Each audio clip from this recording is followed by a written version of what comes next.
Sup, my fellas. Don't forget to leave feedback, and enjoy the story. The frame shows a fierce warrior with a sword in front of a monster. The caption says that he was known as the hero who saved the world from the demon lord and the one who dyed half the world with blood, namely, the dragon slayer Alberio. The word but is written on the picture. The hero rushes into battle without a sword shouting traitor. It is explained that as soon as the demon lord died, a curse was placed on him. Several heroes stand nearby. One states that he knew it from the beginning. Alberio lies on the ground, half of his body turned to darkness. The guy in front of him says that those who want to destroy sin will become it themselves, because this is a legend passed down by the imperial court.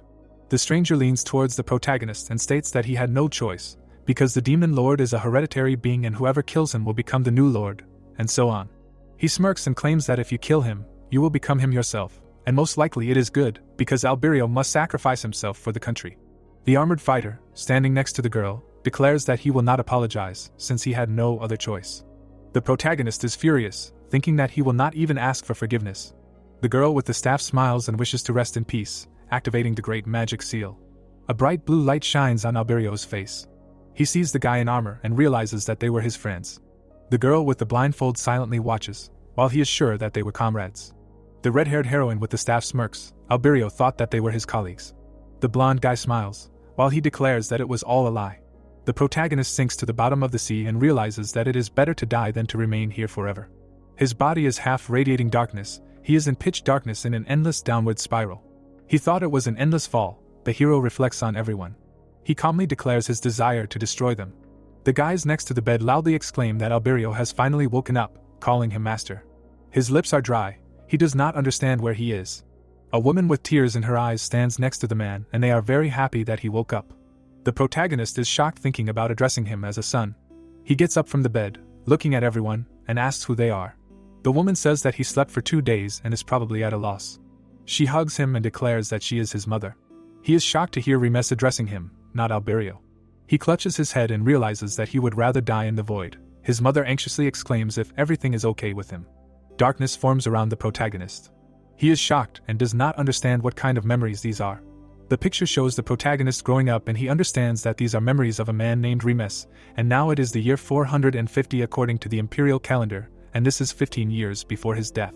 The guy is pierced by a bright light. The inscription says that in the void on the border between worlds he was sure that he died, and before he could become the Lord of Demons, he was forced to commit suicide. He furiously declares that he will find everyone and kill one by one. Remes looks around in anger at the people in the room. The picture shows the guy's hooliganism. The protagonist does not understand why he ended up in the body of such a person. He remembers that he was lying in the rain and was drunk, but it is unclear why he lay there for 2 days. He looks at the huge window with a grin and realizes that if he were not the son of a duke, he would have already been beaten to death. The main character, lost in thought, looks in the mirror and says that this is terrible. He looks at the reflection, in which the hair color and look are different, and wonders if he really is Alberio, or maybe he just dreamed about it all his life. The guy is surprised to realize that he needs to test his powers. He orders the system to open. A window pops up with characteristics: first name, person, and inaccessible tabs in the form of a reaper of battle mages, the king of mercenaries, the sworn enemy of Talos. It is explained that inaccessible titles will be opened sequentially as you gain qualifications. The protagonist realizes that the system is the power that you get by eating the heart of a berserker, along with his title, which must be a dragon slayer, and it is still here, and in the end, this is not a dream. Remes is worried that his name is broken. He stands in front of the mirror and wonders if it matters. He realizes with a mad look that this must be a gift from the gods, and now he just needs to find them. The guy turns to the butler and says that he will need to tear them apart. The green-haired hero says with fear in his voice that he brought him something to drink. Remes kindly takes the cup and thanks the frightened butler. He is horrified that he said thank you. He sees the fierce face of the protagonist, who says thank you to every question and appeal. Remes looks out the window with a cup and thinks about something. The butler watches him in shock and wonders if he liked it, and if this fool really thanked him. Remes looks serenely into the distance. He turns around and asks if the butler wants to tell him something. Another servant asks him how he got out alive. He tells about the gratitude from the owner, while the interlocutor does not believe it at all. The protagonist with a cup in his hands does not believe what is happening, declaring that this is madness and he has lost the power of speech. Another version is depicted against his background, and he realizes that he has returned 15 years into the past, and does not understand what happened to his past self then. He thinks about what exists in the present time separately from him. Remes turns to Philip, realizing that by now he should have gained independence from Master Valken, the former mercenary king, and he should find out. The green-haired butler turns around in shock and realizes that he never called him that. The protagonist smirks and wants to ask him one question. He starts shaking.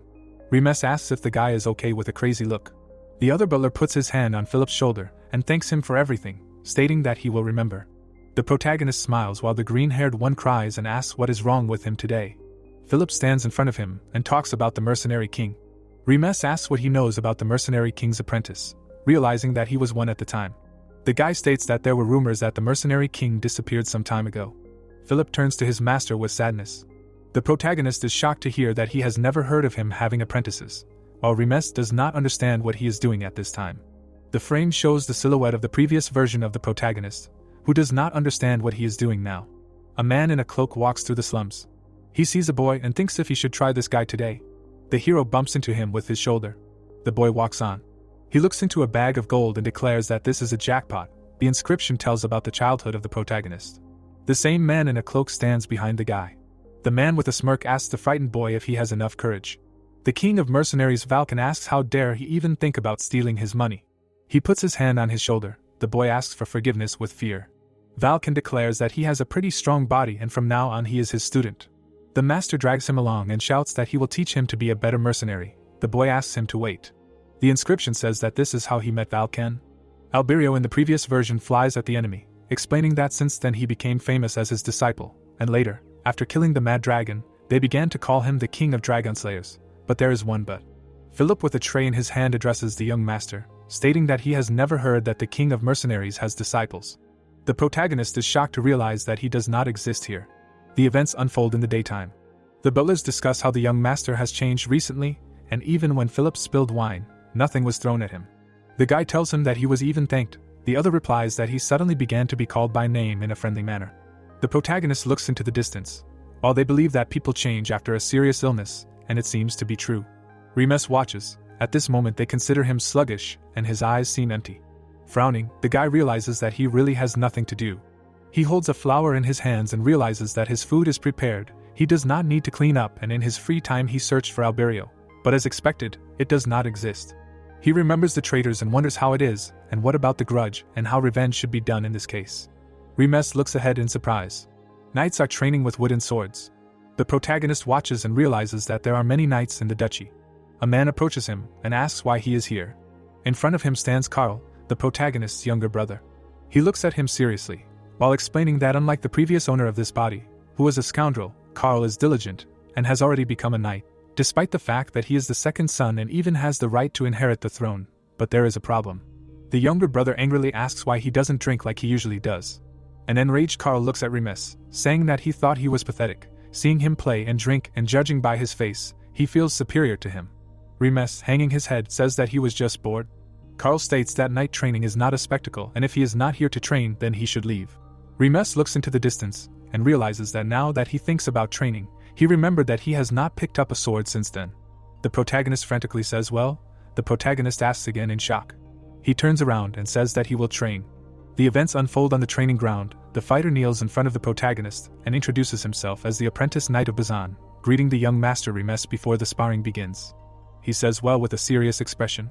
The others discuss that the knight will deliberately lose so as not to be fired. The fighter realizes with fear that this is bad, because he will have to fight a young boor. He remembers how Philip dragged the protagonist away from the mongrels and does not understand how one can lose to the neighbor's dogs. Bazan holds his sword and Remes realizes that his opponent clearly intends to lose on purpose. The protagonist wants to warm up and tease him a little, giving it his all. They stand opposite each other with swords. Remes asks him not to lose to him on purpose and to do everything in his power, because a knight's apprentice who loses to a weakling is practically useless. He tells his surprised partner with a grin that he will have to expel him from the order in case of defeat. The guy watches this and realizes that the boor has completely gone crazy, because he has never held a sword in his hands, and now he wants to seriously fight the squire. Bazan calmly looks at the enemy and intends to start the fight. He disappears from his place in an instant. They begin the fight, striking with swords. Remes notices that it hurts, because this body is much weaker than he thought. The protagonist smirks and wants more blows. Bazan strikes his opponent with a series of blows.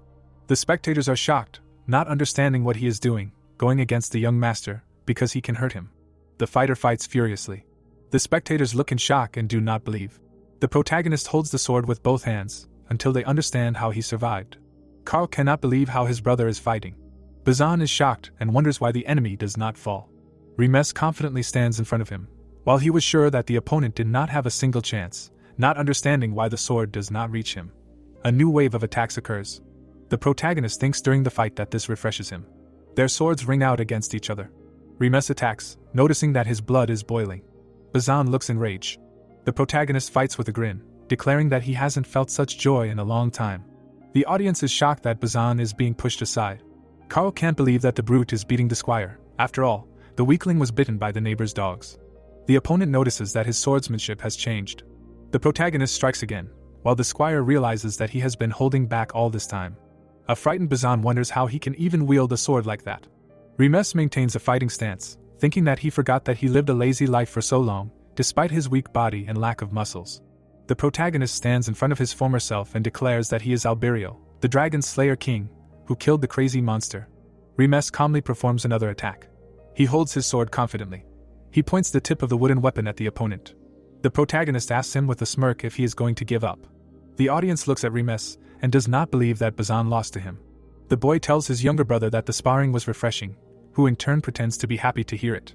He waves his hand at them and states that he will come by more often and the protagonist will want to measure his strength again. They look at him in shock and do not understand if this is really the young master they knew. The protagonist sits on the bed and does not believe that this body could not withstand even one duel. He smiles. The boy lies down on it and states that he was able to vent his frustration and this is also a new opportunity. He looks at the ceiling and realizes that the heavens have given him another chance in life to take revenge. He imagines a warrior in armor and realizes that these guys are so talented that they can be called an army of one man. Given their high status, it will not be easy, calling the Night King and the heir to the Grand Duchy of Sobita. A blindfolded girl appears in the frame, who is an iron-blooded saint chosen by the cult of slaughter, Spica. In the picture, the great magician Shora stands with his hand outstretched. In the frame, the second commander-in-chief of the Empire of Immortals and the great alchemist Calcis sits on the throne. Remes thinks that now he has no chance against them and perhaps he will have to fight alone. The picture shows a villain in a cloak against the background of the dead. The main character realizes that for revenge he must destroy them before they join forces. Because as soon as they unite, the country will be bad and he must do all this before the coalition to conquer the dark magicians is created in 5 years. Remes lies in bed, realizing that he needs to pump up his body first, because in this state he will not be able to defeat even one goblin, not to mention these guys, and so he came up with a way to help cope with the task. Philip looks at the paper in shock, asking if the gentleman really wants to buy this. The green-haired butler states that the protagonist has been quiet, wondering what he is going to do this time.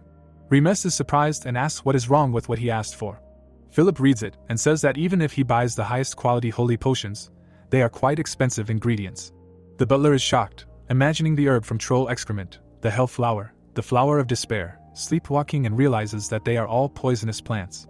The protagonist stands in front of him and thinks that even if he explains why he needs this, they will still doubt it and nothing can be done about it. He grabbed his shoulder, thinking that the owner of this body must have done something like this before.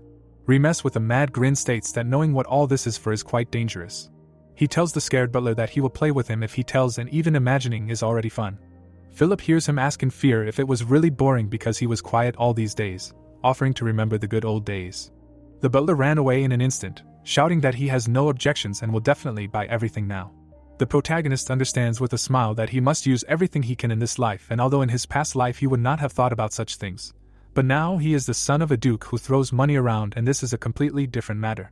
In the frame of Remes with his past version, he realizes that he has already experienced a body that has overcome mortal limits as a sword master, and therefore he can reach this level faster than anyone else. In the frame of his house, the hero realizes that the method is far from normal. The events unfold 1.5 months later. The picture shows a training bag. The protagonist with an athletic build stands with a wooden sword in his hands. He turns and demands a mana potion from Philip. The green-haired butler hands the young master the potion. He drinks a blue liquid. There are a lot of such potions in the frame. The protagonist brings his body to the limit with training, and then recovers using the method of breaking and then healing. He holds an empty jar against a background of gold and realizes that one potion costs about the same as a month of a commoner's life.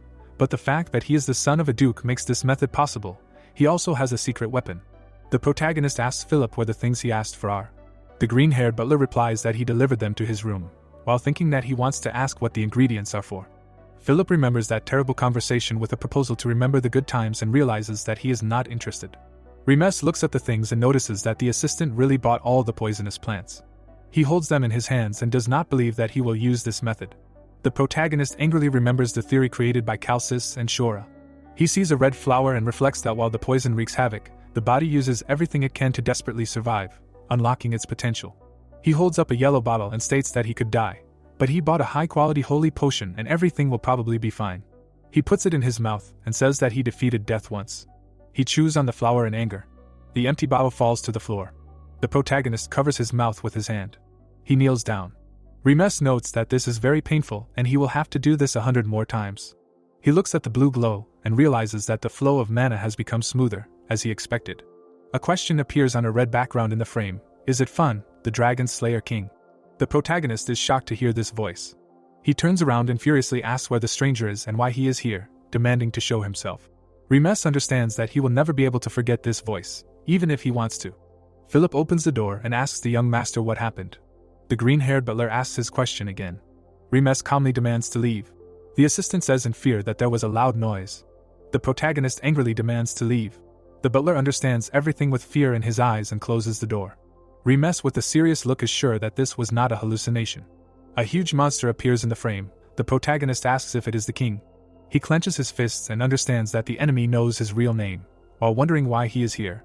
Frightened Remes hears that the monster probably scared him, and they have not seen each other for a long time. The protagonist frowns and thinks about the ruler.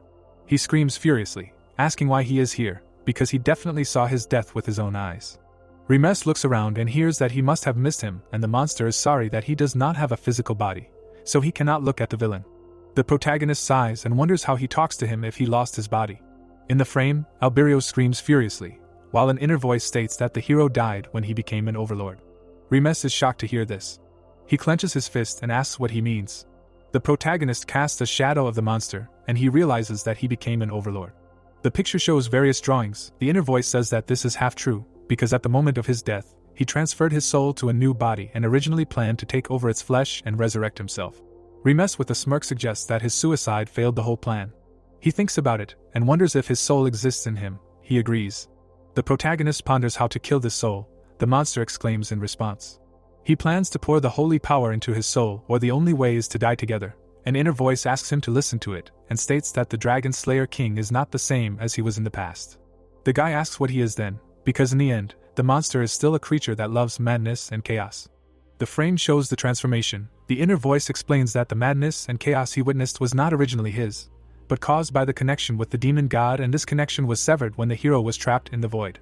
Remes is shown in front of the sinister monster, and realizes that this explains why he looked calmer than the lord he saw back then, because back then he was a crazy psycho who could not hold a normal conversation. The monster states that it can still hear him. The protagonist says that this is the first time he heard about the demon god. The image shows a hand controlling the monster. The voice explains that the demon god is also known as the original sin, a being of pure evil that even the gods fear, and in the past he was a cursed being that carried out the will. Remes stands in the middle of the room and asks for one last question. Was this situation part of his plan? The monster asks what exactly. He stands with a serious look and talks about traveling 15 years back in time to take over the body, asking if this was his work. The monster states that it can be said that way. The surprised protagonist exclaims that it is impossible, hearing about how he entered his body, tried to use the dragon mana he possessed to turn back time. A huge dragon is drawn in the frame. It is explained that they are created as agents of the gods who can interfere with the laws of the world using the power of their dragon mana, and this is not such an impossible task. Remes raises a finger, and wonders why the demon didn't use her to escape the void instead of turning back time. Against the night sky, the monster states that it feels tired and wants to rest. The protagonist demands that he not leave. Another month has passed. The action takes place in Remes' house. No one has spoken to him since then. He slides his boot along the ground, thinking about how uneasy he was from this presence. A wooden sword cuts through the air. The protagonist cuts the training bag in half. He calmly looks forward, pleased that someone remembered his past. Remes stands with his sword in hand, stating that this training method is definitely effective. He wipes his face and realizes that the scarecrow will not be enough anymore. The guy raises his head questioningly. He sees several knights training. He exclaims with a smirk that these are his new training dolls. Remes tells the demon to shut up, saying that he really is more suited to the evil side than the hero side. The inscription says that while the boy was training with poisons, he realized something. He holds up the bottle and asks if he really wants the hero to drink the whole potion. The monster states that no one is better suited to be a hero than him. The inscription says that the holy power in the potion hurts the demon, because he is the source of evil. The protagonist smirks and asks him to be careful. The boy looks in front of him and thinks about the fighter. The hero with the sword calmly hits the scarecrow. Remes says that his face seems familiar to him. The man loudly demands that Lo pay attention, asking if he is lagging behind the other knight's apprentices. He clenches his teeth and declares that he will do better. The protagonist hears his name and cannot believe it. He remembers the image of the matured free knight Lo. The protagonist sees him and thinks that he is very different from the version in his past life, because he pretended to be a knight despite the fact that he was a mercenary, for which he received the nickname. A flashback occurs of Lo and Alberio arguing, with Remes realizing that he owed him his life several times despite their differences. He remembers that there were several S-rank mercenaries there, including him, but this guy. A damaged sword is stuck in the ground, fires are raging around. The protagonist states that Lo died fighting alongside everyone else against a crazy dragon. Remes realizes with a smirk that he expected to see his face in hell, but now he finally feels like he has returned to the past. The protagonist walks over to them, the trainer asking what happened. Remes approaches Lo, who excitedly asks if he wants to talk. The protagonist shouts loudly that the guy just addressed him inappropriately, as he is supposed to state his name and rank when addressed by a superior. He bows his head and apologizes, introducing himself as an apprentice knight greeting Lord Remes. Lo is furiously thinking about how he couldn't concentrate, not understanding why this rude guy would start bothering him. Remes looks at him with crazy eyes and asks if he thought about the fact that he was bothering him. Lo screams in fear that it is not so, while realizing that he can quit right now, as he wanted. The protagonist mockingly enjoys the sight of the guy writhing, and for the first time he is happy to be in the body of a scoundrel. Remes puts his hand on his shoulder and invites him to come to the training ground tonight. The protagonist comes closer. He says something to the frightened student. He looks in shock at the interlocutor, who smiles. Remes, holding the sword, leaves, and the interlocutor shouts after him. The protagonist with a grin thinks that such a meeting is fate, and considering his debt to the guy, he will give him a small gift. A huge moon shines in the sky. Remes is sitting on a bench opposite the training dummies. He looks at the sky. The protagonist turns around and greets Lo. The guy tremblingly looks at Remes and asks how he knows his secret. Tears flow from his eyes and he clarifies if it is really true. Lo cries and asks if the young master can really heal his hand. The guys were drinking and cheerfully discussing something. Lo smiled, continuing to think about the desperate wish left unfulfilled in his past life. He sat at the table, realizing that in the end he became the same as everyone else, intending to repay his last debt with this. Putting a cup of drink on the table, Lo realized that he could have been a simple knight. If his hand was fine, he was nicknamed the One-Armed. He cried in front of Remes, asking if he could heal his hand. The man was shocked, realizing that MC knows his secret, although he did not tell anyone about it. Remes indifferently answered that his hand was affected by mana deficiency syndrome. The guy was shocked by this news. He held his shaking hand, understanding why it was numb, but there was still a big problem. He cautiously asked if the disease was incurable. Lo was outraged by the calm answer that the disease was incurable, because he had just said that he could cure him. Remes looked at him indifferently, understanding that the cure would be found in 10 years, and for now they did not know how to treat it. MC stood next to him, calmly answering that he knew the cure and was ready to cure the hand. The guy turned around, expecting to hear his condition. Remes, with a creepy smile on his face, offered to sign a contract. The man unrolled the scroll to read the terms. He was very shocked. The scroll contained the terms of the contract. Firstly, he must spar with the guy every day. Secondly, he must carry out all his orders. Lo indignantly held out the contract, calling it a slave contract, but the guy was not embarrassed by anything. He did not understand how he could trust this scoundrel. He sighed and closed his eyes, accepting the terms of the contract, because there was no other choice. Remes smiled creepily and widely, realizing that he would soon be able to make him his slave, and also take that item as a bonus. The guy gloated. The interlocutor was quite creepy. A carriage with horses passed by the fortress. This is a few days later in the town of Marilen. Lo sat near the carriage window, asking the hero if they were really in the right place. He crossed his arms, sitting opposite, asking if he doubted him, to which he received a negative answer. Suddenly the wheels of the carriage stopped. The driver held the reins, announcing that they had arrived. The hero headed towards the house, telling Lo to follow him. He was horrified, wondering if his arm could be cured in such a place. The men approached a dilapidated and old house. They stood in front of a sign on the wall that said that this was a pharmacy, not a clinic, and that they did not produce drugs. The boy touched the door, remembering how Lo had come here for medicine in the past, thinking that someone was looking for a cure for the syndrome here. They opened the door to the pharmacy, Remes recalling how in the past they had failed to find anything. The boy looked around, calling for the owner, and then realized that no one was there. He found himself in front of a huge painting, asking the hero what it meant. The boy looked at it, answering that it was the Philosopher's Stone, a superstition believed in by magicians and alchemists. The stone was bright red, but it was imaginary, and supposedly could even bring the dead back to life. His gaze widened with the realization that he had transcended the divine realms of death and time, and the idea of a stone was not so absurd. Red eyes appeared from the darkness. The creature noted that ordinary people would hardly know this story. He looked calmly, answering that he had heard something somewhere, remembering how Calcis and Shara had talked about it. The stranger with the pipe said that they had not had guests for a long time, but they were not in business. The guy stood in front of her, asked his opponent to leave, which he did. Lo closed the door behind him. Light leaked through the barred windows. The guy approached Cassie, calling her by name, which surprised her. Remes looked and said that his knight suffered from mana deficiency syndrome, and she was interested in this disease. The girl's eyes widened when he called her an alchemist of the beast race. Cassie took off her hood, surprised at how much the guy knew. The boy started to approach her. He raised a finger, noting that she also had mana deficiency syndrome. The girl was shocked, not understanding how he knew this. Her pipe in her hands was especially significant, because her symptoms were more severe and without the grass leaves, her condition would worsen. The disease had affected all her organs. She closed her eyes, agreeing with his words, but noticed one mistake. She looked at her pipe, saying that she had not yet found a cure, which meant she could not cure the knight. Remes stood in front of her, promising to protect and support research on his territory. Cassie tried to refuse. He placed a piece of paper on the table, telling her to read the notes. The girl took it, starting to study it.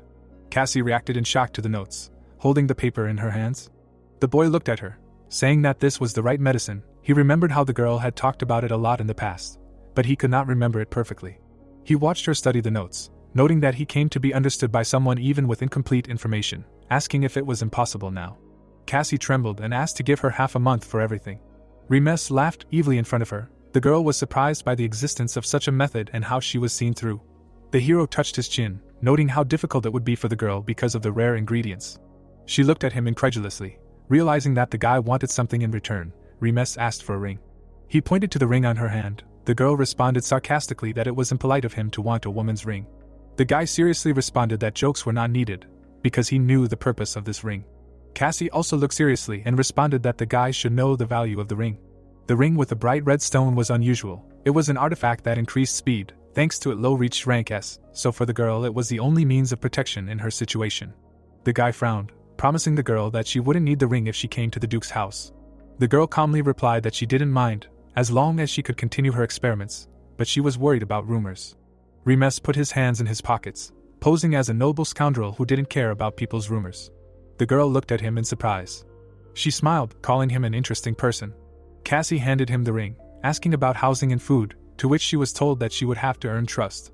The bright sun was shining over the Duke's mansion. The guys and the girl arrived at the mansion. Remes was awkward at first, but he got used to it. Philip was running towards Remes. He shouted that the matter was very urgent. He ran towards them, informing the gentleman about a big problem. Philip tried to catch his breath, saying something about Carl. Remes was in shock. His younger brother had disappeared on the mountain of monsters. The man stood in front of him. The butler was telling him that Carl had assembled an investigation team after hearing about the disappearance of a man and not returning.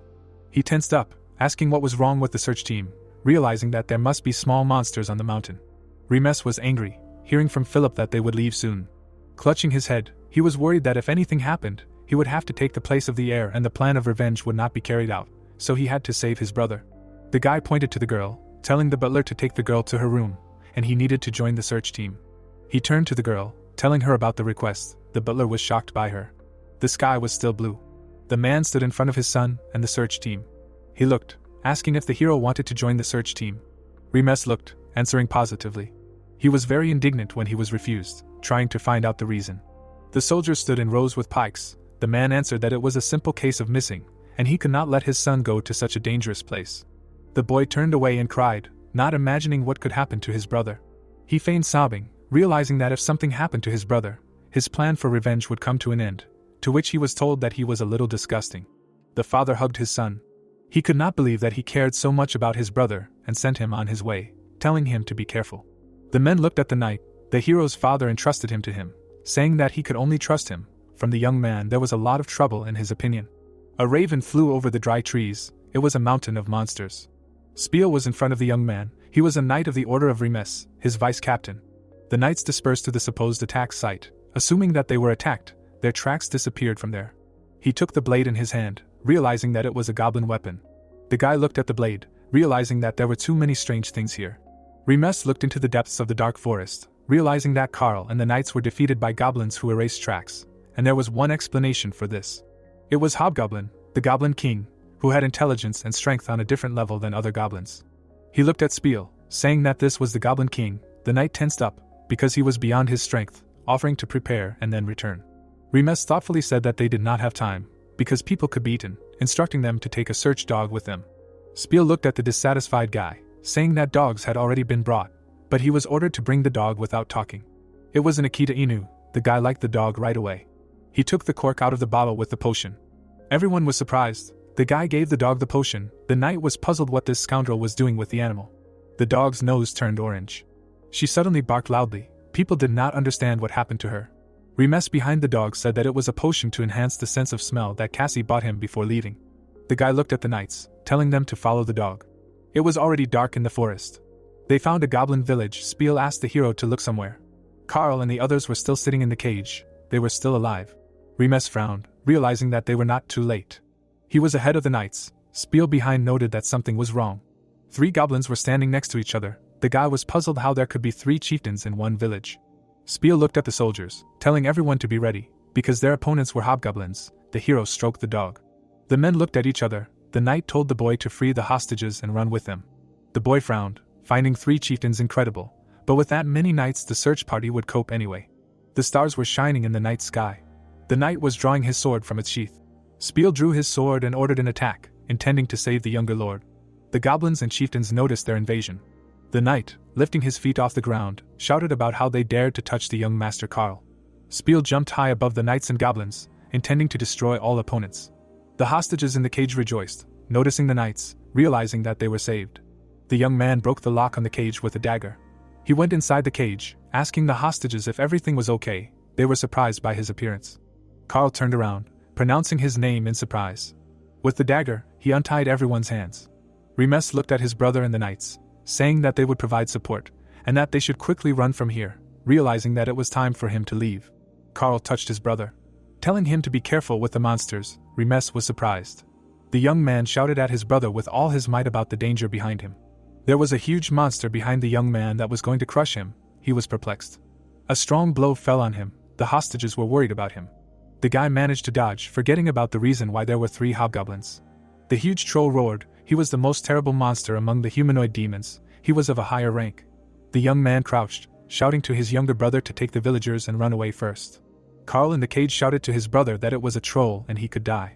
Remes smiled slyly, taking out his sword, saying that he would not die, because he was his older brother, but Carl reacted skeptically.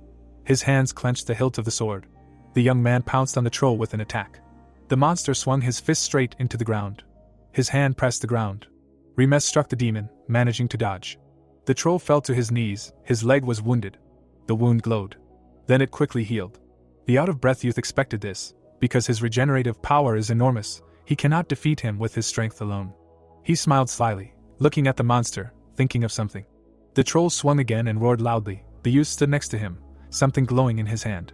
The knights panicked, not understanding. What was the troll doing there? The knight swung his sword, telling the youth to let him figure it out himself. He bared his teeth, frowning, internally begging the youth to wait for his help. The troll's fist swung to strike. Remes somersaulted in the air, dodging the monster's blow. In the air, he clutched the sword and the stone he asked the girl for before leaving, realizing that it was time to use it, so he activated the Ring of Swiftness. The finger on his sword hand sparkled and activated for 10 seconds. Still flying above the monster, he realized that he had not yet reached that stage in this life. He dodged the fist flying at him, realizing that everything was possible with this ring. The youth wounded the troll in the hand with which he was about to strike. Many swings of the blade and speed left many wounds on the monster. The troll roared loudly from the wounds left. Remes' sword suddenly glowed blue. He delivered the final blow with the sword, realizing that he had reached the aura of the sword. The knight looked, telling everyone to quickly help the youth, because he had only finished with one side. Spiel saw the boy flying in the sky, and on his sword there was blue energy, guessing that this was the stage of the aura of the sword that he had not reached. Remes flew with a completely empty look. He flew straight into the foliage of a tree. He got stuck near a bird's nest. His whole body ached. He looked at his shaking hand, realizing that he had been using the sword aura for 10 seconds, and his body was not moving. The bird was flying around the boy in the tree. The knights were looking for him below, and he realized that the ring should be used with caution. The sun's rays fell on the windows of the mansion, It was the next day. The man stood by the window, folding his hands, realizing how many people were hurt. He told the bowing knight to compensate the losses of all the families of the injured and dead to the maximum. He turned around, going to ask about something. The man looked at the troll outside the windows, asking if the boy was able to defeat him, to which he received confirmation. His gaze drooped, wondering if this was the son he knew, because he not only used the sword aura, but also defeated the troll. The boy was sitting on the bed, there was a blue aura around him, all this was the same night. The mana supply inside Remes was increasing, he felt it, even if it was an instant when using the sword aura. His fist clenched, realizing that he was still too weak. Frowning, the boy noted that he needed to become stronger to crush them. He looked at the flying creature, liking his determination. Remes jumped up, asking where it came from, realizing that it was that voice. The creature smiled with its sharp teeth, realizing that he had guessed that he was a demon lord. In front of him appeared a small flying underlord. The boy began to laugh, thereby angering the creature. He laughed loudly until he cried at the sight of it. The underlord was furious, blaming him for this, since he was a weakling. The boy wiped away his tears, asking how he was able to show himself. Looking at the flying demon, the boy listened to how only he could see it. Since they were one, its manifestation depended on the boy's strength. With a hand to his face, he skeptically asked if he would always see it, since he did not want to. The underlord considered it quite rude. Remes sat cross-legged, pondering the curse the creature had freed itself from, asking its real name. With its back turned, the creature grimly replied that it had long since lost its name, and was now only existing. Underlord looked at him in bewilderment, when the boy called him a curse. He looked at the indignant demon, explaining that his name was due to the fact that he was the curse placed on him, but it was still too stupid for a demon. Remes looked at him with displeasure, casually calling him names and then calling him a curse again. Underlord exhaled, asking him if the boy was going to calm down. It was a quiet night over the mansion. The boy called him names again on purpose, until he was burned. Black Boots walked through the mansion a week after what happened.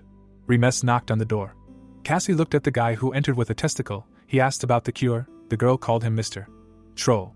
The boy looked askance, realizing that she was calling him that. Considering that he looked like a troll, he didn't like it. Troll's slayer sounded better. He stood next to him, asking where Lo was. He was inside. The boy looked inside with interest. Lo was sitting with his back to him. The crying knight turned to the hero. He looked at his hand with tears, saying that it was now moving and had returned to normal. He bowed before Remes, surprising him. The knight cried and trembled, thanking him for finding out and curing his condition. Resolutely looking at the boy, Lo swore to dedicate his entire life to him, despite his insignificant origin. Remes smiled slyly and evilly, realizing that from now on he would plow like a slave for him, so he gladly accepted the oath. He looked at Cassie, asking if she had been treated. The girl looked and answered that her syndrome was unusual, so she needed a month to study it. They looked at each other. The young man praised her, the girl denied it, because it was all thanks to the method he told. Lo was afraid of the enraged hero, because he was called the master of trolls again. He furiously shouted at the knight to quickly come out if he was completely healed, because he had work. The guy squeezed his hand, enthusiastically offering him any task for himself. The sun was shining brightly over the city. Lo was straining himself, because his first task was physical labor. The birds flew away. His cry for help was heard throughout the city. The guys came to the merchant, who was glad to see them. His eyes sparkled at the sight of the troll. Considering its external condition, it will sell well, because it is a rare material. The young man held out a scroll, asking if it is possible to spend the proceeds from the sale on buying herbs. The man unfolded the sheet of paper with a smile, saying that their trading group had everything, but instead of herbs, he noticed poisonous plants there. The creepy smile and the guy's words about them being herbs clearly scared and confused the merchant. He awkwardly played along, realizing what could happen if he ran into such a person. Remes walked along contentedly. The knight trailed behind. The young man was happy with the easy money. The butler came out to meet him, obviously going to tell him something. The guy was surprised when he was told that his father wanted to see him. A hand knocked on the door. Remes opened the door, asking his father if he had called. He was very shocked by what he saw. His father was with Cedus. The young man was shocked, not understanding what he was doing there. His jaw dropped when the man told him that he knew about the rumors, adding that he was pleased to meet him. In contrast to how rude he had been before, the hero did not have positive memories of him. He answered without interest that he was also pleased to meet him and introduced himself. The man smiled. The young man greeted him by his full name. This pleasantly surprised the guest. He asked if the guy knew about him. The hero looked at him, answering positively. Cedus's face and profile did not allow one to forget that he was one of the few in the Empire who had reached the stage of a sword master. The Superman stood on a rock, light emanating from him. This is what the sword master stage looked like, which all knights dreamed of. The young man was one of the owners in the past. The man laughed in front of the young man, telling the Duke that he had raised him well, but he still had a lot to learn. The Duke looked at the guest worriedly, asking him to leave his territory, because orcs had recently attacked there. Cedus looked from behind, saying that this was not only their territory, talking about suspicious things related to the cult of slaughter. Remembering Spica, the young man got angry, remembering that he also had business there, intending to get to the girl. The man walked towards the Duke, talking about strange movements in 3 different places at the same time, asking if it was a coincidence. The man with his hand on his chin thought about it. Because it was strange, the opponent asked for help, because they were going to create an investigation group. Cedus smiled slyly with his teeth, intending to talk about something else. He grabbed the young man by the shoulders, offering him to join the knightly order, shocking the son and father. His eyes shone with blue flames. The guest told what he had heard about the guy before, considering the rumors of his success nonsense. Blue energy emanated from Remes. The man told how the coincidences disappeared the moment he saw him in person. Cedus said with a smile that he would make him the greatest swordsman on the western continent, and swore by his name. He frightened the Duke with his gaze, promising to take care of the young man, cutting off any objections. The guy was silent. He was told that the choice was his. He smirked. Looking at the guest, he refused such a valuable offer. Cedus seriously asked the guy if he understood what it meant to join this order, receiving a positive answer. Remes answered with a smile that he could become a master of the sword himself. He had already gone through this in the past, so he was sure that he could do it again. He looked at the man slyly. Frowning, he said with a smile that he could scratch him. Cedus was very indignant when he heard his words. The Duke was afraid for his son. The man asked him again, considering his words rude. Suddenly, the table with teacups on it began to vibrate. The sun was shining in Kona, but they also began to vibrate. The man stood in front of the guy with red eyes. Everything around was shaking. He called the boy funny. Remes stood with a smile, realizing that he was using the fear mastery, making you tremble from your murderous aura. This is exactly what he expected. The man smiled at him, asking if he was sure he could stand up for his words, internally wondering how he held up against the fear mastery. The boy smiled with excitement, offering him a bet. Cedus narrowed his eyes, asking the boy again. The boy firmly declared that he would join the order if he did not inflict a single scratch on him, knowing that he had a weakness for betting. The guest was surprised when the conversation turned to his sword, which he would give up in case of his loss. The man looked menacingly at the hero and asked again. The tea on the table soon stopped shaking. Cedus laughed loudly when he heard that he wanted his family heirloom, telling the Duke that his son was not like him. The guest looked at the prostrate Duke, assuming that he could not withstand the mastery of fear, and fainted. Grinning in a smile, he accepted the bet. Remes was worried, answering Underlord that the sword must be taken out at the first. Possibilities. The black sword stood on the floor. It was one of the legendary ones called Beelzebub. The opponents found themselves on the field opposite each other. The guy was holding a sword in his hands, asking if the man planned to use the ogre-slaying sword against the goblins. Cedus threw his sword over his shoulder and replied that he did not know who the young man was and that it was a knight's duty to always give his all. Remes was angry to hear this knightly politeness again, knowing that it had not changed in the past or in the future. The man held his sword over his shoulder with his right leg extended. The duel had rules. Firstly, no aura blade was to be used, and secondly, Cedus did not move his right leg. Remes stood in front of him, knowing that the conditions of the duel were no obstacle for the opponent, and he would be knocked out if he simply rushed. They were being watched by spectators, so the opponent suggested that the duel should begin. The young man held his sword in his hands, agreeing to the start of the duel. In an instant, he rushed towards his opponent. The man was indignant at his actions. The boy's attack was repelled by a simple blade of the sword, which blocked his path. Cedus pointed his blade where the enemy's point hit, noting that Remes had been in battle, since he was throwing himself at his neck. The young man swung his sword, saying that he knew about blocking the attack. He expected an easy block. He dealt many blows, all of which the enemy parried. The man blocked the attacks with displeasure, asking what kind of fencing this was. It reminded him of incompetent mercenaries. The hero held his sword to the ground, listening to how the enemy would fix it when the younger one joined the knightly order. He was burning with rage. He was angered by the words about incompetent mercenaries. The guy threw all his might at the enemy, intending to see how he would cope with it. Cedus held the sword, smiling, declaring that he was not going to lose to such a simpleton. The man did not notice the attack, so he was surprised. It was a knightly breakthrough. The blade was right in the man's face. He barely dodged, not understanding what it was. The boy attacked him just like he did in his past life. The knights were shocked by what they saw, realizing that the rumors about the troll's victory were not a lie. The Duke watched the battle tensely, wondering if his son could handle the enemy. Cedus tensed up, holding the sword with both hands. He barely held back a blow with the sword, not understanding what kind of strange swordplay this was. The boy swung the weapon. The movements were chaotic, but aimed at vital points. With wide eyes and grinning, he understood that this was incomprehensible, and he had to take this boy with him. Remes saw the blade of the sword approaching. He dodged the swing of the enemy's sword. The boy clenched his teeth. Considering this chaotic movements, the Underlord said that the boy would have been cut down in half if he tried to block. The hero jumped back from his opponent. The man looked at him with a smile and said that he was using an interesting technique, but that was all. What he has. He held the sword, bowed, asking to continue, because he was still standing on his feet. Standing opposite the guy, the man laughed loudly, declaring that his opponent does not disappoint him and his eyes are sharp. Holding the sword above himself, he wished with a smile. Welcome to your knightly order. The young man grinned with his sword, thanking him in advance. The guy stood in front of the enemy. In its place there were only swings, they disappeared in front of the enemy's eyes. Cedus was shocked. There was no one in front of him. At first he thought it was the speed of the young man. Remes swung his sword and wounded the enemy in the shoulder. Hiding his skills, he was able to deceive him. The wound was on the shoulder. Out of breath, the guy looked back contentedly, saying to himself that he would treat his family heirloom well. The knights watched, not understanding what was happening and whether it was over. The Duke was shocked, the rest rejoiced. The guy stood, listening to the shouts of the audience. He did not care that he used the ring, as the Underlord noted. The ring was shining on his hand. The demon suggested that the guy was more suitable for the underworld. He was quickly shut up, but in response he called the boy a cheat. The opponents stood opposite each other. The boy denied the praise, citing luck. Looking at the man, the boy was surprised, because he thought he would take his hand, but there was only a scratch. Cedus handed him his sword, telling him to take it, because he lost the bet. Remes took the sword with both hands, thanking and promising that he would be careful with this weapon. He gloated, looking at the weapon, trying to shut up the curse. There was a clear night above the mansion. The boy held the sword. The curse congratulated him on his purchase.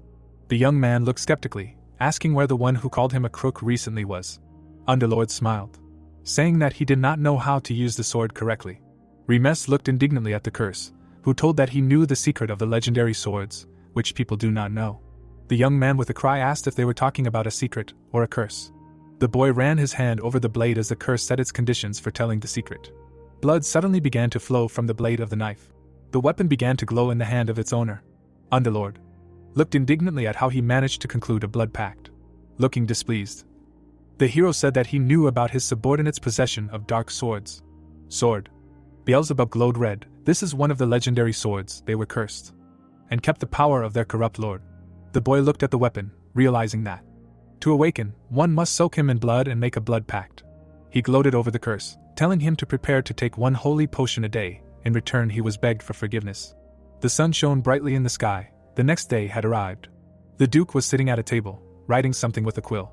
In front of the table stood Remes, who was asking for permission to join the search party of the Tirid.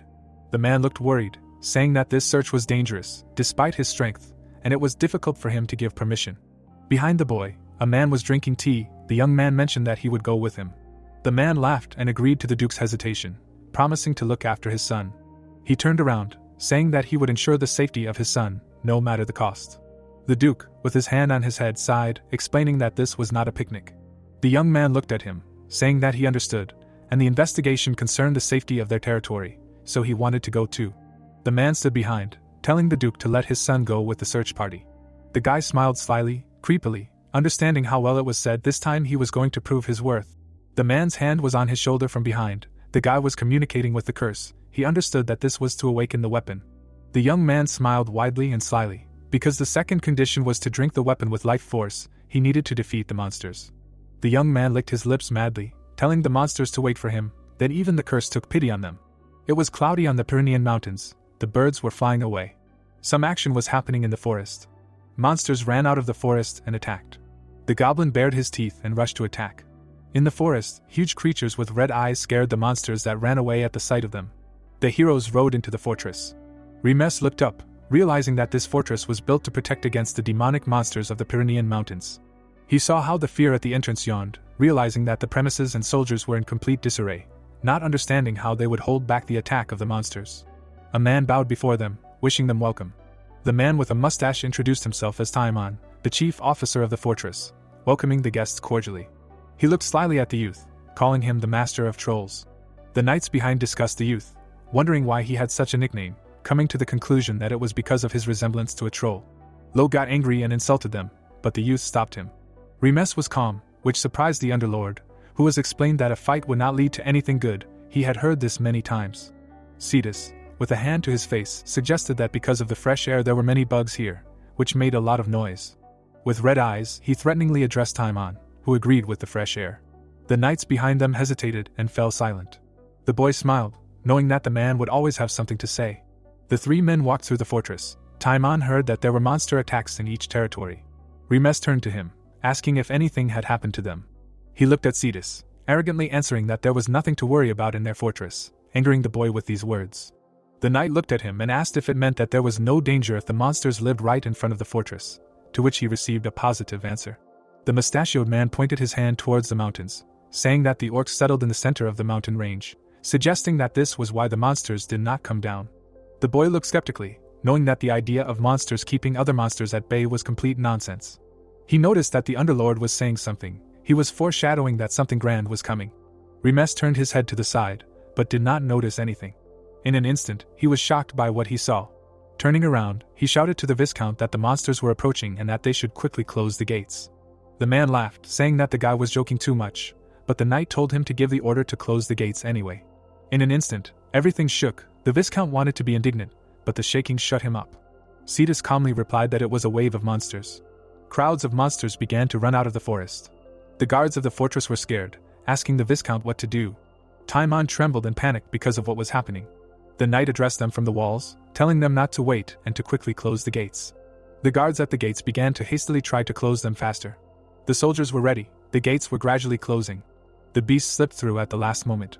It pounced on the guard, knocking him down. He tearfully screamed from helplessness. Remes slew the monster with his sword. After killing the monster, the gate finally closed. The young man held the bloody sword, knowing that it was not enough, but the weapon was good at sucking out life energy. He stood aside while the guards discussed how he had just slain the monster, and the rumors about the troll were most likely not a lie. The boy was annoyed when the curse called him a troll master, so he told him to shut up. His words disgusted him. The soldier bowed before the hero, thanking him for saving him.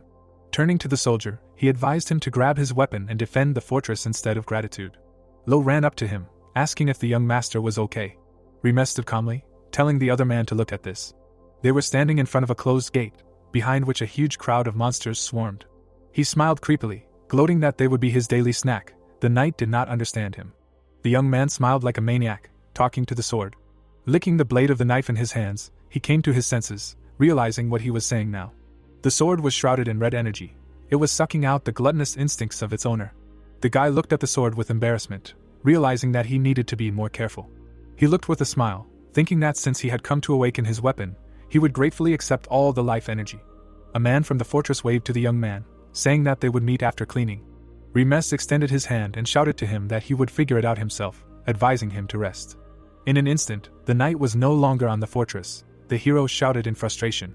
Cedus jumped on the crowd of monsters, leaving a blue trail behind him. The man shouted with a smile that he should take out all the monsters at once, since it was so troublesome. The guards watched in shock as he used the aura blade that only a sword master could use.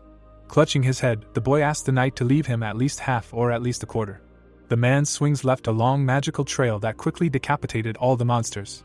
The lifeless bodies of the goblins lay on the ground. The man grinned happily, noting how long it had been since he had used his power properly. The Viscount approached them and thanked them, because thanks to them, they were able to fight off the monsters without much damage. The boy shed a tear. The curse came to him, and he thought that for the sake of mockery. Remes looked at the chatting men. Underlord said that what he was talking about was not a wave of monsters. The hero asked for details. He was shocked to hear that the grandiose was not in the wave of monsters. Turning towards the light, the boy was indignant. What did he mean then? The boy was shocked to notice something behind him. A huge magic ball soared into the sky right above the boy. The boy shouted for everyone to leave. A large explosion was heard above the city. The warriors fell to the ground and did not understand what was happening. Cedus and MC were knocked off their feet by the shock wave, and the man shouted that with a fire spell of such a scale, a magician was targeting them. Gritting his teeth, Remes answered that it was not a magician.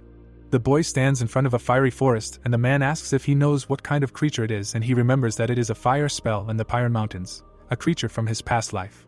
Remembering himself before, MC explains that because of this creature he almost went to heaven in his past life, so he does not know how he could forget this monster, and the warrior does not believe that he was with heaven. The bells on the staff ring. The knight looks at him in fear and asks why they are all together. The orcs and trolls line up. The general screams in panic, asking how the wasteland trolls and the Pyre Mountains orcs could have united, since they had always fought each other. The helmeted fighter tells the protagonist that he will be back soon, but he replies that it is too difficult for Cedus alone. The man does not believe that it is too difficult for him. The guy asks to look at him at the very end of the horde. The leader is standing behind the orcs and trolls. The warrior is stunned by what he sees. Looking at the supreme troll, MC explains that this is a monster with magical power and strength comparable to a sword master. Looking at the enemies, Cedus turns to Remes and Lo to evacuate the people immediately. Flashing blue eyes, he says that he can buy them some time. MC turns to Cedus, saying that there is still something to go, and the fighter asks how he can deal with a creature that even he finds difficult. Turning his head to his comrade, Remes asks Lo to lead the soldiers away and hold off these creatures with all his might, and he obeys him. The boy runs forward. Looking back, Cedus asks what the hero is planning, explaining that the high troll alone is a match for the sword master, so MC will not cope. The protagonist seriously replies that the moment the supreme troll created an army of trolls, the difficulty of subduing him increased threefold, and even if a man went to fight him alone, he would not last long. Frowning, Remes adds that there is one way for everyone to survive, and since they have little time, he will explain it briefly. The knights fight orcs and trolls. The hero points his finger, explaining something. The warriors listen to him attentively. The knight shouts that this is ridiculous, and if Cedus leaves now, this place will turn into ruins within 30 minutes. Behind the characters, a tower explodes.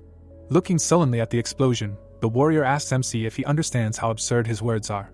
Remes grimly replies that he understands him, but this is the only way out and they do not have time, so he asks to believe him at least once. The knight remembers the hero's words that even if he fought him, he would at least be able to scratch him, and that for the sake of their territory, he also wants to help. Smiling widely, Cedus states that as expected, he cannot stop being amazed by him and decides to trust his comrade this time. Smiling, he turns to Remes and says that if the guy makes a mistake, he will have to join his knightly order. Grinning, the protagonist believes that this is what a person obsessed with gambling should do and agrees with him. Cedus's feet leave the ground. He flies away. As MC watches, an inner voice asks if there is only one supreme troll in this world and why he is sure that it is the same one he encountered in his past life. Remes closes his eyes and asks if he knows how much orcs and trolls hate each other, and yet the only one who is able to subjugate and rule over orcs is this creature, and that too through the use of extremely brutal methods. The troll raises his fist up. He smashes the soldiers. Lo runs to attack. The guy cuts off the monster's head from a jump. MC remembers his friend with herbs and thinks that Lo has become strong enough to kill trolls because the herbs he gave him worked, and the demon thinks that this unusual method seems to have worked. The troll's head is on fire, and the protagonist thinks that they cannot be killed just like that, and it is not for nothing that the monsters led by the supreme troll are called an immortal army. The antagonist stretched out his hand and it glows red. The soldiers see fire blazing from the troll's neck and they wonder if they killed him. A head appeared on the monster's body. Behind the troll stands its leader, and the hero realizes that the supreme troll can constantly revive trolls. MC steps and thinks that usually it takes the sword masters or a blade or the archimage spell to destroy them, but he has another better way. Leaning his cheek on the sword, the guy calls him a kid and thinks that he must be hungry since he missed his meal earlier, so he decides to give him a lot of trolls to eat, but Underlord thinks that Beelzebub must be hard. A large shadow of a troll falls on Lo. The guy frowned and assumes that after drinking the poison of the young master, that is, medicinal herbs, he thought he became stronger. He looks at the orcs and the troll and realizes that he can't believe that everything will end like this, because he hasn't even repaid the young master yet. The antagonist's fist rushes towards the character. Lo, closing one eye in thought, apologizes to the young master. MC stands with the sword on the troll's head and praises Lo for a job well done. He plunges the sword into the enemy's head. The troll screams in rage. From the ground, a friend asks the young master to be careful, because even if he decapitates this creature, it will not die. Looking at the sword, Remes tells Beelzebub that it is time for lunch. Holding the sword by the hilt, the guy thinks that he may not have the power of a sword master or an archmage, but he does have the power of Beelzebub's gluttony. Opening his mouth, the monster roars. Standing on the slain enemy, Remes realizes that Beelzebub's gluttony absorbs the existence of its target, and after absorption, the target is completely destroyed. The leader of the trolls is very angry at what he saw. Looking at the sky, the protagonist says that trolls really do have tastes, and one of them has a living force equivalent to dozens of warriors. The guy's eyes glow red. Orky is shocked to see the stricken troll. Licking his lips, MC wonders if orcs are tasty, offering Beelzebub to try them too. Standing on the body of the dead antagonist, the guy thinks that although this is the fourth, it is still not enough. Smiling evilly, Remes says that these trolls are really full inside, wondering if there is seasoning, and asks Beelzebub if it is true that no matter how many he eats, he still wants more. The trolls look at the enemy in rage. The leader raises the burning staff with a scream. MC quickly runs past the fire. Looking to the side, this guy seems very angry to him, and the demon tells him that instead of running around like a coward, he offers to meet him face to face, like a real dragon kingslayer. The main troll growls and the guy decides that in a past life he would have done the same, but now, running is the only option, and if this fire magic even touches him, he will be fried. Remes remembers how Cedus asked, so he needs to hold out until he arrives. The axe flies down. The protagonist looks up, because the Underlord tells him that there is danger above him. The orc makes a strike in front of the guy. Jumping back, Remes says that these damned orcs really bother him, and the demon asks why the Dragon Slayer King does not absorb the orcs from the very beginning. The monster comes with a large axe, and the demon suggests that orcs may not be as good as trolls, but they still have a lot of life force. With a smile, MC explains that he has a use for them. Frowning, the protagonist decides that if the esteemed Cedus arrives in time, then not killing the orcs will be more profitable. A large explosion rushes towards MC. He looks at the fire in shock and realizes that this supreme troll is using fire magic again. The antagonist sends flames in front of him. He walks on the scorched earth. He sharply lifts his head up. The hero appears in the sky. Remes tensely sees that now he is trying to burn everything, be it friend or foe, and without the ring of swiftness, he would have already been fried. Straightening his leg, the demon calls the hero. The troll raised his staff up, and Underlord says that if the protagonist dodges in the air, then how is he going to avoid the next attack? The guy winced at these words. Hovering over the fire, he decides that his friend is right. He angrily screams that he cannot die in such a place. A ball of fire rushes towards the character. The orc and the warrior run. Swinging his weapon, MC uses the aura of the sword. Cedus puts out the flames and assures his friend that he held up well. Remes is glad to see the knight, and the fact that he immediately put out the fire. Looking at his friend, MC thinks that as expected, the sword master is fast, because he covered such a distance in such a short time, and looking at him, you can say that everything went smoothly. The orc prepares to strike. The leader of the monsters is furious, and does not understand how this guy ended up here. The other orcs look up. The guy is worried about the change in the situation, calling the troll disgusting, and the Underlord tries to cheer up the Dragon Slayer King. Remes flies down, and the demon says that he is falling. The protagonist flies down in horror and asks to wait, wondering what will happen if he falls now, using all his strength. The orc makes a jump. His paws land on the ground. The monster walks away from the hero, and he thanks him. The orcs tremble with fear. The knights are very surprised that this orc just saved the young master. Speaking in his language, the orc apologizes to the king for not being able to protect him. Raising his fist up, the monster screams that they will take revenge on the trolls who humiliated them. Trolls appeared in front of the orcs. The knights look on in fear, seeing how the orcs suddenly attack the trolls, asking if they were on the same side, not understanding what is happening. The guy looks closely, remembering how he said that this is why the supreme troll could control the orcs, and his demon replies that everything is happening as he said. The orcs are sitting in prison, and Remes explains that they used the orcs' loyalty to their tribe and leader against them, taking the leader and children hostage to control the orcs. The orc leader is sitting behind bars, and the hero thinks, what if the hostages are released?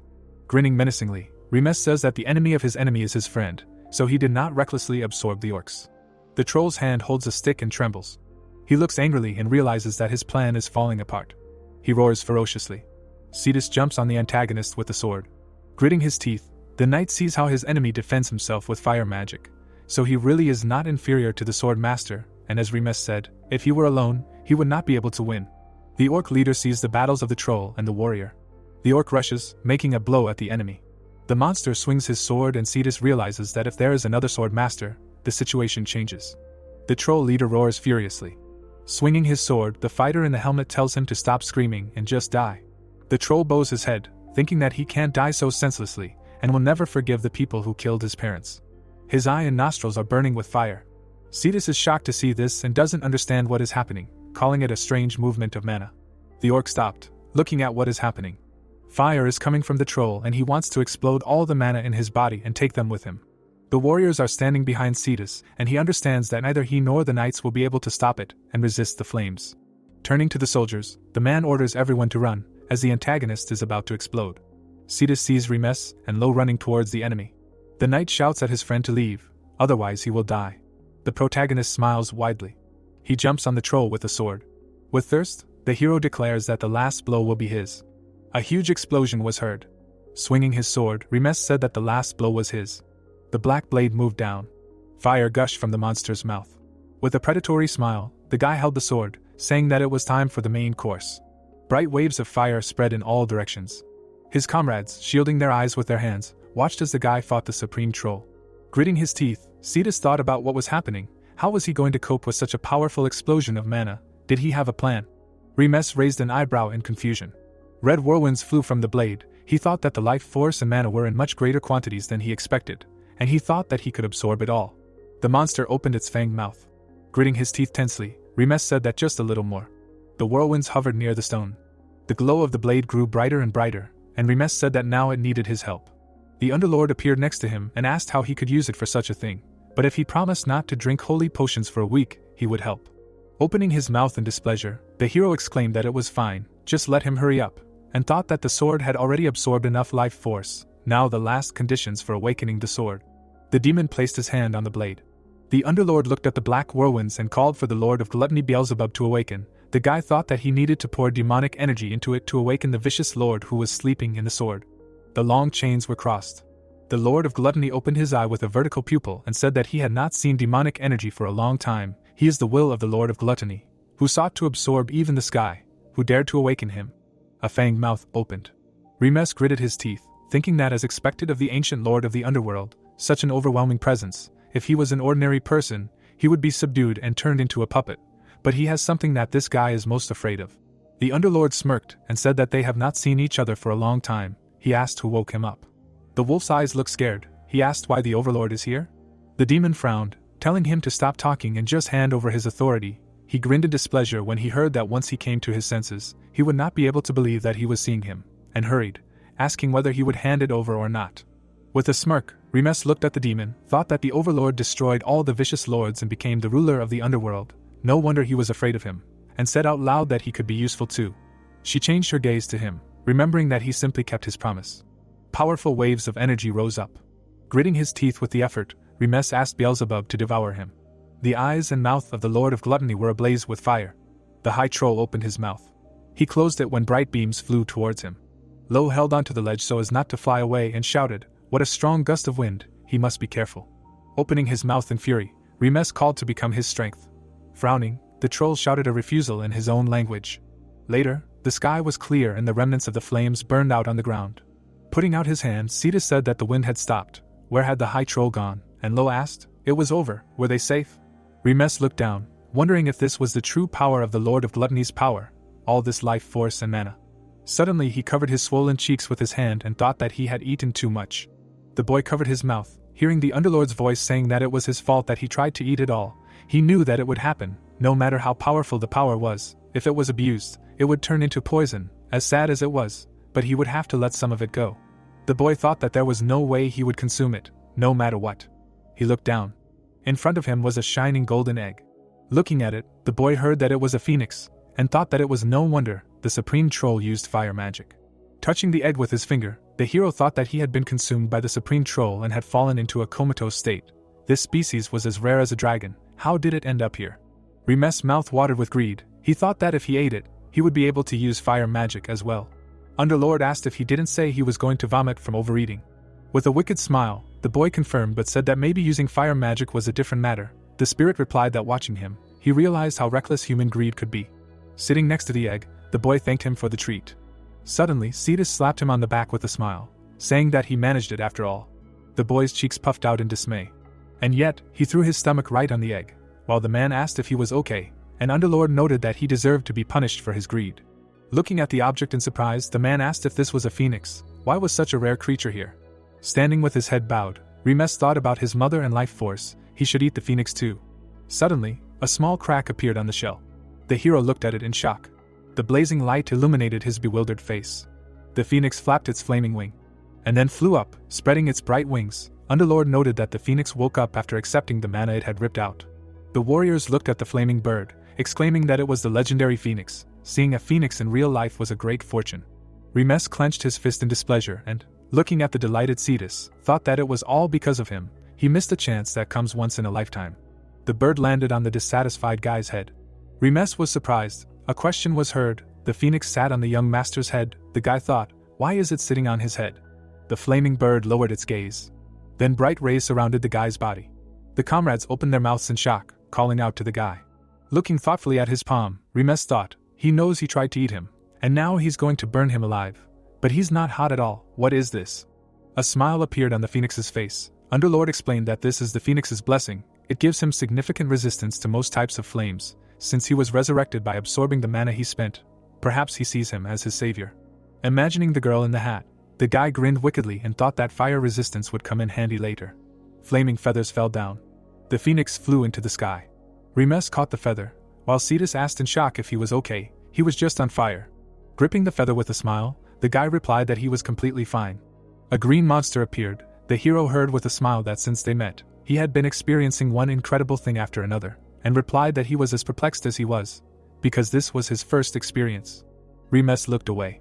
Looking at the green monster, he asked, "He is the leader of the orc tribe. Why is he still here? Does he want to continue fighting?" The orc squeezed the handle of the blade, saying that the oath was broken. He will pay. The orc leader with a determined look said that the price is death. Let him take his head. Looking at the orc in surprise, Remes asked if he had broken his oath. Which one? He imagined the battle scenes, thinking that he had learned about the orc's oath then. Long ago, the head of the Remes family and the orc chieftain had fought a duel for this land. The monster attacked the knight. The guy thought that the orc had lost the duel and had sworn to return to the mountains and never descend again, after which they had settled in the mountains, defending this land. The hero remembered the words of the man with the mustache that the orcs had settled in the middle of the mountain range, and thought that was why they had not descended, had not begun to live there. Looking at the monster who had closed his eyes, the guy thought that orcs were a race that valued an oath more than their own lives. The orc had said that his head would be enough. Let his clan forgive him, he asked. Indifferently turning away, Remes said that he did not particularly need his head. Let him return back. The orc opened his mouth in surprise and said that it was the oath of his ancestors. He had to pay for breaking it. Remes turned to him with displeasure, thinking that he was so noisy, maybe he should just kill him. He was still protecting their territory, so it was better to be patient. A sly smile appeared on the guy's lips. He said that he should pay for this with something other than his head. The orc looked discouraged. The next day, parts of the castle were destroyed. Looking ahead confused, Cedus said that she was not sure what he was looking at, and the hero asked if this was a compliment. Then thank you. The knight was dragging a sack on his back, wondering why the sand was so heavy. He looked at the orc in surprise, who was dragging several sacks, and thought how they carried so much on themselves, as if they did not feel it. Watching this, the man said that orcs and humans work together. Raising his finger in satisfaction, Remes said that it usually takes a month, but if the orcs help, it can be done in a week. The orcs are protecting the life of their leader, they get free labor, it's a win-win situation. Cedus exhaled, saying that as expected, he will never be able to understand it. It's still talking to a dragon that has lived for hundreds of years while standing. Looking at the frowning orc and the dumbfounded human builder, the man said that he thinks they should leave this matter in the slaughterhouse tower. Now that even the monsters from the wasteland have appeared, it is no longer in their power. The hero tilted his head and said that he understood. An even more cunning smile appeared on his face, and he thought that he already got what he wanted, so it is no longer his problem. He came to awaken Beelzebub and even received the blessing of the Phoenix. Now should he calmly go back and train some more? The dumbfounded hero rode on a horse with a wreath on his head. The people shouted thank you for saving their territory. The young master is so cool. The villagers looked at each other in admiration. One said he heard the supreme troll was damaged by the young master's sword. The second added that he heard he can even control phoenixes. And the third added that not only phoenixes, saying that he can control orcs with one finger. The hero blushed. He thought where all these distortions came from. He absolutely hates such superficial greeting ceremonies. The demon's voice was heard, who said that this flower crown really suits the dragon's slayer king. The people looked at the embarrassed guy in admiration. The underlord said that they are not superficial. He thinks they sincerely consider him a hero. The guy thought, what's wrong with that? This is not money. And the demon said that again, talking about money, he really suits being a mercenary more than a knight. A smile appeared on the boy's lips. He thought that they thought of him as a hero. In any case, he really planned to train calmly this time. White clouds floated in the sky. The doors to Cassie's research lab were closed. Remes looked down, asking, is there no way to fix this? Standing next to him, Cassie apologized, saying that there is no way right now. It seems that the mana deficiency syndrome in her body was more serious than she thought, and a much more delicate medicine was needed than the one they treated the cute knight with. The boy looked at the girl with the pipe and asked how much it would cost. He could pay any amount. She replied that money was not the main thing. They needed an alchemist skilled enough to create high-class elixirs. With a slight smile looking at him, the girl said that such an alchemist could probably only be found in the imperial court, and yet she was grateful to the young master. If she stayed there, she would have died, spending her entire life searching for a cure. Getting to his feet, Remes asked if it was possible if they had an alchemist, and heard attempts to object. Turning away, the hero said that he knew someone. Cassie looked at him in surprise when the guy said not to worry, to just let her wait here, he would bring him soon. The girl remembered how he looked at her while she was reading the documents, and thought that at first she had doubts. But he suddenly came to her and offered to tell her how to cure mana deficiency syndrome, even allocated funds for research. Trembling Cassie covered her mouth with her hand, thinking that the second was acceptance. Knowing that her body would not last long, she had no choice but to accept his offer. She sat clutching her head. The third was despair. She was devastated by the fact that the method of healing her body was incredibly difficult. Remes turned around, looking over his shoulder, and the girl thought that before, the people she had met so far had warm words but cold actions. But this man and his words were cold, and his actions had not felt such warmth for a long time. Cassie lowered her head and said that it was interesting. Tears flowed down her embarrassed face. She asked him to bring experienced alchemists. After all, her research was perfect. The hero looked at her with a smile. He walked down the hallway, hearing Underlord's words about doing this for someone else, saying that a sudden change in a person could be fatal, so let him be careful. Walking next to the window, the hero mentally replied that he was just fulfilling a promise very important to mercenaries, and anyway, he was going to visit this alchemist soon. Looking ahead, the guy thought that he did not have much time left. Among the buildings in the city of Markellen 3 days later, there were offers to come for sweet fruits just brought from the Horned Kingdom, or to look at these wolf skins. Remes in a black cloak looked at the people, thinking that the largest city of free trade was such a lively city. The demon asked what he meant. Looking at the many people, the hero thought that a hot city where it felt like everyone was working tirelessly. Then he remembered how the dragon burned everything with fire, and continued that the city itself disappeared due to the attack of a mad dragon. Looking ahead, the guy in the cloak thought that it seemed like he was the only one who found this situation strange. He passed through the crowd, hearing the words of the Underlord, who asked where the skilled alchemist he spoke of was, and was told that she was on her way there, so she should keep quiet. A man in the outskirts of Markellen City in the slums area. The man clenched his fist, frightening the trembling man with the words that he told him that the goods should be ready by today. The man with glasses shook in fear, covering his head, and said that no matter how fast he worked, at best he could only make one per week, if he suddenly asked him to make twice as many top-quality elixirs. The man interrupted him, hitting his fist on the wall next to his head, and exclaimed that it was not his problem, to be careful if he did not bring it tomorrow. Joseph grabbed his head in fear, hearing that he could get hurt. Putting his hand to his mouth, the guy shouted an announcement that he was offering a solution to those suffering from threats of attack and blackmail. The bandit and the alchemist turned to the guy who continued to shout his advertisement. The man asked who this guy was. Let Karen take care of him. The man took a step, asking who he was and why he was here. The guy stopped next to the huge man and asked, "Does he not know who he is?"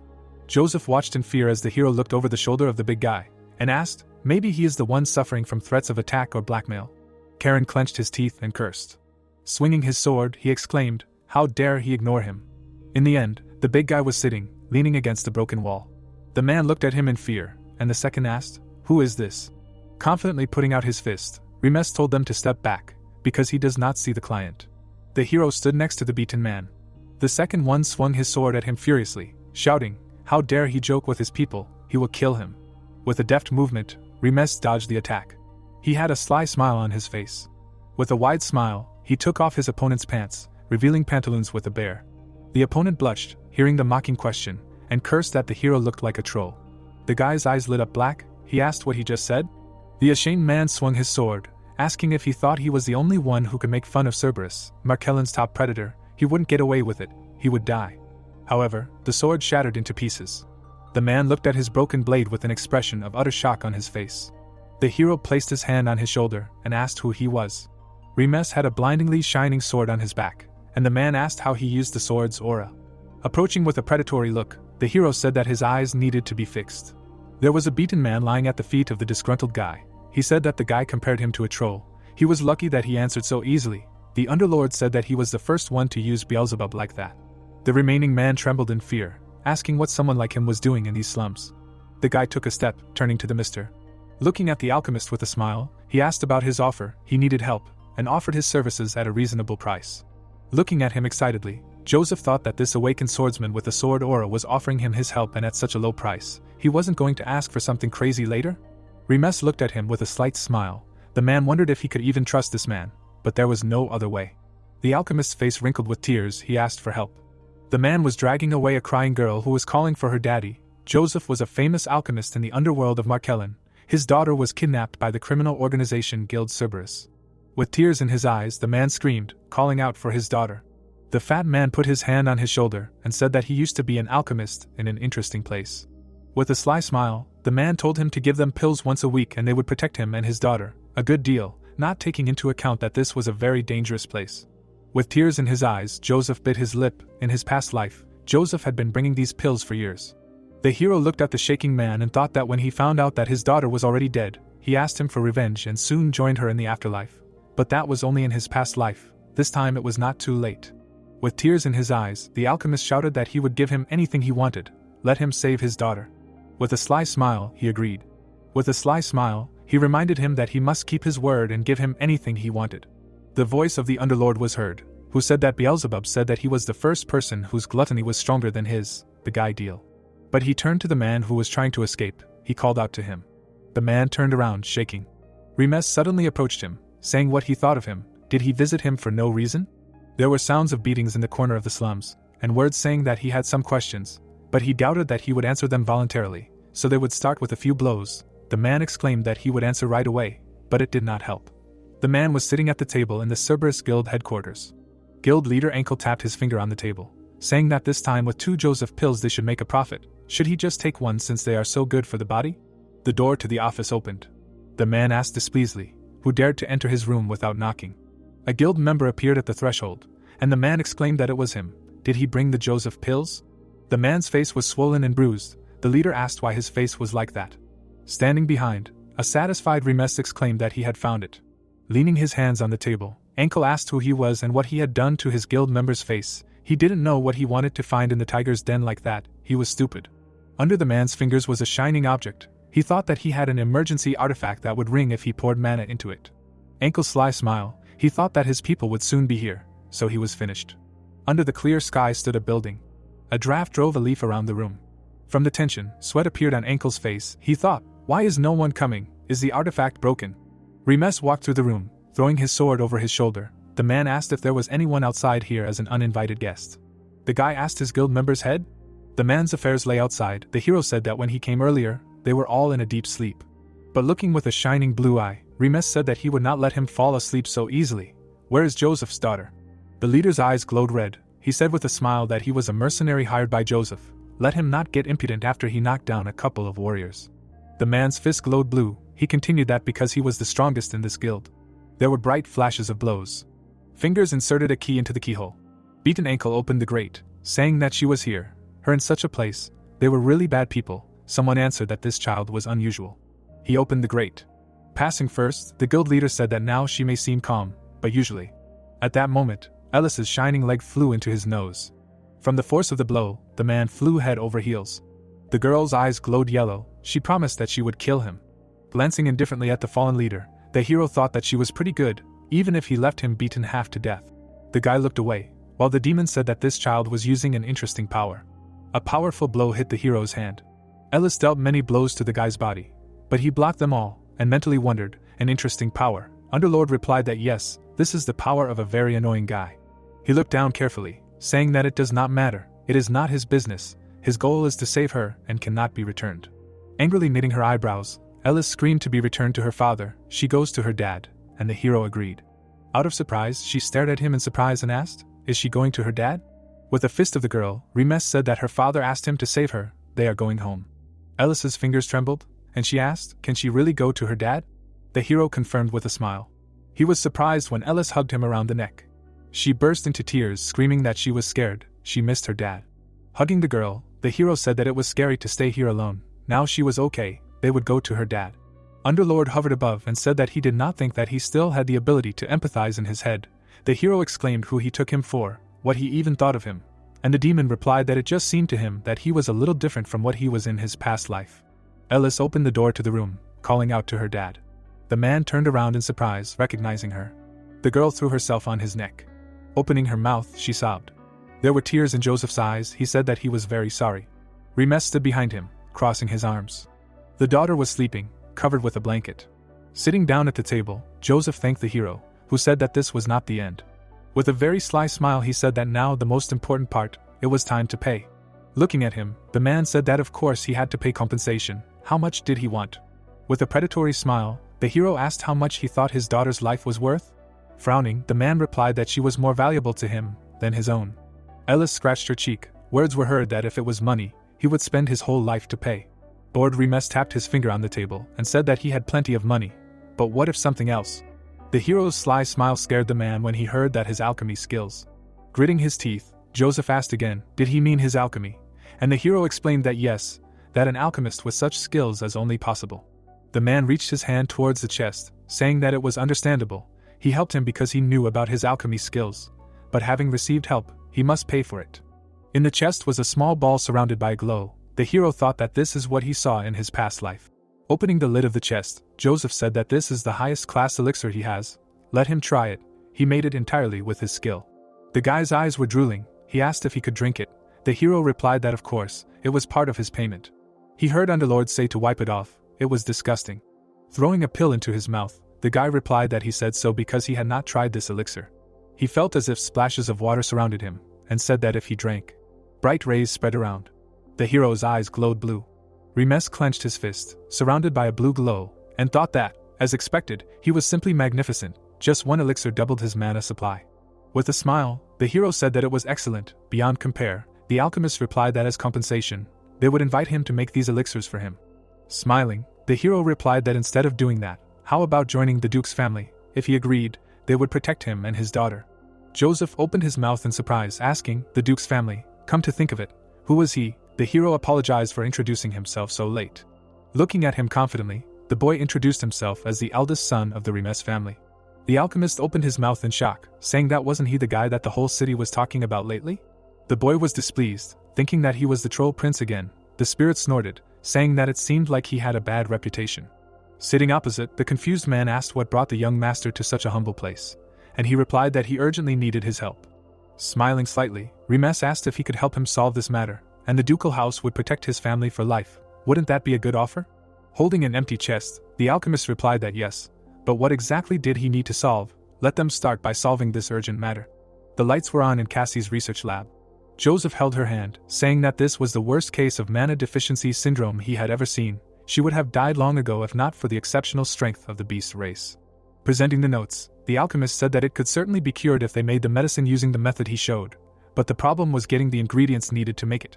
Remes crossed his arms and said that they would get the ingredients from their house, and the man replied that it wasn't just ingredients, it was impossible to get them. Looking at the notes, he said that mana deficiency syndrome was a disease where the mana channels were clogged. According to this treatment method, they needed extreme fire attribute mana for it. Looking at the guy in surprise, he asked how they would get fire attribute mana? Cassie looked down when she heard that it could be obtained from things like a fire dragon's heart or a phoenix feather. But how to find such legendary creatures? The girl said that she thought it couldn't be helped, but she was grateful for the help. The hero reached into his inner pocket and asked, did they mean something like this? He held a burning feather in his finger and said that he had a phoenix feather. His comrades opened their mouths in shock, asking where he got it from. Where did he get something they had only heard of in legends? The guy remembered the flying bird and answered in dismay that the phoenix had dropped it. Joseph collected the feather, saying that this was enough, this was definitely possible. Let them give him 2 days. Cassie stood behind. She smiled, a tear rolled down over a trifle. Fingers in a white glove knocked on the door, asking if the young master was here. Philip entered the room and answered that Duke Fried was looking for him. The tense guy trembled, thinking that this time he had disappeared without saying anything. The hero stood in front of the table in Duke Fried's office. There was a book in front of him. He asked what he had heard. He had gone to the city of Markellen. The guy answered that yes, he had gone there on business. Sweat beads appeared on the boy's face. He apologized, saying that he should have informed him before leaving, and the man replied that he did not call him here to scold him. The boy's eyes widened in surprise, and he mentally asked why then, and out loud asked what was the reason for calling him. His father handed him an envelope with a smile, and said that they received an invitation to the imperial banquet in honor of the crown prince's upcoming birthday. He wanted him to go this time. The boy's mouth dropped in shock. He exclaimed, he was going to the imperial banquet. Isn't Carl the one who attends such events representing their family? And thought that he still had so much to do. Fried smiled widely, saying that it was true, but he refused, saying that he had to deal with the knights. Besides, there were many people who wanted to see him. Letting go of his gaze, the boy sadly said that you are also busy, and then thought about it. Standing next to the table, he asked his father that it was the 450th imperial year, right? He replied that yes, he must attend this banquet, no matter how unpleasant it was for him. Smiling widely, the boy replied that he would go. He smiled sweetly, saying that he had no choice. Since Carl was busy, he would go, and thinking that this was just an appearance. Looking at his pleased son, the Duke said that he saw that he made the right decision. Let him be careful on the trip. The crescent moon was shining in the sky. The hero walked along the corridor. Putting his hands behind his back, He heard Underlord's words that he would not go to such a place without a reason. What was the real reason for his sudden agreement to attend the imperial banquet? The hero mentally replied that important events would happen at the imperial banquet this year. Remes imagined a burning castle and thought that this was an attack by black magicians. In the center of all this was the queen of black magicians. He imagined a blonde girl in a cloak and called her a silver witch, saying that he must definitely attract this woman to his side. Underlord asked if he didn't despise black mages. Why was he trying to make an ally out of someone he hated? Looking thoughtfully ahead, the boy mentally answered that unlike the radical and heretical black mage group Chaos, she was the leader of the moderate faction Fire of Florence. When he finished her off in his past life, this time everything could end differently. The hero remembered standing in front of the girl in the middle of the fire. The boy looked down. The silver witch called him with a smile and said that if they had met differently, they could have become very close. There was blood at the corner of her lips. The hero heard that it was a pity. She could not fix the corrupted black magic and could not restore Florence's will. A carriage and riders were riding through the forest. Looking out the carriage window, Remes asked if they really needed such a large entourage to go to the imperial palace for the birthday banquet. Lo replied that the size of the entourage symbolized the family's power. It was inevitable for the sake of the duke's reputation. Looking at the bored boy, he asked why they had to take a detour. Was there any special reason why we had to stop by this village, leaving behind a shortcut? Looking out the window, Remes said that he simply wanted to take a more leisurely route. Recalling the conversation with the alchemist, the boy said that he wanted to get more of Joseph's first-class elixirs, but there was one problem. The alchemist said that in fact, even if he wanted to make top-class elixirs now, he couldn't. He imagined the creature and said that they needed entiers, which come from the spirits of the trees, as ingredients for first-class elixirs. As he knows, they are now endangered and it is difficult to find even traces of ent elves, let alone tears. He looked out the carriage window, the hero, thinking that he had never seen them either, so he knew little, but he certainly knew. A smile appeared on Remes's lips. He thought that he would take the gift for now. A dialogue was heard from the middle of the hills. Remes told everyone to go. He needed to stop by somewhere. A comrade offered to help, and the boy replied that he would go alone, to which he agreed with a disappointed expression. His foot stepped on the grass. Remes walked through the forest, hearing the voice of the Underlord asking if he was sure that there was someone to meet in these mountains. The boy replied that he did not say it was a person. He smiled, mentally answering that he was here. Even now he cannot understand what his master was thinking. In front of the hero was a large stone heart. The spirit said that for some reason this heart-shaped stone looked very artificial. The hero imagined a man giving a thumbs up, saying that it was a gift personally prepared for a student who would come someday, and said that his master had very peculiar tastes. The hero walked up to the stone, hearing Underlord's words that he wanted to say that this strange stone was the gift. He thought it was a very ordinary stone. The hero replied that his master really liked to pack things. He took out a glow, telling the master that he would take it this time too. A bright beam of attack cut the heart in half. The two halves fell apart. The demon asked, didn't he say that this was a gift from his master? And the guy replied that it was just the outer layer. A passage opened behind the stone. The demon asked, a dungeon, is this supposed to be a gift? Looking ahead, Remes replied that he had always been an eccentric person. He often said nonsense, like how the mercenary king's apprentice must learn through pain, or he only becomes stronger through the experience of near death. A light appeared. The boy continued that this was not just a dungeon. Monsters were walking inside. Remes slung his sword over his shoulder, hearing Underlord's words that by chance he did not get along with his master in his past life, and replied that he said that he was an eccentric person. When he entered there in his past life without knowing anything, he thought that he wanted to kill him. His eye glowed blue, and the boy said that in this life he could not be more grateful to him. In front of him was a figure with a staff, surrounded by a purple glow. Monsters with glowing eyes were walking forward. The creature smiled widely, showing sharp teeth. Remes watched intently upon hearing that it was a lich, a stupid creature created when a black mage turns himself into an undead, and replied that they were one of the most difficult opponents if you didn't know how to deal with them, recalling how much trouble they had caused him in his past life. The lich's eyes glowed purple. He said that this was a foolish person who entered here without fear. He would turn him into an undead like the others. Remes quickly rushed forward, leaving a bright trace. His eyes glowed blue. The guy thought that if he destroyed the lich, the rest of the undead he summoned would disappear. Plus, considering how many high-level liches he destroyed in his past life, this half-dead one was nothing. A bright beam crossed the enemy's body. He gritted his teeth, saying that to think that he would never see the revival of the kingdom of black magicians. The rest of the monsters began to crumble into ash. The guy noticed a pendant on the lich's neck and asked what kind of shiny thing it was. There was a round pendant on the chain. Underlord replied that it was a gift from his master that he was talking about, and was told that no, he had never seen anything like it. The guy collected the decoration, saying that this too, the pattern seemed strangely familiar to him, until they left it. Putting the pendant on his neck, Remes, displeased, the assistant heard the words that he should also collect the lich's bone dust. The guy, wincing, looked down, hearing, didn't he say that he was going to look for ants? The lich's bone dust is what makes the ants go crazy. The hero sat down, thinking that he did not want to follow the words of this curse, but he also knew little about the ants. If he told him to collect it for some strange purposes, then he better be ready. The underlord said that he just trusted him. The guy collected the ashes in a bag and heard the question of where exactly this gift should be, to which he objected that a minute ago he was skeptical, and now he collects so much. He answered that it is useful to store useful things. Lamps burned on the walls of the stairs. The hero walked through the dungeon and heard that there was a secret room in it, to which he confirmed, saying that no matter how eccentric his master was, he was not so crazy as to simply throw him into the dungeon with only one key. A bright mist was flying ahead. The demon said that throwing a lich at him was already crazy enough. With a smile, the hero looked ahead and asked, did he also see this in his past life? In the center of the tree was a blue glow. The underlord said how could he forget? If not for that, he would never have lost their battle. There was a golden shield by the trunk of the tree. The boy thought that he had not seen this for a long time, the shield of the spirit of the banshee. He approached, slapping his hand, and thought that this was an item imbued with the spirit of a mad banshee. This madness darkened the user himself, so he had a hard time in his past life. The boy reached his finger towards the shield and thought that the second time was already nonsense. A bright beam appeared around his hand. The hero thought that one of the reasons he liked this shield was that a bright glow stretched from the shield to his hand. It wrapped around his wrist like an ornament, and the hero continued that it can be worn like a bracelet, unlike most equipment, and it can be taken out when needed, which is very convenient. A golden bracelet appeared on the guy's hand. He thought that maybe because it was a familiar object, it reminded him of the times when he was a dragon slayer king. He even missed this full of madness scream. The hero turned his head, hearing that the student is no worse than the teacher. He is also crazy, and stopped him, saying that it is time to go. Well, there is someone. And out loud the guy said that he knows that he is completely watching and wants to make a deal. Can he show himself?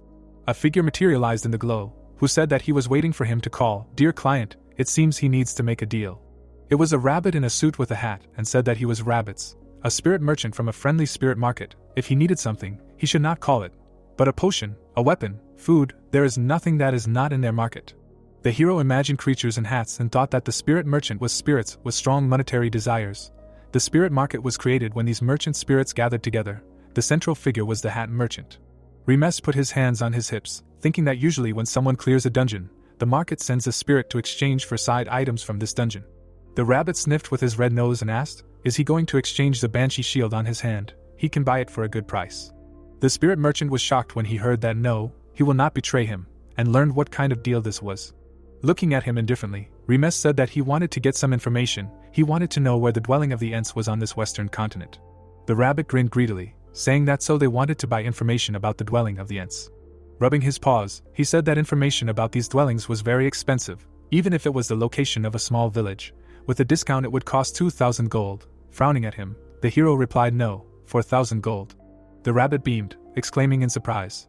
The hero looked at him with a smile, hearing the words of the underlord, who asked if he was crazy. Why did he suddenly double the price? Did he owe something to this spirit from his past life? And replied that he was indebted to him. He was just doing what he was taught.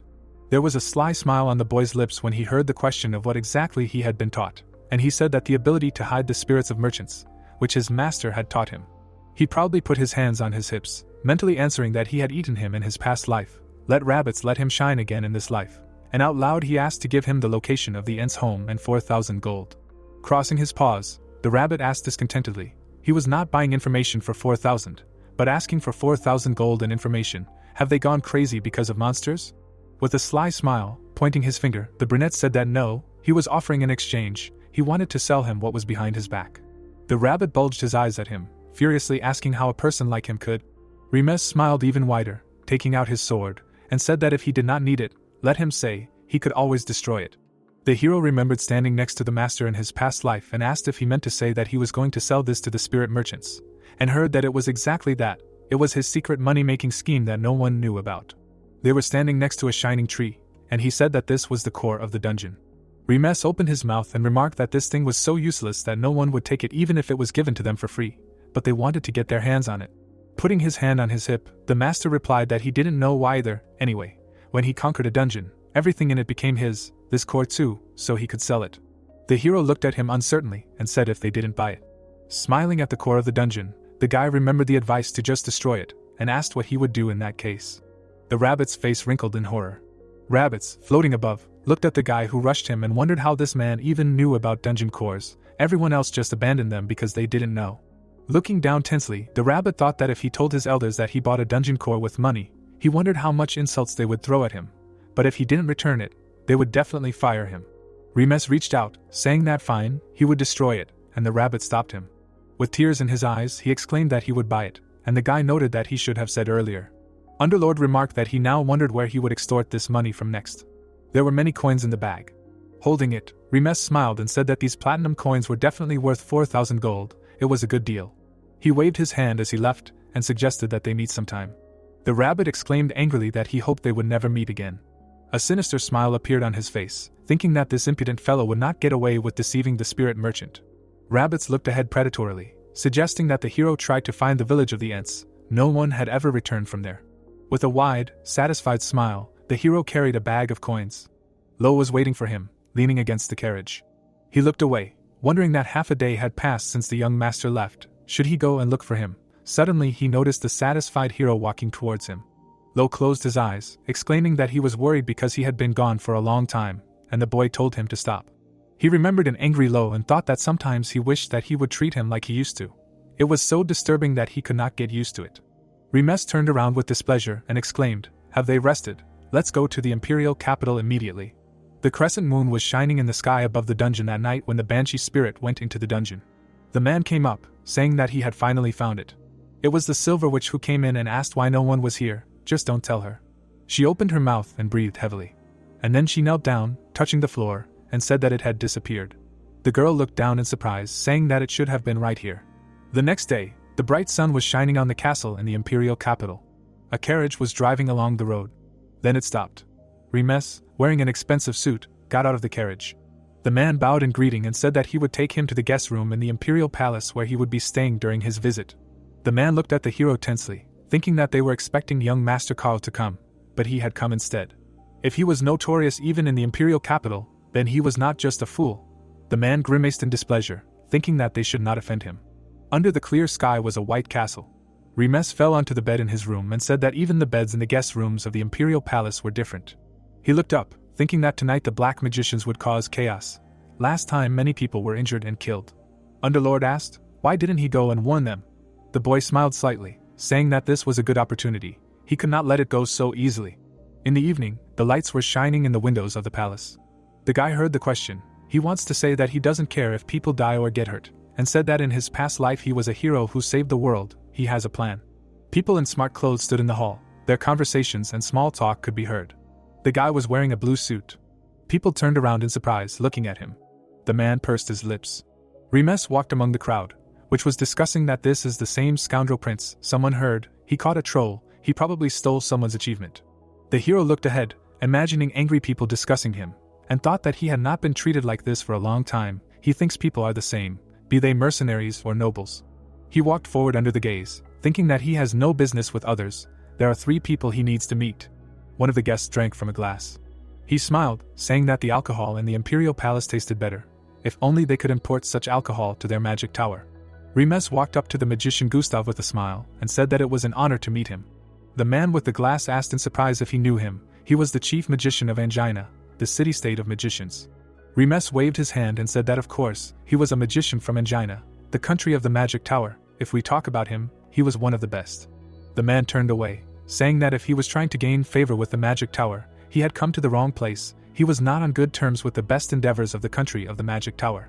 The guy smiled, saying that he had read the book he wrote, The Possibilities of Magic Engineering, and found it interesting. Gustav looked at him in surprise.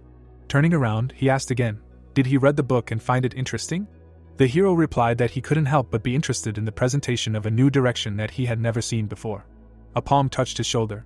With a wide, satisfied smile, Gustav said that he recognized the greatness of magical engineering. Unlike the old men from the country of the magic tower, he had excellent insight. Remes remembered how he slept over the book and said that he had never seen such a useful and excellent field of knowledge, and thought to himself that he would have said so if he hadn't fallen asleep every time he tried to read this book. He hadn't even turned the first page once. The magician standing next to him laughed, saying that in fact, if you look from the outside, if you create a person as a machine, you can find unimaginable perfection. If magical engineering becomes practical, and the output increases several times if you use it in battle, as written on page 97. After trying it out, the future will change.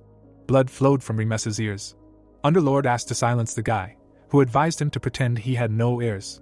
Gustav beamed happily, and the demon asked why they needed someone obsessed with magical engineering, which is not even magic. The guy presented a ball surrounded by rings and said that magical engineering may be rejected and considered useless now, but later it will become an indispensable technology for everyone. The guy with bleeding ears listened to the satisfied speeches, while Underlord said that then this Gustav must be quite a famous person, and confirmed that he was famous. He imagined a man next to a burning building and explained that he was the cause of an unprecedented grand event in history. Gustav was called the crazy terrorist from the magic tower. The demon clarified, a terrorist, he did not become famous for magical engineering? The guy imagined a robot on fire that demanded recognition of the greatness of magic engineering, and explained that he would probably have an accident during an experiment soon, he would have to be sealed, and he himself would be banished from the country of the magic tower, then he would attack it with a weapon created by himself. Remembering the fire in the tower, the hero said that this is how this man almost destroyed the country of the magic tower. He imagined a girl with a staff and said that of course, he was stopped because the country of the magic tower had a great magician Shora. Blood flowed from the ears of the smiling guy. He mentally said that in any case, thanks to that record when he almost destroyed the country of the magic tower, magic engineering received recognition. It's amazing, right? The magician with the glass continued to tell something to the hero. Gustav smiled, saying that this was the first time he had such a deep conversation about magic engineering. I wonder if he got too excited and said too much. Remes replied that not at all. It was a great conversation that broadened his horizons. There were already bags under his eyes, but he said that he wanted to talk more the next time they met. The man opened his mouth and called out to him. Remes turned to the angry boy in surprise. He thought the face seemed familiar, but he couldn't place it. The boy angrily pointed his finger, shouting that he was a thief who dared to steal their family heirloom. He would not forgive him. Remes asked in confusion, who was he? Remes scratched himself awkwardly and heard the question, surely something happened to him and young Master Tyan? And replied that no, he was seeing him for the first time. The boy's face had a puzzled expression. He thought Cedus. Now that he thought about it, this man. He imagined the man standing behind him and thought it was no wonder he seemed familiar. It was Tyan, Cedus' eldest son. Remes smiled, telling the young master that he was glad to meet him. He had been wondering where he had seen him before, and now he realized that he looked a lot like his father. Tyan angrily rushed towards him, shouting to shut up. How dare he deceive his father and steal their family heirloom? The others present whispered, he stole the heirloom. There was a black sword on the boy's belt, and they asked, wasn't that it? One of the men gritted his teeth, asking, what do you mean? He didn't defeat the troll himself. The hero held out his palms, awkwardly saying that it seemed like some kind of misunderstanding. He chose him fairly in a bet. The furious boy's eyes lit up red. He asked, fair in a bet? He had heard a lot about him acting strange lately. Did he really think he would believe that someone like him could withstand his father's onslaught and win the bet? Surrounded by fire, Remes continued to smile, mentally repeating the caustic words, and said out loud that he was overdoing it. The demon said that it was amazing. He knew what patience was, to which the boy mentally asked, did he mean to say that he should hit him here and now? The boys looked at each other angrily, and he asked again, was he overdoing it? Then why didn't he prove that this was not a scam?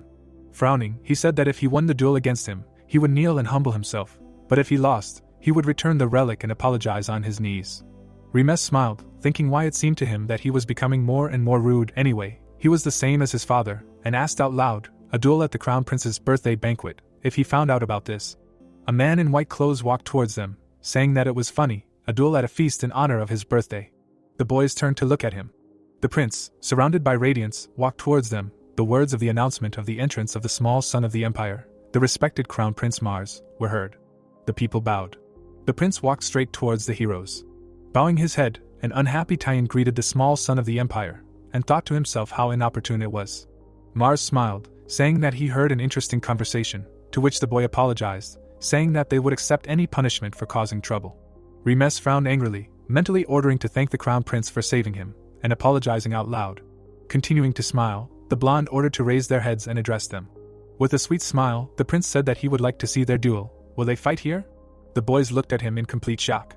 Mars spread his hands, saying that Tyan was famous for his exceptional fighting skills, and Remes had recently made a lot of noise with his exploits. If the two of them could show off their skills, it would be the best birthday present he could wish for. Remes looked down thoughtfully, thinking that this was how Mars had been famous in his previous life too. He imagined the boy with a sly smile watching the fight, and thought that he was considered the best candidate after the emperor. But he had one flaw, he was a battle maniac. He could not refuse the crown prince's offer. What should he do? The boy smiled and replied that he would gladly, as his highness commanded. Smiling, he imagined his father saying that he must be a genius destined to surpass him, and thought that his father, who had never acknowledged him, acknowledged this boy. Father, he doesn't know what trick he used, but he will expose him, return their relic and earn his recognition. Glancing sideways at the trembling Remes, he wondered where his confidence was from a moment ago, and now he was shaking like a coward. He had disgraced the family with his actions. This would serve as a lesson to him. Remes clenched his fist, hearing Underlord ask if he was okay. Embarrassedly looking away, the boy said that he didn't like to fight, but since the crown prince ordered it, how could he refuse? He thought he sympathized with the Margrave, but he had no choice but to accept this duel. He would use this chance to teach him good manners. Underlord noted that he really didn't look healthy. He was fighting a child. Was he even a human? The opponents stood opposite each other with swords. Smiling contentedly, Mars said that for safety reasons, the use of sword aura and artifacts is prohibited. He is looking forward to what kind of fight they both will show. Tyan, saying that he promises a private duel. With a sly smile, he said that he will prove right here that all the rumors about him are nonsense. Remes in response feigned yawning and asked if they could begin. The enraged opponent immediately rushed towards him, saying that the problem was in his trap. He swung his sword, thinking that this amateur defeated his father. This is ridiculous. He apologizes to the crown prince, but this will end quickly and imperceptibly. A sword flew into the shocked guy's forehead. The crown prince smiled. One of the guys opened his mouth and asked, "Tyan lost so easily?" Remes held the sword and said that he was surprised and slipped. He accidentally happened to be nearby. He was lucky. He smiled sweetly, saying that it was hard to judge something's skill based on the coincidence of the other mistakes on both sides. This round should be declared null and void. The prince sitting in the chair said that was very good. They would declare it null and void. Both of them should concentrate more. Tyan with a bruise on his forehead agreed and thought that he had let his guard down, even if it was a group like him. After all, a knight was a knight. He should be able to wield a sword. He remembered, ridiculously, and thought that it was that disgusting expression on his face. Clutching the wooden sword, the red-haired one said that this time he would give it his all. Grimacing, the boy mimicked him and urged him to attack. The veins on Tyan's face bulged with rage. He angrily thought that he hoped that he would fall for his taunts. He could fool him once, but never twice. His hands gripped the hilt tightly. Remes dodged the swift swings. Returning, Remes mused that as befits the son of a Margrave, his sword was honest and truthful, just like himself. The boy blocked the blow with his sword and said that compared to his father, his sword seemed too light. The opponent gritted his teeth and asked again. Looking at him calmly, the hero replied that the Margrave's sword was heavy and precise, but his sword now looked as if it was simply imitating his sword. Tyan flushed with rage and asked again. Remes frowned at him, saying that that was his sword, the one with which he fought his father, which he was so curious about. Remes quickly rushed towards the opponent, asking permission to show it to him. The red-haired man held the sword out in front of him, thinking that it was fast, not that he could not block it. The sword was approaching his face. He thought that his father was defeated by such a sword. Ridiculous. The boy was surprised to see how the enemy's sword curved around him. The blow hit him in the face. Blood flowed from the boy's nose. He was surprised to think that he definitely blocked. Remes frowned at him, heard Underlord's words that he thought he would be easier because of his connection with the Margrave. But it seemed that he took it more seriously than he expected and replied that such a stubborn knight like him would not stop until he was knocked out. If he did not make him lose all knowledge, you can bet he will attack him until he dies. The boy staggered, falling backwards, and thought that he could not cope with such unheard of swordsmanship. His foot hit the stripes with a cry that it was impossible. Remes smiled, mentally marveling at how he had endured this. The opponent raised his sword back, shouting that he was Tyan, the eldest son destined to lead the Cedus family. With a swift movement, the hero knocked the sword out of his hands, thinking of the mercenary's royal skill. The opponent staggered and began to fall, while the boy thought that he was a knight destroyer. The blonde boy caught Tyan, saying that it seemed like his friend had been causing trouble in his absence. Remes turned around, saying that it was okay. He was already feeling a little awkward, and thought, this man was familiar, and he, well, at least now he wouldn't have to search so hard. He was one of the three he came to see. Supporting his friend, the boy said that he was glad to meet young Master Remes. The blonde man had golden armor on his body. He was the younger brother of the traitor knight Silbita. With a slight smile, the hero introduced himself as Dair. On the wall hung a yellow crest, a sword guarding the northern continent, the Archduchy of Cedus, a famous strongest knightly family. It is said that there is no one who inherited this blood but did not become a sword master. They are famous for choosing their lord solely by their fighting skills. Remes drank champagne, thinking that if he were reborn in this family, he would already be a sword master. He looked at Dair, who was talking with the others, and thought that such a person is called a genius. He is born once every 100 years in such a family. Underlord said that he has heard of Cedus several times, but this was the first time for Deir. Behind Remes, who was smiling, there were people admiring him. The demon said that if they needed to meet him, isn't now the best time to approach? He replied that the best time would come. He glanced back with displeasure, wondering what was that stare he felt from behind. The boy turned around and was shocked by the admiring people who wanted to meet him and talk to him. The boy opened his mouth in bewilderment when he heard everyone calling him. Later, he stood leaning on the balcony railing and thought that they wouldn't follow him here. Remes exhaled when he heard Underlord ask if he was disgusted by these nobles. Just moments ago they looked down on him, and answered that people are all the same. Thoughtfully looking into the distance, the boy thought that this is how people are. They cling to a person when they are needed, and throw them away when they have exhausted their usefulness. You can't trust him too much. After all, he is also a person. The demon with black wings said that he trusts him. Remes was embarrassed, saying that you are unexpectedly touching. The boy raised his fist when he heard that he looked more like a troll than a person, so he trusts him 100%. And mentally promised to reserve 100 bottles of Saint Basil for him when they returned. A girl appeared behind him and asked, this was the swordsmanship of the mercenary king, wasn't it? Turning around tensely, the guy thought, she recognized his master's swordsmanship, moreover, this energy. Remes smiled contentedly, thinking that as expected, she came by herself, the last person he needed to see. The girl approached the fence, and the hero asked if she had seen this skill before, and received the answer that she had not seen it, but had heard of it. Smiling, looking into the distance, the girl said that the skill of the mercenary king could make any defense useless. If he were a knight, he would undoubtedly deserve a great honor. The hero imagined his master who was showing him the symbol of the coin and thought, he was a knight. He would have told him to give that damn part to the dogs if it didn't bring him money. But out loud he said that he probably would have done that. Leaning on the railing, he asked if this banquet wasn't too boring. He hated these formal events. The boy stood next to the girl on the balcony and thought that no matter how much she changed her appearance, how could he forget about her presence after hundreds of fights with her? With a slight smile, the boy asked, isn't that so? A shadow fell on the girl's face when she heard him call her Nikita. The girl's appearance and clothes changed. She said that he already knew, then she would ask him. There was a black sword on the boy's hip, and she asked how he awakened it. With a smile, the hero replied that he had a friend help him, and thought that she would come if she saw Beelzebub on him. A purple haze appeared around Nikita. She said that he was trying to dodge. She would ask again. The hero's gaze became shocked. The girl seemed to be holding him in her palm and asking where this demonic energy flowing from his body came from. Remes gritted his teeth, thinking that as expected, such a huge murderous aura. If this is demonic energy coming from his body, then it must be a curse. Can she feel it? The guy trembled and thought that they would discuss this later. Although in their past lives they were equal to each other, this time they need to try differently, and said out loud that he is on her side. Looking forward, the girl asked, on her side, as if he knows about her. The guy smirked and said that she was the leader of the moderate faction of the Black Mages Fire of Florence, a silver witch, the representative of the last line of the Black Mage Kingdom, the head of the intelligence organization White Moon. Is that enough? Nikita turned around in surprise after hearing this. Gritting her teeth in dissatisfaction, she asked, he knows so much. But how? The hero thought that the murderous aura had weakened, and said that they have a lot of time, and something will start soon. Looking at him, the girl demanded that he stop evading an answer, but she was interrupted by something. A shining pink seal appeared in the space in front of the castle. Looking down in confusion, Nikita asked, is this black magic for summoning the undead? She did not expect them to escalate the situation so much. Remes replied that these guys always follow the same obvious pattern, as always. Raising a finger with a smile, he continued that this black magic will not end until its summoner dies. It seems she has many questions for him, but they will deal with this first. With a sweet smile, the guy asked, she is here to capture the black magician legal team, right?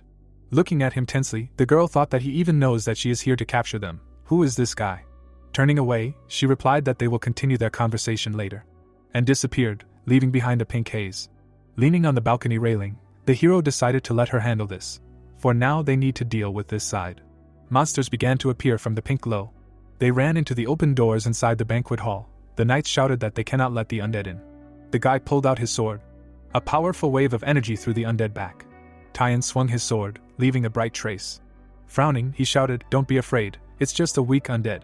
Remes stood on the railing, hearing Underlord's question that even this junior had reached the stage of advanced sword aura, and replied that at this age he had already reached the stage of sword aura, which means he is very strong. He just chose the wrong opponent. He must always feel like he is losing because of his friend. The huge monster towered over the knights. One of them asked, this troll, really, when will the reinforcements arrive? The blonde guy ran past Tyan, who thought it was dangerous. He would have to wait for reinforcements. The guy was surprised. Surrounded by bright rays, Deir attacked the monster. Remes looked at this in surprise, hearing the demon's words. This guy seems to be one step away from becoming a sword master, and replied that he is right. He is at the stage before the master, a half-master.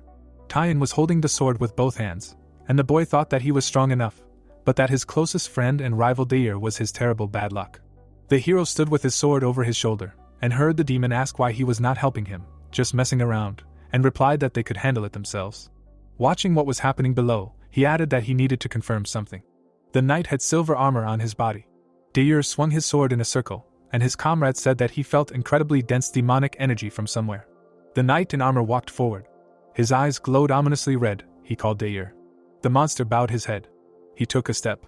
He took off, leaving a bright trail behind him. Deir turned around tensely. The enemy was attacking him, swinging his sword. A bright flash of attack. Deir tensely clutched the weapon. Remes appeared in front of him and blocked the strike with a golden shield. He furrowed his brows, thinking that the one who ruined this banquet had finally appeared. The monster's eyes glowed red. He thought that it was the strongest of the undead, the Death Knight. Naturally, gritting his teeth in tension, the hero thought that he thought something was wrong, and as expected, even if it was the strongest undead, Deir should be able to handle it. He always wondered why he lost in his past life. The monster gritted his teeth, and the boy thought that it was strengthened by dark magic and had power that surpassed that of a half-master. He wouldn't have been able to block it if it weren't for the Banshee Spirit Shield. Now he understands why Deir lost. The Death Knight bared his teeth and called out to Deir again. Remes looked at him in surprise, mentally asking what he said. A powerful attack threw him back, and the monster said that it did not need other bugs. Remes held the shield, thinking that this was what it was. He should have realized from the beginning that something was wrong. The knight stood in front of the roaring monsters. The hero thought that he should have noticed that the undead did not move to attack, but to separate Deir from the rest of the soldiers. Someone's hand reached out to the blonde. The guy thought that everything here was planned to kill him. The monster attacked the hero, who was covering himself with a shield. Opening his mouth, Remes thought that the Death Knight was also a half-master. He was so oppressed that there was nothing left to do but block. Deir appeared behind him when the hero said to him, "Now." The blonde attacked the enemy, and he blocked the blow with his sword. The Death Knight extended his blade in front of him. Deir said while clutching his spear that he couldn't believe he parried his blows so easily. Remes said that judging by how much mana he felt, it was obvious that he was at least a half-master. Glancing at the white-haired man, the boy wondered why so many were aiming at him. The one who would benefit the most was Deir's disappearance, most likely the one he was a nuisance to. The hero's eyes widened in realization. He realized that there was only one such person. Gritting his teeth, he imagined Silbita and thought that it was him. If this continued, Deir, the greatest genius of his family, would be silenced by his younger brother, despite being the eldest in the family. In the end he would only be knighted in the main duchy. After all, the heads were chosen based on merit. The dissatisfied hero held the shield, thinking that before he thought that he was just lucky to become the king of knights, so this is how tired he was. Gritting his teeth in dissatisfaction, the boy thought that he was in secret collusion with the dark magicians without his knowledge. The more he looked, the more rotten everything seemed. Looking ahead tensely, Deir asked how they should deal with him, and the hero replied that he thought, he knows how to deal with him. Looking at him in surprise, the boy exclaimed, "Does he mean to say that he is able to deal with such a monster?" Looking at the Death Knight, the hero said that thanks to this tactic, you can defeat much stronger opponents. He came up with it himself. Holding the shield, the boy smirked and said that it is called a provocation tactic. Looking at the satisfied hero, Deir thought, is this really a tactic? He said that he will try his provocation tactic, or whatever it is called. Remes smirked contentedly. Underlord asked when was the last time he hadn't provoked an enemy, and the hero replied that he had never, because it always worked, and if you give a tactic a name, everything becomes legal. Surrounded by a glow, the monster said that he must kill Deir. The recruit took a step. The monster quickly rushed forward. Deir tensely clutched the spear. The blade moved in the air. However, his blow was blocked by Remes' shield. He smiled widely, thinking that Silbita's treacherous nature was revealed again, but this time it would be different. The monster swung his sword, driving away the insects. Deir held his spear. The Death Knight noticed this. A bright beam quickly flew forward. The hero smiled, thinking that after all, a half-master is still a half-master. It's amazing how powerful he is. Deir held the spear with both hands and thought that if he struck correctly, even the Death Knight would be finished. The monster jumped up, attacking from above, while Deir said that he did not feel anything from the spear at all. He looked up in shock. Sparks flew from the monster's attack. The body in the armor was shaking. The Death Knight clenched his teeth, shaking with irritation. Holding the shield, the hero mimicked him and said that he parried his attack again. It was too easy. The Death Knight's eye burned with anger. He said that he would kill him first, and then Deir. The opponents attacked each other in turn, but the cunning hero did not let the monster win. cracks were left on the ground. The Death Knight looked extremely dissatisfied. Deer, standing behind, said that they were able to parry all the attacks, but their blows also did not cause success. They do not understand why there is not a single scratch on him. Remes smiled slyly. Looking in surprise as he giggled, the guy called out to him. Underlord was also confused and asked what was wrong with him. Was it Venzible that had taken possession of him again? A voice came from the stone on the sword, saying that it was not him. Smiling, Remes replied that he was fine, not to worry, and Underlord exclaimed that no one was worried. If he died, he would go straight for him. He could barely parry, and when attacked, he was completely silent. With a wide smile, holding the shield, the guy said that he could attack. He was just waiting for the right moment. The shield glowed brightly with gold. The guy said that with his current ability, he couldn't even scratch it. So he needed the power of the shield, the demon asked. So he wanted to attack him with the spirit of the shield? The guy was surrounded by golden rays. He said that yes, it's quite simple, isn't it? This shield is all permeated with the spirit of a mad banshee. With a sly smile, the hero swung his sword, mentally saying that as he said, the more it is used, the madder the banshee becomes, and subsequently its owner is also seized by madness, and he becomes proportionally stronger. The jump left a mark. With a mad look, Remes attacked the enemy with a sword. His eyes glowed yellow. He thought that in this state he was able to approach the level of a half-master. Deer looked at his comrade in surprise, thinking that this means he has been hiding his strength all this time. Since the time of battle, he knew that young Master Remes was quite strong, but to think that he was already like him and had reached the level of a half-master. The boy gritted his teeth, thinking that he was not just some half-master, he was strong enough to surpass even a Death Knight. The armor on the side of the monster was cut. Remes thought with a wild smile that the rage had thrown him off balance a bit, and the demon said that it seemed that one of his artifacts, including Beelzebub, was currently out of order. Surrounded by beams, Remes replied that the better the artifact, the more likely it was to have flaws. The demon asked what kind of nonsense this was, rather saying that the artifacts were like their owners. The glow around the guy had the outline of faces, like ghosts. Remes mentally replied that it was probably because he hadn't used it for a long time. But rage was hard to control, he needed to end it quickly. The stone on the guy's ring flashed as he activated the speed ring. The Death Knight raised his sword and approached him. The attack left a strong mark. Surrounded by a haze, the monster said for the insect to die. A blue spark appeared in the haze. A bright beam cut through the enemy's body from behind. Staring ahead tensely, he said that he couldn't see where he was. Sorvel smiled and said that he was here. He attacked the enemy from behind again.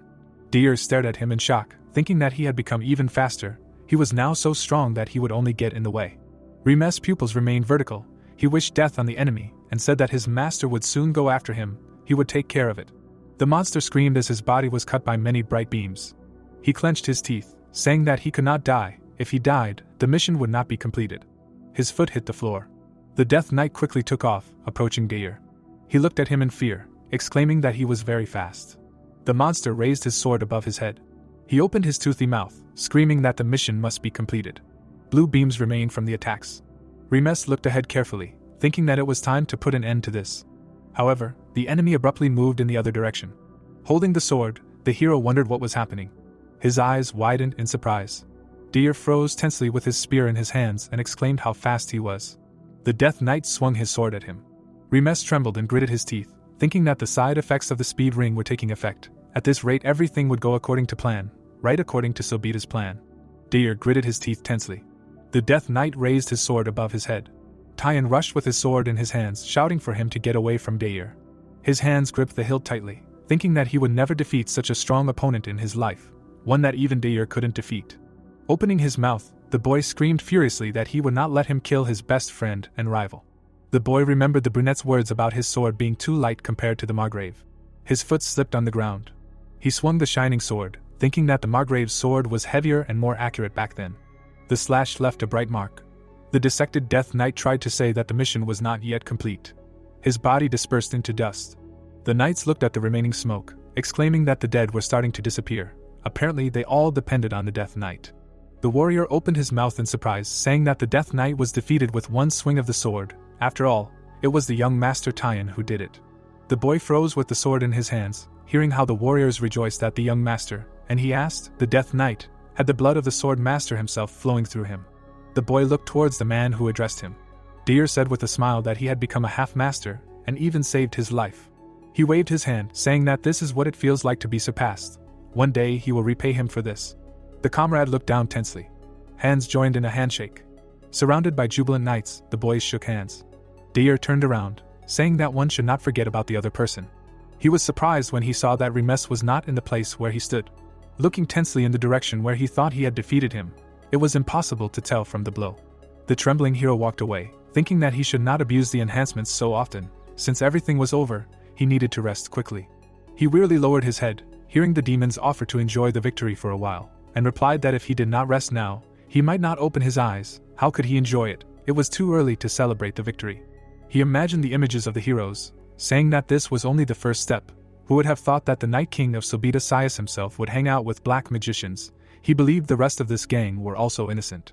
The guy walked, leaning on his sword. Underlord noted that at least he calculated the time perfectly. At one moment everything could go exactly according to the Night King's plan. The girl's figure was surrounded by a purple glow, the hero confirmed, saying that as he had already said. Nikita wiped the blood from her face. The hero looked at her with discouragement, repeating that she was incredibly strong. He remembered the scene of the battle with the Death Knight and mentally said that it was good that she dealt with the people from Chaos in time. Thanks to this, the spell was lifted, so the Death Knight disappeared. A little more and they would have screwed up. The hero saw a guy in a cloak running towards him. His body trembled when he heard the question of whether he was okay. Outside, out of nowhere, the dead appeared, began to attack. He answered, does he not see himself or what, where he was all this time? Beaten and swollen, Lo apologized and replied that he was fighting the dead. The castle standing under the night sky heard the words that he was a good boy, it was time to rest, and the agreement in response. The rays of the sun illuminated the premium box of the Imperial Palace. Remes was sleeping, sprawled out on the bed. Then he opened one eye. Sitting up on the bed, he said that he passed out as soon as he lay down. I wonder how long he slept. Looking at his nails, Nikita said that he was a real sleepyhead, making the guy scream. Looking at him, she said that no one would come, even if he tore his ligaments. She put up a sound barrier. Remes looked at her tensely. He pulled the blanket closer and thought that he knew that he would not get out of it, but he did not think that she would come the next day. Awkwardly scratching his cheek, he asked how she got here at all, and the girl answered that it was easier than wringing a goblin's neck. Opening her mouth, Nikita demanded to answer the questions. A dark purple aura spread around her. She asked how he knew about it. Remes frowned, wondering why all the fun always happened to him when he was half asleep. Looking at him with a glowing eye, the girl said that if he did something, he would die that very moment. The hero chuckled, saying that he only wanted to maintain friendly relations with her. After all, they had the same goal. Looking down at him, she asked if the nobleman of the empire and she had common goals. Did he even know about hers? Remes said with a shining smile that he despised dark mages. A shadow fell on the silent girl's eyes. Then a purple flame flared up around her. Raising her hand surrounded by radiance, an irritated Nikita asked what was up with the dark mages. Opening his mouth, the guy answered that it felt like in their day, dark mages forgot about their principles. The girl was surprised to hear this. The hero was visible through the window, saying that his old friend had once told him about it, and later showed him that black magic was originally created to cleanse the land tainted by vile mana and to fight the monsters of the underworld. Remes looked down, saying that the current dark magicians had gone down the wrong path, so they needed to show the heretics the true path. He got up from the bed, saying that just like her, he hated them, especially those from Chaos who had attacked the Imperial Palace yesterday. Remes extended his hand to the girl and asked if this was enough to start a friendship. Nikita's eyes were wide open. She thought that the noblemen of the empire not only understood the essence of black magic, but also recognized the dark magicians themselves. Looking at his palms, she wondered if he was telling the truth or just trying to get out of it. Removing his hand with a smile, the hero said that she could think as much as she wanted. In return, he would offer her quite useful information. Looking into his eyes, the girl asked if he thought there was anything that she, the head of the investigation organization, did not know, and heard that there were things that only he could know. Covering his mouth with his hand, he whispered in her ear that they had not happened yet. The door to the room swung open. A bandaged Lo stood next to Tyan, smiling, and announced that he had a visitor. The guy with a bandage on his nose said that he would like to talk. He was taken aback when he noticed the hero standing next to the girl, and immediately ran out of the room, slamming the door. Remes exclaimed that he had misunderstood everything. He would explain everything now. Remes laughed, standing opposite Tyan by the window. The embarrassed guy imagined the picture he had seen and asked if they were finished. The hero said that there was nothing like that between them, just a short dialogue and nothing more. He winced in dismay, thinking that it was clear from his face that he had already imagined everything. Nikita simply said what she had to and left. Putting her hand on her hip, the girl asked, This is the so-called land of bounty, the estate. She looked away, saying that the agricultural center of the empire had never been subject to drought since its very foundation, and he says that it will happen there? Pointing his finger furiously to the side, the hero exclaimed that she should take his word for it. It would happen in 3 months. Now it was more important to hurry and catch up. It might be a trifle for him, but if he left it like that, he would find himself in the center of another rumor. The guy pushed away the disgruntled girl, who asked how much worse it could get. He was already a great unequal spoiled duke. The guy asked her to trust him. Looking sideways at him, Nikita said that she hoped he wasn't lying, because she would find him even if he tried to escape. The hero fearfully hugged himself and thought that there would definitely be a drought. Why was he so nervous? And as soon as it happened, Nikita would have to believe him. The guy stood opposite Tyan and asked what brought him to his chambers. Looking at him sternly, Remes ordered him not to say that he came for another duel. His fingers clenched into a fist. Gritting his teeth, tensing up, he said that it was not easy for him to say this. But he recognized him as the rightful owner of the sword. As his father said, he deserved it. Remes scratched his cheek and thought that this was with him. It was obvious, and asked, was this why he came? The guy swallowed. Then he bowed and said that he thanked him. The hero was shocked and thought that he bowed and thanked him like that. What about that stubborn ram from yesterday?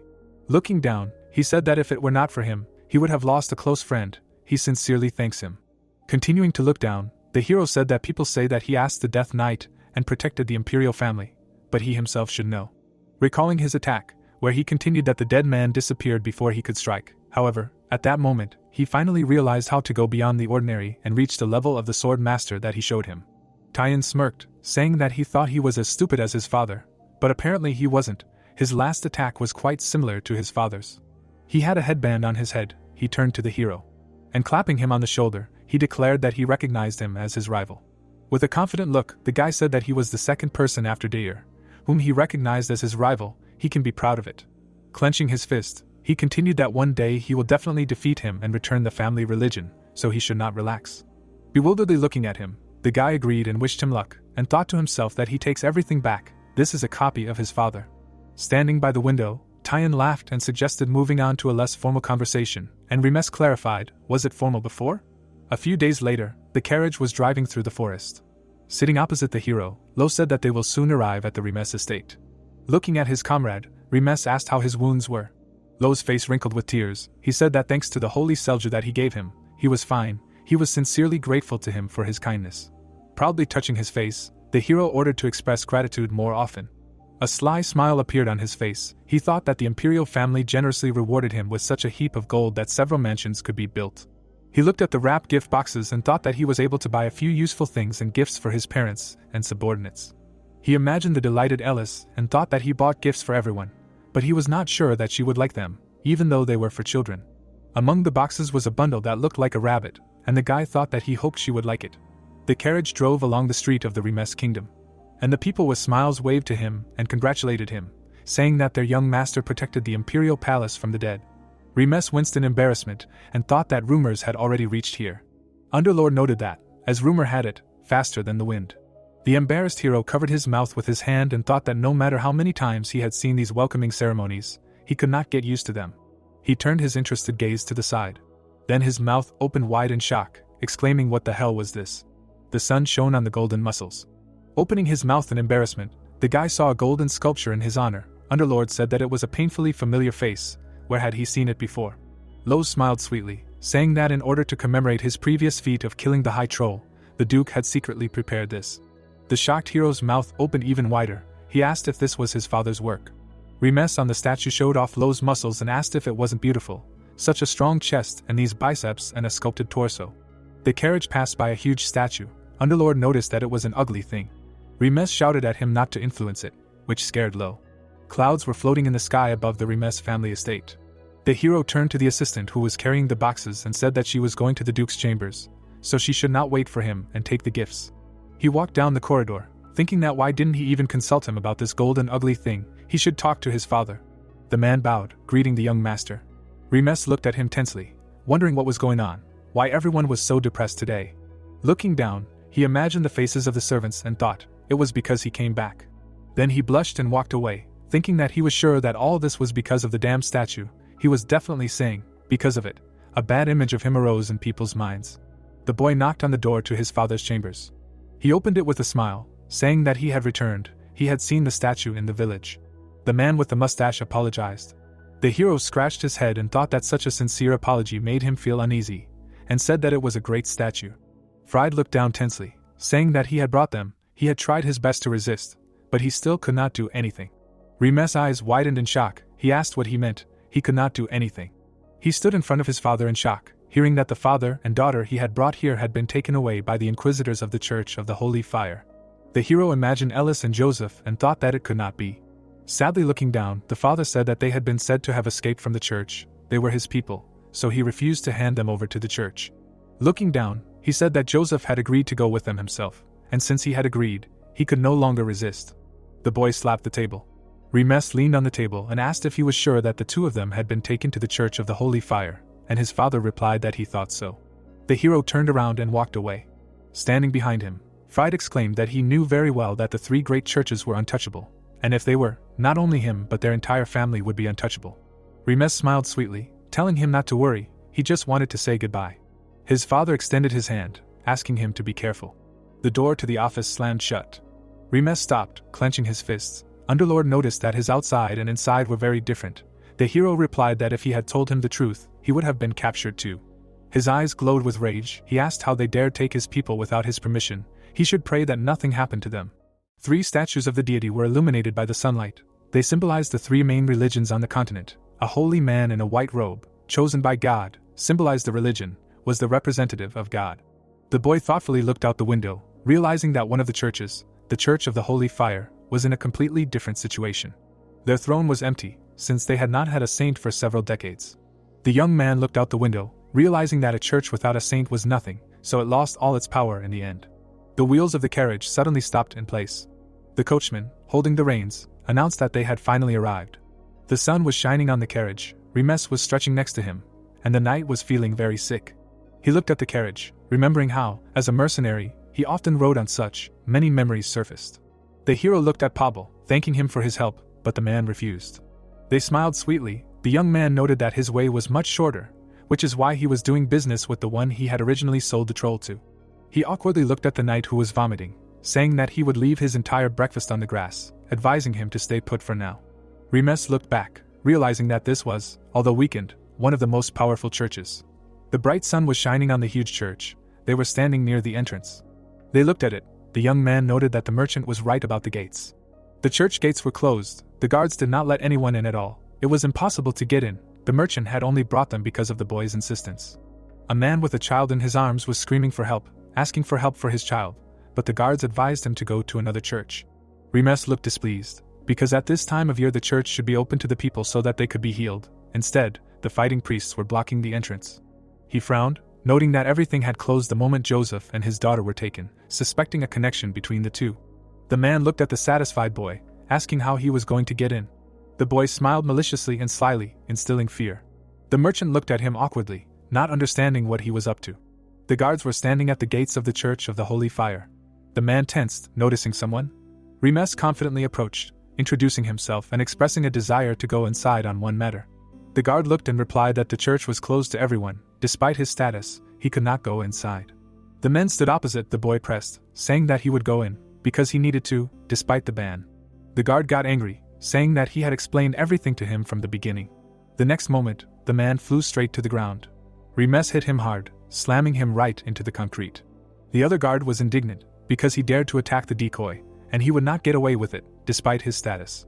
The guy swung at him. He knocked the man out with a blow to the neck. The merchant watched the fight in fear. The young man put his hands on the door, telling the underlord to hold on. Opening the gate, he explained that the church was teeming with holy energy. The men looked at him as he entered, not understanding what was happening.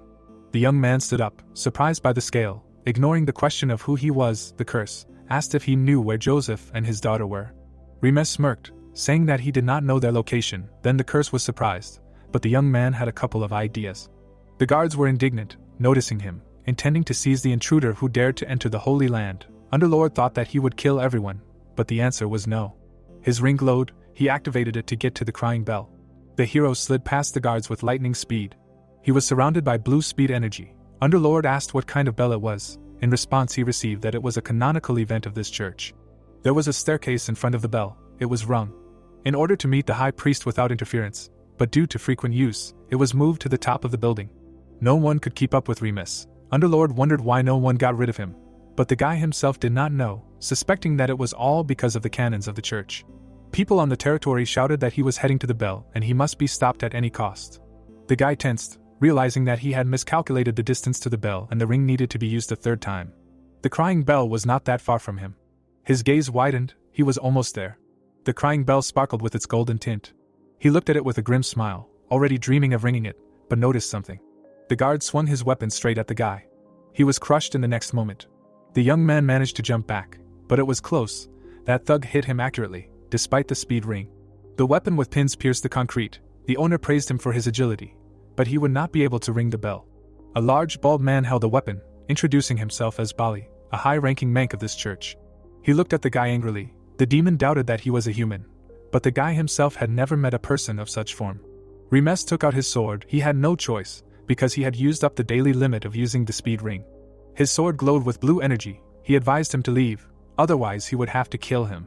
Bali grinned. He was amused that the intruder dared to threaten him, assuming that he had reached an advanced stage of the sword aura. He clenched his weapon in his hand. The man swung his weapon at the sword, thankful that he would have some fun after so long. The young man tensed up, wondering what kind of monstrous power it was, and how it could strike without using mana. Bali smiled slyly. Physically he was stronger than Cedus. He had not seen anyone stronger in his 2 lives. He laughed loudly, saying that no one in the church had ever withstood even one of his attacks. The young man was strong in his opinion. Cedus, Bali and Valken came to mind. The curse asked if it was typical for people to lose their heads from the acquired power, but received a negative answer. Bali pounced on him, intending to give the offender a good beating. A shield appeared on Remes' hand. He understood that there was no choice and he would have to fight at full strength.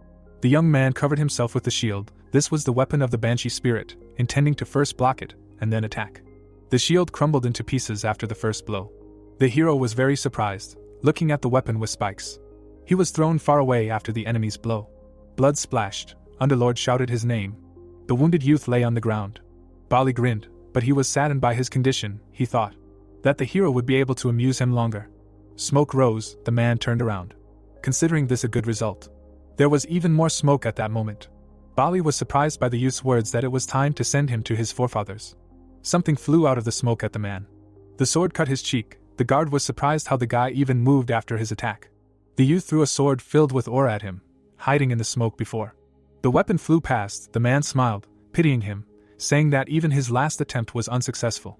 Flashing his eyes, he swung the weapon at him, saying that because of the loss of Mucha, he was now entitled to only death. Remes smiled slyly. Bali was confused, not understanding why he was smiling, thinking that it was from hopelessness. He looked back, fearing the worst. The man turned around, seeing the sword flying towards the bell. The weapon pierced the bell, and it rang. Bali looked with a smile, realizing that the young man had initially aimed at the bell. The guy smiled triumphantly, telling him to take the high priest there, since the bell had already rung. The next moment, he lost consciousness. The wounded young man fell right in front of his opponent. The bell sparkled in the sun. The opponent acknowledged his victory. The bright sun was shining above the church. Remes stretched, praising the healing technique in the church, but Underlord complained and advised the guy to quickly leave there. The guy stretched his neck, asking why he was saying that. The young man lay unconscious while holy energy was poured into him. It was a nightmare for the demon, but the hero only gloated, threatening to give him the holy potion more often. Someone's hand knocked on the door and apologized for the intrusion. Hakal and Bali came to him. He introduced himself as the deputy high priest and was glad to meet. The young man rubbed his neck, introducing himself to him, and thought to himself that he looked much kinder than he imagined.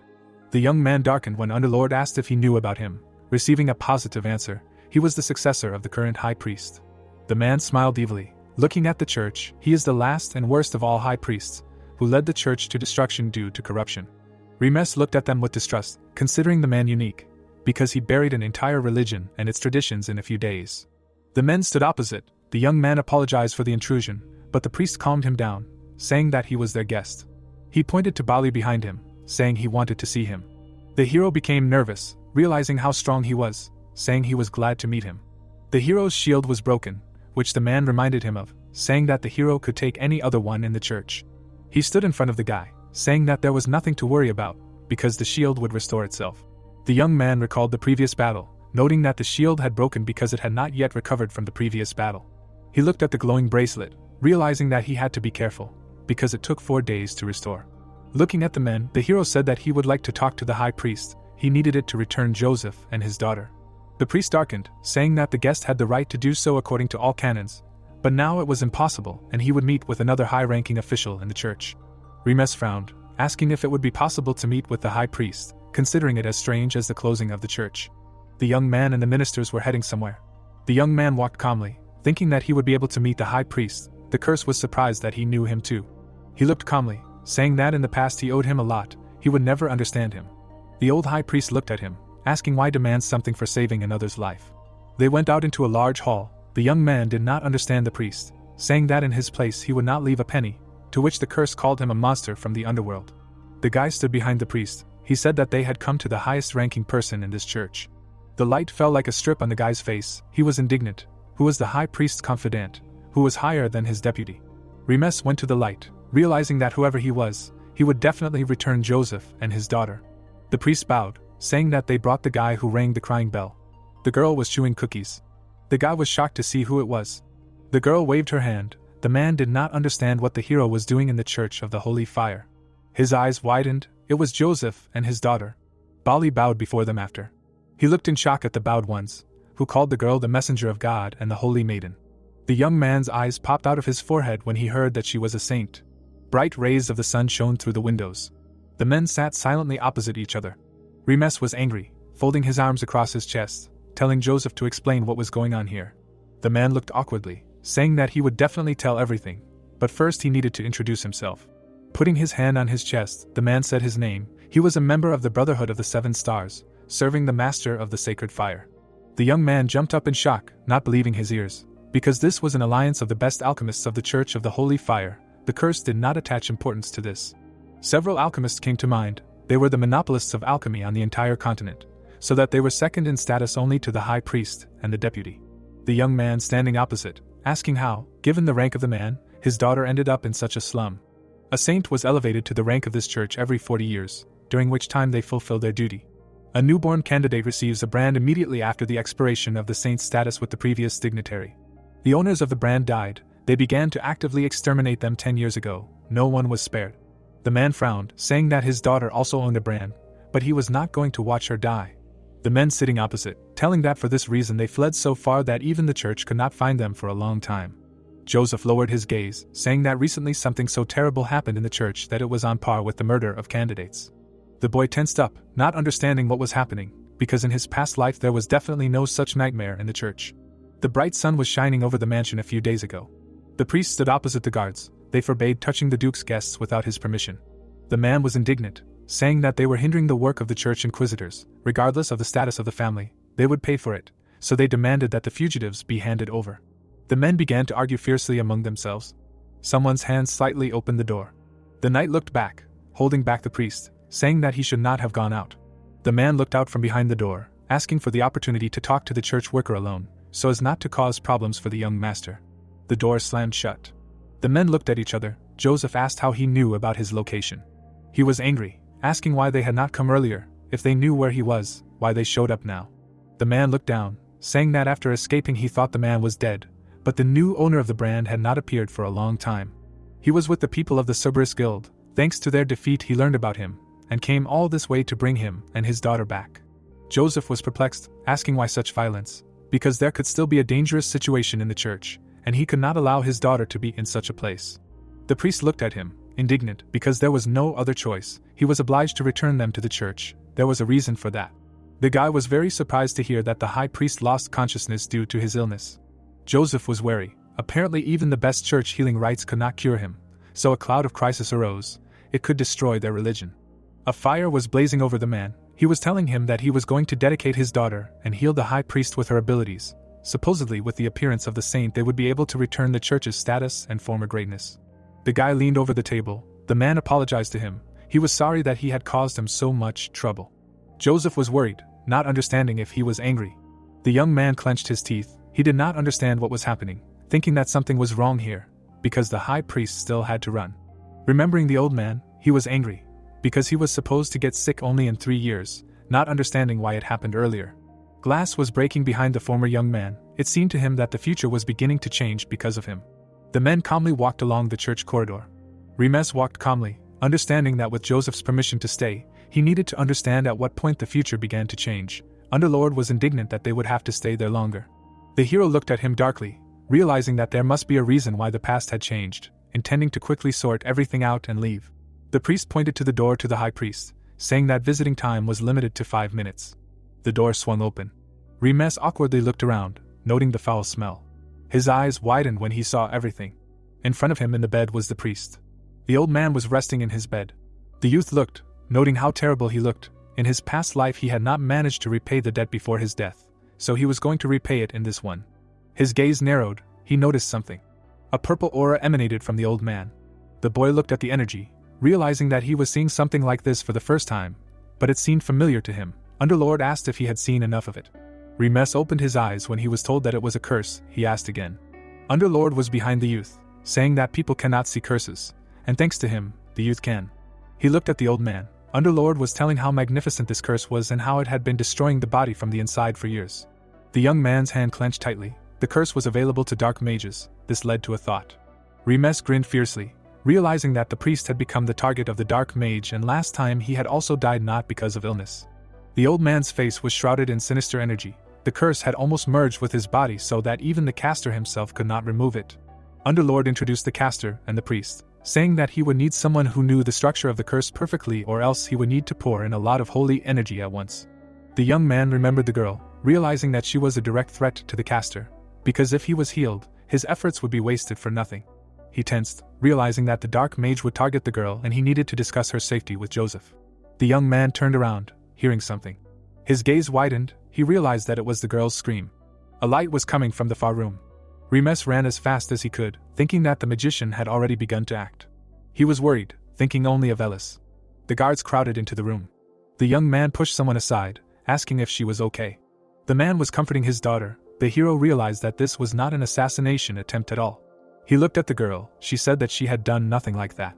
The girl grabbed her head and cried. The girl only blew out the candles to change them, but she screamed. Remes realized that she had slept only with the light in the mansion too. The girl was sitting in the dungeon. He guessed that she had not yet recovered from her confinement. The guy approached the man, asking everyone to take her out for a minute. The doors slammed shut. The girl clutched her head and cried. She asked for help and said that she did not want to die, but the guy said that no one would harm her now. She looked at him with tearful eyes. Someone's hand was reaching out to her. The guy in the past and now extended his hand, saying that no one dared to touch his people, so she could not worry. She looked tearfully and recognized the boy. The girl pounced on the hero with tears. Tears continued to flow from her cheeks. The boy squinted. The lamp brightly illuminated the room. They were sitting on the bed, the boy asking about her well-being. Remes looked at her when she was about to ask him something. She clutched her tunic, asking if she was fit to be a saint. She looked down, asking how she could be fit to be a saint if she was a coward. She remembered Cassie and the dog, saying that she was not beautiful and not special. She wanted to go back to his house and just play.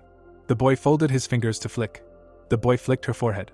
She grabbed her forehead, looking at him tearfully. With his fingers folded, he looked at her, saying that she thought too much about it and could not understand the whole picture, so she did not know anything about the work of saints. She held her head, asking the boy if he knew what it was like, receiving a positive answer. He smiled broadly, about to tell who he and the saint were in the past. Remes fell silent, not finishing the sentence. The girl in the night asked him for forgiveness. The girl sparkled, assuming that they were a couple. His hand lay on the girl's head. He sat next to her, telling her that the saint did not have to be kind or brave for him to express emotions freely. The hero said with a smile that she could always return home if she wanted. The girl looked at him, repeating the words about home. It was already night outside. The girl asked him a lot about what happened in the past. The door to the room closed. The boy leaned his back against the closed door. He was terribly exhausted. It was troublesome, even more difficult than training. Joseph came up to him, asking if everything was okay with his daughter. He walked into the room, thanking the young master, getting ready to leave. The young man looked tiredly at the deputy, asking why he was here. The man extended his hand, saying that he personally had to thank him for saving the saint, as he had heard. The young man extended his hand, answering that he was doing what he had to, and the hands were an inch from touching. He shook his hand. The underlord's eyes widened. The boy was surprised when he was addressed by his old name. He was shocked to hear that the deputy was the dark mage. They stood next to each other. The boy saw his red eyes, trying to accept that he was the dark mage. The man slammed his fist on the table. He was in the dungeon of the church, in the hideout of the dark mages. He was shaking with rage, not understanding how the young man dared to interfere with him. He should have killed the fugitives with the brand immediately. He yelled at the man, asking him how he could calm down now. He grinned with anger, because he was going to make the church his own, no matter what it cost him, not going to give it to anyone else. The priest turned around, asking when they would arrive. They answered that soon. They would let him know as soon as they got there. The man remembered the followers of the saint, who was going to be killed by her own followers in 2 days at her awakening ceremony. The priest ominously exclaimed that then all the churches of the holy fire would become omnipotent. He laughed evilly, rejoicing in his plans. The guy was hiding in the robe. He did not expect that the deputy high priest would be a dark magician, and not just one, but assistants. Underlord was sitting on throne, because he said that such things cannot be hidden from him. He senses evil magic. Besides, this magician was very strong. The young man was eavesdropping behind the wall, assuming that there were still plenty of these mages in the church, in addition to those two, but something in his head did not match. Underlord asked him what he was talking about. The hero looked, not understanding why the high priest's condition worsened faster, and whether he had any effect by saving the girl, but first he needed to find out who Hakal was talking about. He walked alone through the night city outside the church. He met someone around the corner. The man promised to take him to the church. The stranger was unhappy that they were on the threshold of something great, and they could not restore order in themselves. The interlocutor shouted discontentedly that it was because of them that they had to speed up, and no one knew that the child with the brand was still alive. The young man heard their screams, realizing that it was because of him that everything had to change, but the voice was eerily familiar to him. The men approached each other. One suggested not to argue anymore, because they had a common goal, about the rise of the deputy would be good for their leader. The man was suddenly grabbed by the neck. He held the hand of the offender, who was indignant at his threats, advising him to watch his language. The man's mouth was drooling. He was begging for mercy. Suddenly he was thrown against the wall. The enemy stood next to him, warning him that next time he would not get off so easily. The guy looked closely, realizing that he would finally see his face. His gaze widened when he realized who it was. The man was adjusting his hair. It was the Crimson Knight Haima. The young man shook. Underlord asked another whether it was a celebrity of a past life, receiving a positive answer. Haima and Sobita were in cahoots. The hero was angry. Now he understood everything. Sobita had previously said how dark magicians had filled the world and he would devote himself entirely to their extermination, as the charter of his duchy stated. Remes clenched his fist in anger, realizing that chivalry was rotten from the start. He had seen through many hypocrites today. Underlord asked why he needed to help Hakal. The masked youth was irritated, realizing that he needed an advantage in the form of support from influential people in the struggle for the inheritance. He remembered how he had saved Dair, realizing that he had changed his plan to seize the throne after the attack on him in the imperial palace. Sobita smiled slyly and this angered the youth. He called him a traitor. He turned around, noticing something. Haima pounced on him with a sword. The hero managed to jump back. He grinned angrily, asking what kind of rat was here. The boy noticed a glowing blade aimed at him. Remes managed to dodge 2 of his powerful blows. He realized in his jump that he had the same aggressive fighting style, wondering when exactly he was noticed. The man ran up to him, saying that if he continued to make such noise, he would not be able to do anything. Haima glared at him, telling him to shut up, since he could not notice a tail behind him, advising him not to interfere. The man was scared, unable to say anything. The boy glared at the young man, realizing that he would have finished him off long ago, if not for the order of the master. He glared angrily, calling him a rat. Approaching with a sword, he praised his skills since he was able to dodge his blow, but still asked the purpose of his location here. The young man looked at him indifferently, asking since when should he answer him. The enemy smiled, calling him funny. Remes pulled out his sword, realizing that it would be difficult to deal with him now and that he should run away.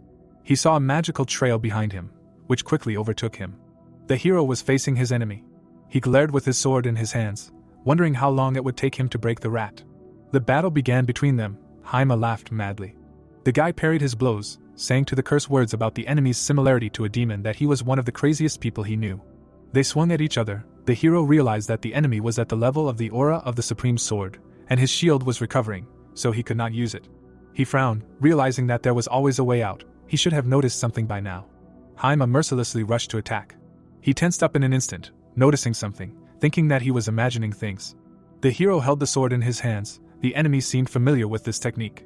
They stood opposite each other. The boy called out to him when he swung. The enemy was very surprised, asking how he knew it. Holding the sword in his hands, Haima smirked, saying that he should have guessed when he noticed this technique. He smiled evilly, realizing that he was from the Dair faction. He indifferently asked if they could get away with involving the dark enemies, but inside he was jubilant, because he fell into a trap. He dodged Haima's attacks, who told him to shut up, calling the stupid spearman a dog. Remes tensed, realizing that he was even more angry because he was one of Dair's minions. They fought each other. The hero thought how many problems the Crimson One had due to his character, because he was less rational due to overexcitability. The blades crashed into each other. The madman screamed and asked if the boy was going to attack, saying that he would never be able to defeat him. Blood started to flow from his nose. He wiped the blood and looked at him, not understanding what was happening. His gaze widened in realization. The enemy managed to parry the attack at the last moment. Haima was taken aback. He did not understand what was happening to his balance, and what the boy had done. The boy confidently held the blade, saying that he had not noticed his resonance skill for too long. The models clashed with their swords, after which a mana wave destroyed the enemy's internal mana flow. At first it seemed like an illusion due to weakness. The enemy trembled with the sword. Remes said that due to the cumulative effect, the wave turned into a powerful poison. The masked guy looked skeptically, realizing that he would have fallen long ago if he were an ordinary knight, but he was still standing. Haima screamed and asked if he would defeat him with his dirty skills. The boy scratched his ear, saying he didn't want to, offering to come up to him himself if he wanted. The enemy screamed loudly. Smiling darkly, the boy told him to shut up, because dogs should be silent at night. Haima went mad, indignant at how the boy dared to pronounce his master's name with his filthy mouth. He swung his sword furiously, promising to kill him. The boy looked mockingly, pretending to be scared. He threw something at his opponent, telling him to catch it. Haima deflected the object with his sword, asking if the hero was only capable of his dirty tricks. The jar broke right in front of his nose. A small explosion was heard in the city. Haima furiously shouted at the boy to finally fight him, promising to tear him to pieces. The boy looked around. His face was twisted with anger. Looking up at the sky, Haima realized that the guy just ran away, calling him a pathetic coward. A bright moon was shining above Remes in the jump. The guy was running away, and when Underlord asked, he answered that he couldn't handle the current level, so it was better to cut off the possibility of pursuit with resonance. He remembered Cassie, who was perplexed by his request to make a smoke grenade. The young man ran to the church, realizing that the dark mage cannot be allowed to escape. The man was also running somewhere. Above the running man was a guy. He was trying to tell the deputy about what happened, that someone knew about them. He turned around when he was told that they always create trouble. Tears appeared in his eyes. The deputy put his hands on the table. He was in the dungeon of the church the next morning. He screamed angrily, not understanding what was happening, because the messenger was supposed to bring a knight with him. The priest was shaking with anger, assuming that he had been betrayed or that the messenger had been attacked, but today's ceremony had to be stopped. He smiled evilly, realizing that he had another trump card, so he would use that guy. The guards stood at the entrance to the altar on the day of the saint's awakening ceremony. Joseph was hugging his daughter, crying because she was becoming a saint today. The guy looked at them, asking if the girl remembered his words, receiving a positive answer. She said with a smile that she would fully repay for all the troubles she had experienced by God's will. The man awkwardly turned around, asking the boy what he was teaching his daughter. The boy suggested that they move on. She headed inside. The hero held the man back, reminding her that she should be alone there, and that it was safe. The father shouted at his daughter to come back alive and well. The boy looked at the deputy. He asked the boy to give him a minute. Someone was coming around the corner. The hero looked there, asking what was the importance. The man was going to give him a small gift as a token of gratitude. He opened the chest with a blue energy pill, saying that it was one of the few left in their church. His smiling face was shining. He was talking about the value of the item. The others found out. They were indignant, so he handed it over personally. The guy was interested, asking if he was sure. In response, he heard that thanks to him the church would be able to continue to exist. Remes took the pill with his fingers. He brought it to his mouth. The deputy's eyes flashed angrily. The youth tensed, noticing something. His eyes suddenly became furious, veins stood out. The man smiled angrily. The deputy flashed his eyes, smiling madly, saying that this was a pill of submission, and that even a sword master would have to obey it. Putting his hand on the guy's shoulder, he was about to voice his order to him. Their faces were close. The deputy told the hero to go out the back and kill the child undergoing the saint's awakening ceremony. The girl walked towards the light. She was surprised by the bright energy. She approached the brightly burning ball. Eldest was worried. The priest told her to go through the flames to see the god, but she was scared. The guy raised his finger and said that it was the god who should be afraid and she should fully ask for all her suffering because of him. The girl walked up the steps. She realized that the boy was right and she should not be afraid. Eldest extended her hand, telling the god that it was time to pay. Remes watched from the side, holding a sword. His gaze was cold. The man sat and cried in front of the ministers. They stood at the entrance to the altar of the Church of the Holy Flame. The deputy smiled slyly, making up a story about how an intruder invaded the church and killed the saint. He smirked, believing that he could finally become the high priest. Suddenly, people began to approach them. The priest turned around. The other attendants turned around as well. The man shouted for everyone to stay put. Bali stood at the head of the guard in front of them. The monkeys in battle dress stood in formation. The deputy was indignant, saying that a ceremony was taking place now, not understanding how they dared to come in armor. Bali replied with displeasure that he was aware of the event, but there was more important matter. Putting his hand on his side, he shouted that there was a heretic present, who had conspired with the darkness, so he had come there despite the consequences. The priest hesitated, not understanding how he knew. The people looked at each other in fear, discussing dark magic, indignant if there were black magicians among them. The priest pointed his finger and shouted that this was blasphemy, asking how he dared to say that someone dared to turn his face to the darkness. The high priest walked among the Semolina, saying that it was he who called him. The deputy was confused, recognizing the voice, not understanding what it was doing there. The servants were surprised, shouting that this could not be. An old man with a cane stood before them. The deputy was angry and indignant, how he could get rid of the curse that he had worked on for years, wondering if it was a traitor, or someone with the same energy as the saint. The high priest looked at him with disapproval and said that this was the end. The deputy grimaced angrily when he was called a dark mage. He trembled with anger. The people behind him discussed how this could be and why he lied to them. The dark mage grinned angrily, having waited for this moment for decades. Then he smiled angrily, believing that not all was lost. Pressing his hand to his chest, he assumed that the high priest had not fully recovered, remembering how diligently he had looked after the old man. He shouted furiously that this was all a misunderstanding, and that the dark mage was the young man who had plotted to kill the saint. The young man left the altar.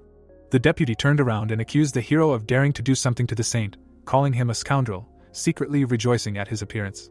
Remes calmly asked about the saint. He laid his sword on his shoulder and replied that she was going through her awakening, pointing his finger at her head. The deputy was confused, wondering if he had lifted the curse and how he had managed to do all this. At night, he stood by the open window. It was the night before the battle with the Crimson Knight. He looked at the owl in the tree, telling Nikita not to spy on him, asking if they could talk. The owl's yellow eyes glowed in the darkness. Its wings flapped at that moment. The owl flew into the window, asking what the plan was. The guy assumed that it knew that chaos was going to happen here. He raised a finger, noting that it was their common enemy, and since he would deal with them, he asked for a small favor. The owl looked at him carefully, asking what was going on. The guy slyly extended his hand, and smiling, asked her to borrow it. The protagonist placed his hands on his waist and looked at the owl. The bird raised an eyebrow and asked why he suddenly needed an artifact to remove the curse, and whether he was going to fight chaos. The guy smiled and replied that it was to help the high priest Curdle, whose entire body was paralyzed, although his consciousness was still intact, so the old man probably already understood whose side Hakal was on. Remes raised a finger and added that if the high priest woke up, then it would not be difficult to deal with the traitors. The interlocutor's eyes sparkled and agreed, noting that it sounded reasonable. Purple energy appeared on her feathers. The hero looked with interest at the anti-magic ring that appeared in his hand, which the girl herself created, and she said that he needed to give Curdle to remove the curse. The owl narrowed her eyes and advised him to be careful, since chaos had already brainwashed most of the church. She frowned and assumed that they would try to do the same to him. Remes looked at the artifact with a grin, saying that there was no need to worry about it. He turned to the interlocutor and said that he already had one curse hanging on him, so the others would do nothing. The bird flew out of the window, and Underlord clarified whether they were talking about him, and the hero asked if there was a problem with it, to which the demon muttered that he himself was sick, but the mention of holy potions made him shut up. Remes threw his sword over his shoulder and noted that Hakal was in trouble. The villain clenched his teeth and trembled with rage. People looked at him and asked if he really was a dark mage. The high priest looked at the man and advised him to give up now, and then he would try to do something. The interlocutor bared his teeth and asked again. Hakal's eyes widened and he asked him if he knew what it was like to be rejected by the church, even though he had lived his whole life hoping to become a saint, and in the end, he had lost the meaning of his entire life. The old man raised his eyebrows and asked him to calm down. The villain raised his hands, engulfed in dark energy, and shouted that then they would all turn into corpses, and then, finally, they would bow before him, becoming his followers. Bali, who was standing next to the high priest, frowned and noted that he could not be allowed to do this, so it was necessary to deal with the traitor right now. The dark mage glared and declared that they could not stop him, and then called on his fellow dark bloods to help. Several people in the crowd crossed their arms, calling on the purple power, and everyone was surprised that there were so many heretics among them. The paladins grabbed their weapons and exclaimed that they would not flinch, since they had the holy fire on their side. Suddenly their eyes turned purple and a haze spread around them. The man narrowed his eyes and muttered that he submitted to the will of Lord Hakal. He turned around with an empty look and attacked his ally, who was afraid that he was also a heretic. Bali reached for his weapon and said that in that case, everyone should be punished. The old man began to sweat and shouted at him to stop. The bald man turned to the high priest and asked what was going on. Curdle grimaced and asked how low the villain would fall. The dark mage grinned and noted that he was smart, since he realized that he wanted to see them all kill each other, so he cursed everyone with submission, and if they suddenly raised a hand against him, then the people would lose their lives. Curdle gritted his teeth and frowned. The interlocutor grinned and shouted that now he had no choice but to surrender. The protagonist rubbed his chin and muttered that there were about 15 of them. Hakal turned around, dumbfounded, and asked what was going on. The brunette rushed through the crowd like blue lightning, cutting some people. He smiled and noted that he was already -2. The mage sweated and indignantly repeated that he would kill them as soon as the opponents did something. Remes smiled ominously and asked what did he get out of it. If he wanted to, let him kill. The man frowned and shouted that he would do it and would not chicken out. The guy grimaced and replied that it was not his problem, because he was not even a member of the church. The hero held out his sword and said that he just wanted to beat the crap out of the chaos bastards. Hakal shuddered and wondered how he knew that he was a member. Did he really come for him from the very beginning? The mage spread his arms and ordered the puppets to kill the guy. The brunette smirked when Underlord asked if he was serious about killing everyone here, and he said no, noting that he was not that heartless. Remes pulled out 2 bottles and explained that individually chaos were weak and could only maintain the curse of submission, so by reducing their numbers, the curse could be broken. He pushed off the ground sharply. The young man jumped above his enemies. The hero smirked and threw the potions down from above. Smoke appeared on the ground as he fell. Hakal gritted his teeth, not understanding what the boy was trying to do, and ordered him to be killed. The warrior landed on the ground and gripped the hilt of his sword. He frowned and looked forward with determination. A bright blue trail was visible through the smoke, and screams could be heard from different places. The man backed away, not understanding what was happening, because he felt the number of dark mages dwindling. He shook from the realization that he had worked hard for 10 years for this moment. Hakal's hand was covered in purple energy, and he decided that he had no choice now. The man turned around in fear and called for help. The protagonist quickly cut him down with his sword. He smirked and thought that no matter how hard they tried to hide in the smoke, the dark mana was coming from a mile away. The brunette shuddered after he decided that there were only 6 left, if you count Hakal. The guy scratched his head, not understanding why there were already 3 enemies, although maybe the priest Bali joined in. The hero raised an eyebrow when Underlord suggested that they were not disappearing, just all the dark mana was gathering in one place. Hakal raised his hands, absorbing the purple power. One guy looked at him in fear and begged for mercy. However, magic was immediately pulled out of his body. The man smiled widely and shouted that he was offering the barons of the underworld half of his life and all these. Remes widened his eyes and thought that this was completely unnecessary. Bali and the others stared ahead in shock, not understanding what it was. The high priest raised his eyebrows and asked if this was the end. A bloody vortex was forming in the sky above the church. The dark energy was slowly fading away from the cursed man. His eyes cleared and he asked what had happened. The people were coming to their senses, noticing that the curse had lifted.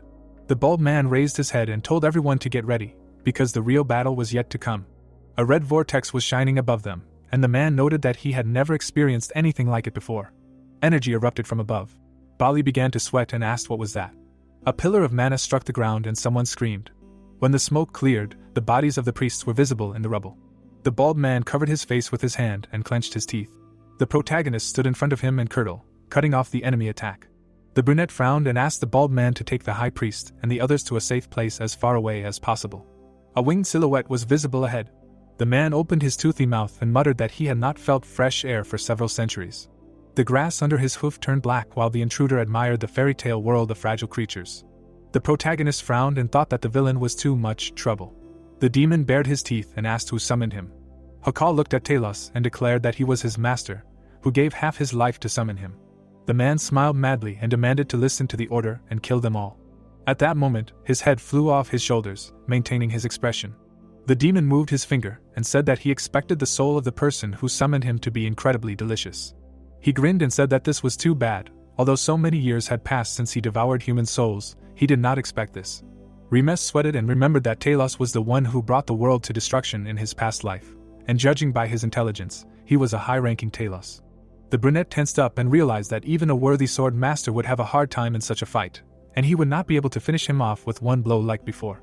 The young man turned around, noticing the dark energy. All the people were lying on the ground, and he asked what was going on. Underlord narrowed his eyes and explained that this was a special technique called dream mist, due to which any living being who inhaled the mist would fall into their own nightmare, gradually losing their life force. But this would not work with the hero thanks to him. The guy frowned and asked if the lord knew this demon. The enemy spread his wings, and Underlord replied that this was a Talos of cunning and deceit named Mephisto, who even tried to deceive him in the past, but in the end the lord subdued him and made him his slave. The hero grinned and noted that he was completely crazy, since he tried to deceive the lord himself. Suddenly, the demon appeared right in front of the brunette's face, declaring that he was strange. The guy widened his eyes, not understanding when he had time. The enemy smiled and noted that the fog did not bother the young man, so it was even interesting what his soul tasted like. Remes raised his head and thought that it was scary to even stand in front of a high-ranking Talos. The dark mage lay in blood, and Underlord noted that the summoning was completely useless, so Mephisto has no more than half of his strength. The demon pointed his finger, and wanted to say that the guy will be the first. The brunette grinned and interrupted him, noticing that there was too much chatter, and then called the enemy by name. The interlocutor's eyes widened in shock and asked if the man really knew his name. The hero squeezed the hilt of his sword and noted that even on the surface, many knew his name. Remes frowned and said that this was a poor Talos, who was dragged around by the ruler like a mutt, but if he wanted to deceive him so much, then maybe the guy could tell him something. The demon's eyes flashed in rage, and he was indignant that he dared to speak in such a tone with the highest-ranking Talos.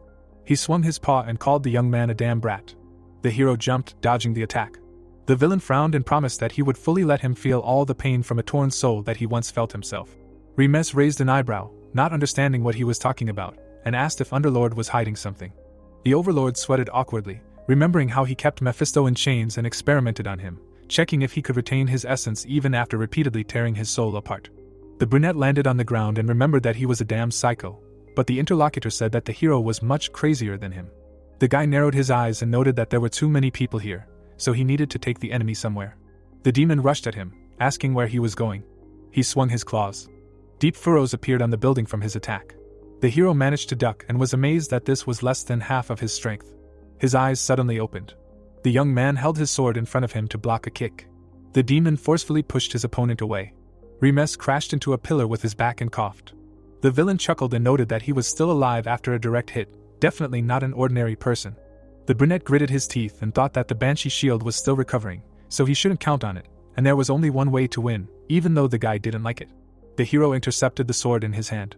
Remes chuckled and remembered that thanks to the high-class Hakal pill, all of his abilities had improved by 1 level. Black energy began to gather around the guy, and he wondered if he should thank the dark mage later. The enemy frowned and asked what kind of aura it was. The brunette held the blade in front of him, realizing that Beelzebub's gluttony power had grown, and now he could summon the souls he absorbed as ghosts. Remes frowned and used the spirit subjugation skill. The stone on his weapon filled with energy. The demon shuddered and exclaimed that only dark magicians were capable of such a thing. A huge foot stepped on the ground, and someone growled that they were following the will of the master. A large troll appeared in front of Mephisto. The protagonist grinned and told the enemy that now everything was for real, calling him the experiment of the Lord Number 1. The villain bared his teeth and cursed, promising that he would send him to the deepest depths of hell. Eldest looked up in admiration and asked where she was. The girl was standing in the middle of a flower field, and everything around was in golden shades. Someone stepped towards her and noted that he had not met a person for a long time.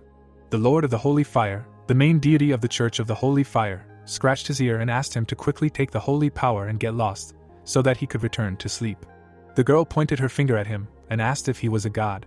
The blonde beckoned with her hand and said that she had suffered because of him, and now she was demanding compensation with interest. The man looked at the guest in bewilderment, and thought that she had a lot of nerve to demand payment from a god. He narrowed his eyes and wondered how this could have happened and whether someone had tainted her. The Lord smiled and decided that it was boring anyway, but at least he would have some fun. They stood opposite each other, and the man declared that he would repay her for this and her past lives. His cloak fluttered with energy, and the god said that he hoped that everything would be different for the child whose fate was changed by the one who lost his own, and then added that he would wait impatiently. The troll raised his staff with a flame on the end. The demon dodged the fireballs in the air. The summoned monster bared his teeth and growled. Mephisto sweated and was outraged by this fire magic, although it was incomparable. The main character appeared behind him, swinging his sword. The boy smiled and exclaimed that experiment number 1 was distracted by a simple higher troll. The villain sweated and realized that he had completely forgotten about him. Remes swung his sword and cut off the enemy's hand. The demon screamed and fell down. The young man landed on the ground after him. He smirked and asked if he really thought he could be ignored if he was fighting a higher troll. The enemy leaned his whole hand on the stone. He stood up, trembling, and glared, declaring that he would never forgive him for losing his hand and wing. The brunette grinned and suggested asking the Overlord for a couple of new ones, and maybe he would give him a pair of cute angel wings. The troll pointed a staff with fire at the demon. The protagonist narrowed his eyes and declared that the enemy was finished. Mephisto opened his mouth and screamed. A bright flame flared up in front of the boy. He smiled and told Underlord that he would have to find a new guinea pig, but Underlord advised him to worry about himself, because his rabbit would not die so easily. A silhouette appeared behind the wall of fire. The demon stood up, simultaneously regenerating his lost arm and wing. Remes' eyes widened in shock and exclaimed, "Why the hell did he even grow limbs?" Underlord frowned and said that he was different from the others because he was the most resilient of all the Talos, and fire did not affect him. The monster bared his teeth and spread his wings. Remes frowned and asked what the frightened scene was about then. The Overlord began to sweat and explained that he was afraid of fire because he was once placed in the hottest hellfire and kept there for a long time. The demon straightened up and looked at his growing arm. He clenched his fist and noted that the pathetic trick did not work, so the human should understand the difference between them. The brunette gripped his weapon as Underlord asked if he had any other ideas. The boy looked ahead determinedly and said he wasn't sure he could win now, but he couldn't betray the humans. He swung his sword and the demon charged. There was a huge explosion. Debris lay everywhere and fire burned. The demon stepped forward and asked if that was all. The boy lay in blood, breathing heavily. The enemy bared his teeth, standing over him, and said that he was certainly stronger than ordinary people, but still not up to par. Remes narrowed his eyes and thought that everything was the same as last time. He couldn't concentrate, and was getting sleepy. He remembered the traitors, and then his friends and family in his new life, and realized that he wanted to pay back the bastards and protect his loved ones. The young man imagined his new body with its back to the past, and thought that he could become much stronger than in his past life. Mephisto swung his paw and shouted that he could consider death by his hand in honor. The brunette looked at him indifferently, and thought that he was dying again. He closed his eyes and decided that this was really the end. Underlord frowned and said that the guy was too arrogant and ignorant, but well, let him use his power. A sign appeared in front of the hero, awakening the power of the Overlord. His heart was enveloped in dark energy. The demon's hand stopped in midair. The enemy froze and goggled. A powerful force emanated from Remes's body. He opened his purple eyes. The boy rose to his feet, and the demon shook and asked where this aura came from. The protagonist opened his mouth and said, "On his knees." Mephisto immediately fell to the ground. His eyes widened in fear, recognizing the psycho, and muttered that he did not know. Remes crossed his arms, looking down, and the demon exclaimed that it was an honor for him to meet the master. A dark figure sat on the throne, the Overlord. Hundreds of Talos bowed before him, who were in awe of absolute power and strength. The demon narrowed his red eyes. It was precisely because of this power that he ruled. Mephisto fell to his knees in front of the protagonist. The boy smiled and noted that this power was much greater, and the Underlord exclaimed that he finally realized how great he was, and the whole world admired him. The brunette smiled tensely, raising his fingers up, and muttered that no one asked the demon to invade his body, but would be generous and admit that the Lord was amazing and great, to which the interlocutor replied that he spoke the truth. The demon cautiously looked up at the hero. He sweated and turned to the Lord. The young man bared his teeth. Remes cast a mad look at the enemy, and said that he was very angry now, so let him come over to let off some steam. Mephisto turned pale and realized that he was finished. Someone's shadow was reflected in the dungeon. The girl looked ahead, hearing a voice, "Forward somersault, backward somersault." Eldest happily ran forward, calling out to the main character. She stopped and looked at him in surprise. Mephisto was lying in front of the guy, and he only waved his hand at the girl when she asked what happened here. Remes turned to her and asked if she had a good look at her god, and the blonde replied that the strange guy hadn't given her anything, he just flashed his light, and then she'd returned empty-handed. The girl looked back. She looked at the demon with interest, and noted that the huge bat seemed to be feeling unwell. The brunette raised his finger, and said that it was his friend's pet. Mephisto froze while the hero lied that they'd been playing for too long, and that's why he was tired. The hero smiled awkwardly when Underlord recalled the game, but the guy replied that it was better for the girl not to know the truth. The blonde sat down next to the demon and felt sorry for the poor mouse, who had a hard time. She put her hand on his head to stroke it. Suddenly, a flame burst out in front of her. Mephisto, overcome with energy, grabbed his head and shouted that his body was burning, after which he asked the master to stop this test of strength, because he apologized for everything. The protagonist looked forward in surprise, realizing that this was holy power, meaning that Eldest had truly awakened. Underlord lowered his head and addressed the boy. Remes shuddered and responded that he understood. He picked up the sword from the ground and asked the girl to close her eyes. The demon screamed, engulfed in flames, and the boy approached him. The brunette narrowed his eyes and said goodbye to Mephisto. The enemy's mouth opened wide as the protagonist ordered Beelzebub to absorb. The enemy began to sweat, not believing that even the monarch of gluttony was here. Blood gushed out. The protagonist held the sword, absorbing energy, and the girl stood next to him with her eyes closed. Remes staggered and was glad that they were done. He tiredly closed his eyes and collapsed, hearing only the girl calling him. A couple of days later, the sun was shining brightly above the building. The traitors of the church were tied up, and after that incident, a vigorous hunt for heretics began, and countless numbers were captured in a massive purge. Eldest smiled sheepishly as those around her admired her, because the priests who were sleeping under the influence of Mephisto's dream fog were told that the boy only helped the saint defeat the dark mage. Remes looked out the window and thought that this situation made him realize that he was still too weak. The brunette rubbed his chin and realized that those who betrayed him would easily deal with Mephisto even now, and he was not even close, so he needed to become stronger. The brunette turned around when someone asked him what he was thinking about. The high priest Curdle smiled, and the young man thought that thanks to Eldest, he had finally recovered. Starkey came closer and noted that the Duke's son had exposed the heretics of the church, and they were able to quickly carry out a purge, and the young man said that he was glad to help. The brunette smiled and said that he simply felt Dark Mana well, and Underlord muttered that he should have let him die, otherwise he regretted it. The interlocutor rubbed his bony hands and muttered that he was a little late with this due to all the commotion. He bowed and offered sincere thanks on behalf of the entire church. The high priest looked ahead and added that he would not have survived without him, and the missing saint would never have been found, so the church would have collapsed. The protagonist stared in surprise at the interlocutor, who said that he was now their savior. The young man smiled. He looked out the window and replied that he was simply indebted to someone from the church, so he should consider this a return of the debt. The old man looked at the boy in surprise and asked who he owed, and the hero remembered Curdle himself and lied that it was some stranger, a very curious man who said that you don't need a reason to help others. The high priest smiled and was glad that one of their members had such excellent beliefs. Remes grinned and thought that he had now repaid him for the favor he had done in his past life, even with interest. The old man straightened up and added that he wanted to discuss something else. He became serious and said that he knew why the boy was here. But the saint was the future of their church, so she should be here and get the education she had been deprived of all this time. Curdle shifted from one foot to the other and admitted that, given the murders 10 years ago and the recent incident, their church had failed to fulfill its duty to maintain authority, so it was pointless to focus on the future of the church alone and keep the saint here. The old man narrowed his eyes and told them what decision they had come to. The brunette frowned and said something in response. They stood opposite each other, and the hero realized that the high priest had suggested opening a church on his family's territory, so that Eldest could train and still be under the care of the duchy. The sun was shining on the building, and Remes thought that such a branch would be a great advantage for his family, because usually churches were built in powerful and influential cities, so such a building would symbolize the strength of their family. All attempts to save his people led the hero to a wonderful coincidence. Deep in the forest, the wind howled.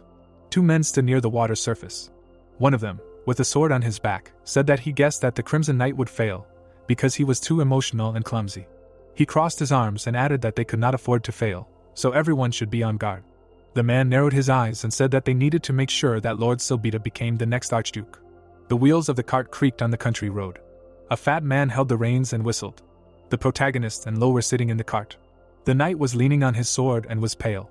Remes looked at him with displeasure and asked why it seemed like he had it harder than his master, and the guy shuddered and replied that it was not hard for him. The brunette grimaced, imagining an assistant who was told to lie low and catch all the members of Chaos, and he ended up getting the curse of aging, although in the end they caught everyone, but had to ask Eldest for help.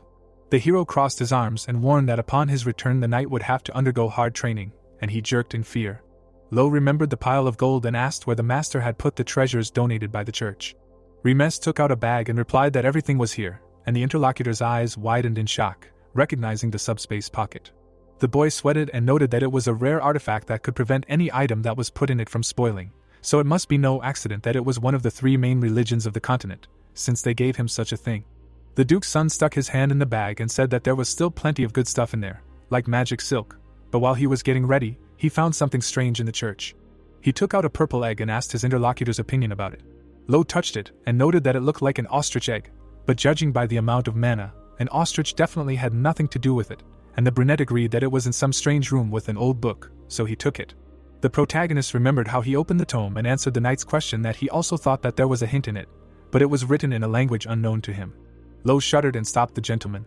He leaned over and asked if the guy had really stolen the egg, and not just found it. Remes sweated and looked away, objecting that he had simply seen a room that no one had entered for decades, and that it was emitting a strange aura, that's all. The interlocutors jumped up, and the knight exclaimed that they needed to return it quickly, because you can't just steal from the church, even if you are their savior. But the young man grabbed the trophy and said that a duck that lays golden eggs could hatch from it. The trees in the forest were covered with snow. Remes and Lo walked forward, shivering, complaining about the cold. They entered the gates of Hammer, the main city of the Margraviate of Cedus, and the knight reminded them that they were going home. The brunette looked at his surprised companion and noted that he had not said that they would go back immediately, and he exclaimed that the gentleman had claimed that upon his return he would have to train a lot. The protagonist looked at his interlocutor and noticed that he was simply thirsty for hellish training. He immediately wilted and refused. He wiped away a tear and asked what they were doing here. Was it really to meet the Margrave? The brunette stepped forward and answered in the affirmative, adding that he still had business in the Forest of Death, which was on the lands of Cedus. Remes remembered the rabbit and explained that someone said that Ents lived in this forest, and they were needed for the highest class elixir. The guards crossed spears in front of his face. The man looked at the hero and said that the lord was currently absent, so entry was prohibited to outsiders, so they should leave this area unless they had an appointment. Lo frowned and shouted that they were talking to the eldest son of the Duke of Remes, so they should let him in right away. The guard flared his nostrils angrily and asked again. The protagonist glanced sideways at the warriors, not understanding why they had suddenly become even angrier, and Underlord was surprised that he seriously did not understand this. The demon introduced the brunette with a sword and explained that for them he was a thief who stole the Cedus family heirloom, as well as a notorious scoundrel who beat up their lord's son right at the royal banquet. The brunette sweated and realized that this had really happened. He grinned and decided that then he would definitely be able to get inside. The guy squeezed the handle of the sword, and the lord noted that he was getting scared. Remes showed the blade and asked if they would let him in if he showed a sword that belonged to one of the locals. The man put the spear away and admitted that he was the duke's son. The guard looked at him and asked him to come another time, since the lord was not there at the moment, and then the hero asked what about Tyan. The interlocutor frowned and said that the young gentleman was busy now, and if he had not arranged a meeting, then he should leave, otherwise they would have to use force. Lo gritted his teeth and was indignant that they dared to talk to his master like that, but the hero stopped him and nodded. The brunette turned around and muttered that, apparently, nothing could be done. The young man walked away a few steps. The guard grinned and muttered that the damned swindler should have left from the very beginning. The protagonist stopped in place. He turned around and noted that this would be quite far, and the knight asked him what he was planning. Remes grinned and said that if they had to arrange a meeting, he would do it right now. The young man took a deep breath. The guards glanced at him and decided that he would try to make a concert out of the fact that he was not allowed in. The protagonist leaned over and loudly asked Tyan how his head was after he had beaten the crap out of it. His voice echoed throughout the castle. The brunette grinned contentedly. The building shook when someone cursed at Remes. The guards turned around in shock, and the hero smiled calmly and said that he now had an appointment. A figure ran out of the building. Tyan ran towards them with an angry expression, shouting the guest's name. He immediately grabbed the brunette by the shirt and was indignant that he dared to speak like that on their territory. The duke's son pointed at the guards and replied that they said that they would not let him in otherwise, so there was no choice. The brunette smiled and suggested that they talk inside. They were sitting across from each other in the guest room of the Cedus mansion, and the hero noticed that the sofa had nice leather. He glanced at his interlocutor and asked if the Margrave was really gone. Tyan frowned and replied that his father had gone to the execution tower because something strange had started happening in the wasteland of death, and that was their land, so they suspected that the high troll from the hero's lands had come from there. Remes frowned and thought that something strange had started happening around that time. He remembered the winged monster on fire and realized that several disaster-level monsters would soon appear, including a berserker dragon, and in his past life, the guy had been so bogged down in eliminating all of this that he had completely forgotten to find out the reasons for what was happening. The guy looked down and decided that he knew much more now, so he needed to quickly become stronger and prevent all of this. The redhead looked at the guest and asked why he had come, to which he received the answer that the young man needed to go to the Forest of Death. Tyan sweated as he imagined the monsters and asked if the other guy knew what kind of place it was, since the forest was covered in poison, teeming with undead and poisonous plants. Remes leaned on his hand and replied that that was exactly why he needed it, to get a plant that only grows there. The redhead lowered his head and muttered that he knew he was crazy, but this was even weirder. He looked at the guest and said that he was unlucky because he couldn't enter the forest now. The guy imagined snowy trees and said that the Forest of Death was located on the territory of the Margraviate of Cedus. It was teeming with ferocious monsters, and deadly plants grew at every step, but even in such a godforsaken place, people continued to live. Tyan visualized an outpost and added that criminals and the poor who couldn't pay taxes were forced to hide there, and in a place like this, people tried their best to survive together in a small village, burning down forests and growing crops on this land. The redhead touched his chin and said that recently bandits had appeared in the forest, and it seemed they had decided to rob the village. He frowned and said that since their arrival in the Margraviate, people had been disappearing more and more often, so they were convinced that the bandits were somehow connected to this. The interlocutors sat opposite each other, and Tyan said that now they were planning to send a nightly order to the Forest of Death to deal with the criminals, even though it was a small village, but they were still their people, so they couldn't just sit and watch them being terrorized. The brunette crossed his arms and muttered, which didn't sound very good, when the guy suggested either waiting until it was over, or just forgetting about it. The redhead shed tears, deciding that Remes, although a scoundrel, still cared about the people in the village. The protagonist grimaced and thought that if the bandits stumbled upon the Ents first, they would go crazy and start catching them for sale. He frowned and noted that he had no choice, since he couldn't let these bastards take the elixir from him. That is, he needed to save the people, and Underlord noticed that his true intentions had just slipped through. The guest looked at Tyan and turned to him. The guy smiled and said that he would help them deal with these bandits. Sometime later, the squad stood at the gates of the Cedus fortress. The protagonist and Lo were warming up before leaving. The soldiers looked at them with displeasure. The warriors approached the young master and asked to talk to him. The man frowned and asked if he was seriously going to take these splinters with them. Tyan glared at him and asked again. The guard gritted his teeth, exclaiming that they were some clumsy weaklings who would only get in the way. The brunette made another bend, and the warrior added that he had humiliated the lord and the young master himself, so the knights of Cedus could not put up with such a thing. The red-haired man gritted his teeth and was surprised that he called himself a knight. He glared at his subordinate and was indignant that honor was more important to him than the suffering of their people, and he dared to treat the young master, who was risking his life for them, as a nuisance. Tyan frowned and declared that his recklessness only tarnished the name of Cedus.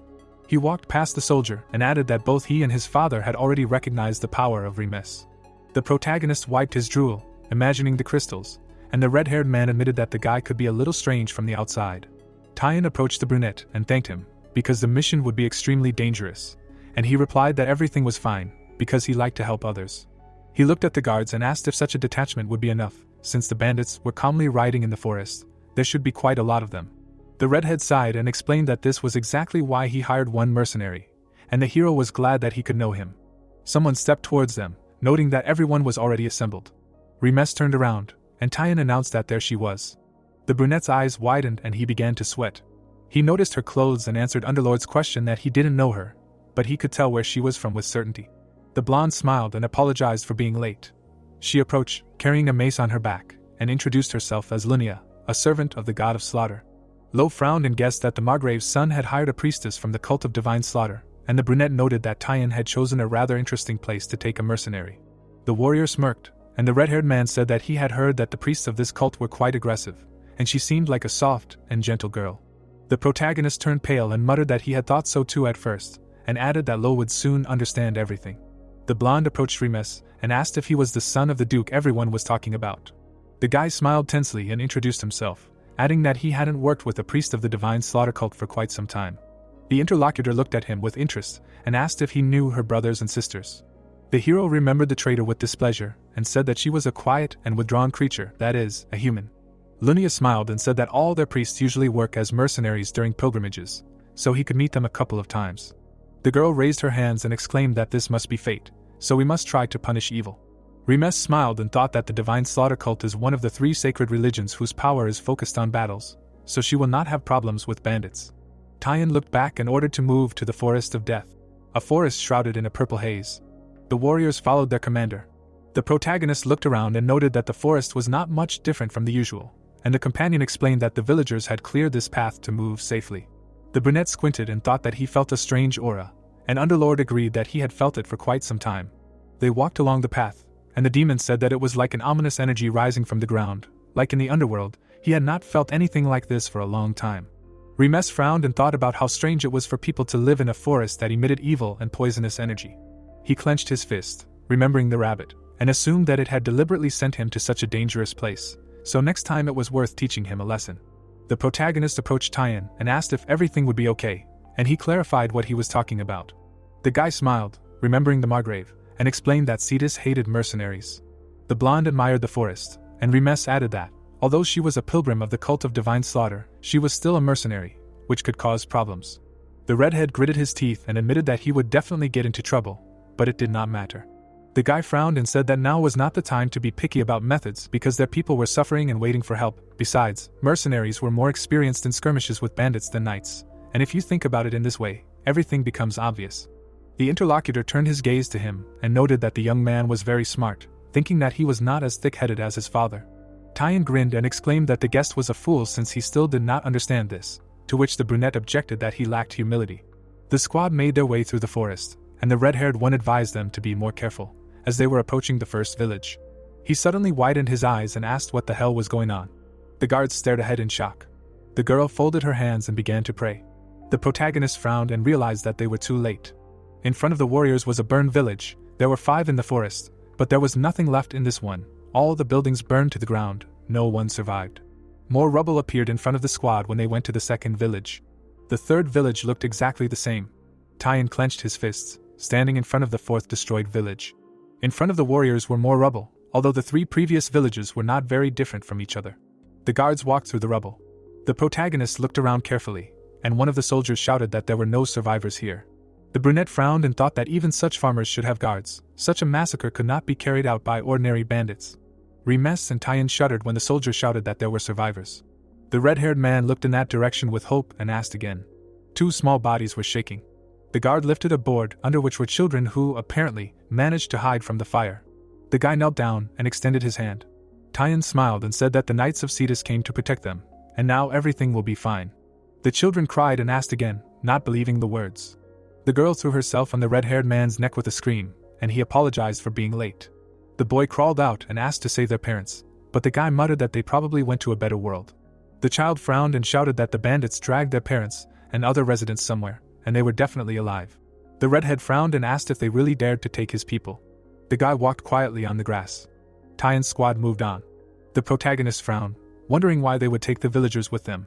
The moon was shining over the forest, and he thought that they had some scraps of information, but the last village would at least clarify something. The warriors continued moving. Suddenly, shadows appeared to the side. Remes squinted, hearing them. He turned around and told Tyan that someone was here. The redhead grabbed his sword and declared that those bastards would pay for their sins. The guy frowned. Men jumped out from behind the trees. Lo and the others prepared to fight back. Tyan crouched down and shouted for everyone to stop. Remes and Lunia looked at him questioningly. The young gentleman smiled and explained that they were not bandits, after which he said hello. The bearded man nodded and ordered them to lower their weapons. Marcus, the head of the 5th village, widened his eyes and asked if the boy had really come to their aid. The protagonist glanced sideways at the red-haired man and asked if they knew each other, and the interlocutor explained that 10 years ago the man had been a member of their knightly order, but had retired due to a serious injury, so he had not even expected to see him here. Tyan approached Marcus and asked if he was greeting the gentleman too coldly, and the interlocutor apologized, because lately the bandits had been bothering them for a long time. The head looked closely at the young man and admitted that he had changed so much that he was almost unrecognizable. The boy put his hand on his shoulder. The red-haired man lowered his head and muttered that, thank God, they were safe. The man shuddered and guessed that the other villages had already fallen. The interlocutor looked down and told them that they had all been attacked, so that almost nothing was left. There were practically no survivors. At least their village was still holding on. They stood opposite each other, and the leader offered to lead them to the village first. The outpost was illuminated by a bright moon. Tyan and the others froze at the entrance, looking ahead. The wounded were lying everywhere, and people were rushing to help with potions that the young master had brought. The guy looked at the leader and guessed that they had also been attacked, and he said that, thanks to the fact that most of them were knights, they had somehow managed to repel the attack, but one of them had a strange power. Remes and Tyan frowned when the narrator admitted that the villain could resurrect the dead, and realized that these were dark mages. The brunette gritted his teeth and thought that now it was clear how they managed to wipe out the villages, and why they took the people with them instead of killing them. The protagonist frowned and assumed that the villagers needed them to sacrifice someone. However, as always, all the dirt lies on the conscience of the spawn of chaos. He tensed up, wondering why he himself did not know about such a mass sacrifice in the past. The guy looked away, hearing something. A man with a wound on his stomach was sitting by the wall, and the other did not understand why the potion did not work. Dark energy was oozing from the cut. Remes handed over a bottle and explained that such a wound could not be healed with an ordinary potion. It was necessary to use a holy one. The soldier took the bottle in shock and thanked him for giving them such a valuable thing. The hero turned around and shouted that everyone whose wound exuded a dark glow was attacked with demonic energy, so let them come to him for a holy potion. The guy handed the bottle to the woman, and she thanked him. The brunette sweated and thought that luckily there were tons of this potion in his subspace, and Underlord noted that he thought that money was more important to the boy than human lives, but then he shocked him with his behavior. The hero frowned and mentally replied that he was not that bad. Besides, Tyan would pay for all this with interest, and the chaos bastards could not be allowed to stand in his way. At this time, the man asked if it would work on the child. The brunette looked at him and answered yes. Suddenly, his eyes widened. Almost his entire body was under the cloak, so it might seem like a person, but if you look closely it becomes clear the opposite. The man was holding an ent in his arms. Armed people were walking near the village. They looked ahead menacingly, indignant that these losers had been driven out of the city, and they were still resisting fiercely, and someone asked to leave him a one-armed old man. The man approached the magician and suggested that this time they go all out, although he had not been able to use his strength before. The man frowned and reminded them that they had mutual aid. They took all the food, clothes and money, and he needed the people themselves. The interlocutor turned and said that they, ignoramuses, only had brute force, and also a chatty tongue, so let them take all the people to the place he told them about. The bandit passed by and cursed. The magician looked at him with displeasure and thought that as soon as they finished, he would use these criminals too. He flashed his eye and decided that then there would definitely be enough people for research. Candles were burning on the table. The ant was lying with his eyes closed. He squinted and asked where he was.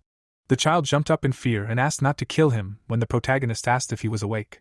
The boy started crying, claiming that it was not tasty. The guy leaned on his knee and assured him that he was not going to eat it, and Underlord asked how the ant was supposed to believe it if he had such a face as if he was going to roast him right now. Remes grinned with anticipation and declared that he would not eat his elixir, that is, the ant. The child recoiled and warned that it was poisonous, and he could get poisoned. The guy opened the bag and suggested calming down and eating it. The interlocutor drooled and admired the smell. He looked at the outstretched thing and asked if it was really edible, and the brunette assured him that he did not need this bone powder anyway. The boy chewed with gusto. Then he smiled and exclaimed that it was very tasty. The protagonist smiled awkwardly, realizing that he really liked the remains of the lich, and Underlord reminded him that it was his advice. The brunette looked at the child and asked how he had ended up here, wounded and unconscious, and the interlocutor asked where the people who had fled with him were. The young man frowned and replied that those who had brought him said that he had been lying alone in the forest unconscious, and had not seen anyone else, and lowered his head, not understanding how that was possible. Remes looked closely at the child and asked if he knew what was going on in this forest, and if he told the truth, he could help. The boy raised his eyebrows and hesitated, thinking that his parents had told him not to trust people. Someone rang the bell. The warriors grabbed their weapons, shouting that the bandits had returned. The protagonist turned around, wiping away his drool, and cursed. The boy looked at the ant and said that he couldn't do anything if he kept quiet, so let him hide here for now. The child gritted his teeth, deciding that he could only hope that this man was not like all the others, and called out to him. The boy began to cry and asked if the hero could really save their forest, if he was really different from other people. The brunette looked at him intently. The bandits were running towards the village, and their leader ordered that they all be killed, that no one be allowed to escape. The guards stepped forward and shouted to everyone not to be afraid and to protect the village, then told the knights to line up. The man created a purple flame on his palm. The mage created the flame and noted that these soldiers had not existed before, but there would simply be more victims, which was not bad. He waved his hand and summoned zombies from the ground. The guards gritted their teeth at the sight of the dead. The girl stepped forward and laughed, guessing what kind of sinners were behind this horror. The knights looked at the blonde with fear and shouted at her that it was dangerous, so she should better deal with the dead. Tyan approached them and asked them to leave her. The guy frowned and said that there was no one more suitable for such a situation than her, a mad priestess with the appearance of an angel, a warrior of slaughter who brings death in the name of God. The girl took out her weapon. She sharply pushed off the ground. Lunia hung over the enemies against the background of the moon, such as the priestess of the cult of divine slaughter. The blonde grinned predatorily and exclaimed that death will be for everyone who has stained their karma. A powerful blow fell on the bandits. The magician shuddered and asked where a monster like her came from. The blonde flashed her red eyes and asked the great god of death and slaughter for permission to release power in his name. She swung her mace. Lunia swung her weapon with a smile, destroying the enemies. The dark mage sweated, gritting his teeth, and realized that the girl was destroying both the bandits and his dead. He put out his hand and called upon dark energy to engulf the madwoman. The blonde swung her mace. Suddenly it disappeared. The man sweated, trying to figure out where it had disappeared to. At that moment, his rival appeared above him, grinning and swinging her weapon. The wizard turned around in horror. The mace was engulfed in red flames. Blood splattered. The dust settled, and the warriors returned to the village. The guard approached Tyan and reported that they had surrounded the remaining bandits, and he praised them for their excellent work. The red-haired man frowned and asked if they had told him what they had done with the captured villagers. The interlocutor turned around and replied that the bandits themselves did not fully know. The criminals were tied up on the ground, and he explained that they said they only took valuables and left people where the archmage told them to, but now he was dead. Tyan frowned and exclaimed that they really couldn't save the villagers now. The protagonist opened his mouth and said that there was an option. The redhead turned to him and asked where he had been all this time, and then clarified the option. The brunette approached and repeated that something could be done. He looked at his interlocutor seriously and added that they didn't have much time, they needed to hurry. The protagonist had just been in the hut, and asked in surprise if the dark mages had captured all the ants. The boy looked down and nodded, saying that he had managed to escape, but they had not only Ents there, but also many captive people. Remes touched his chin and wondered why they were gathering people and Ents in one place. Were they preparing for a major summoning ritual or wanted to turn them into the dead? But in any case, they couldn't let it happen. The brunette irritably clenched his teeth and was indignant that they dared to encroach on his elixir, and Underlord sweated, realizing what kind of person he was in. Tyan frowned after listening to the hero and asked what they were up to, but the boy didn't know.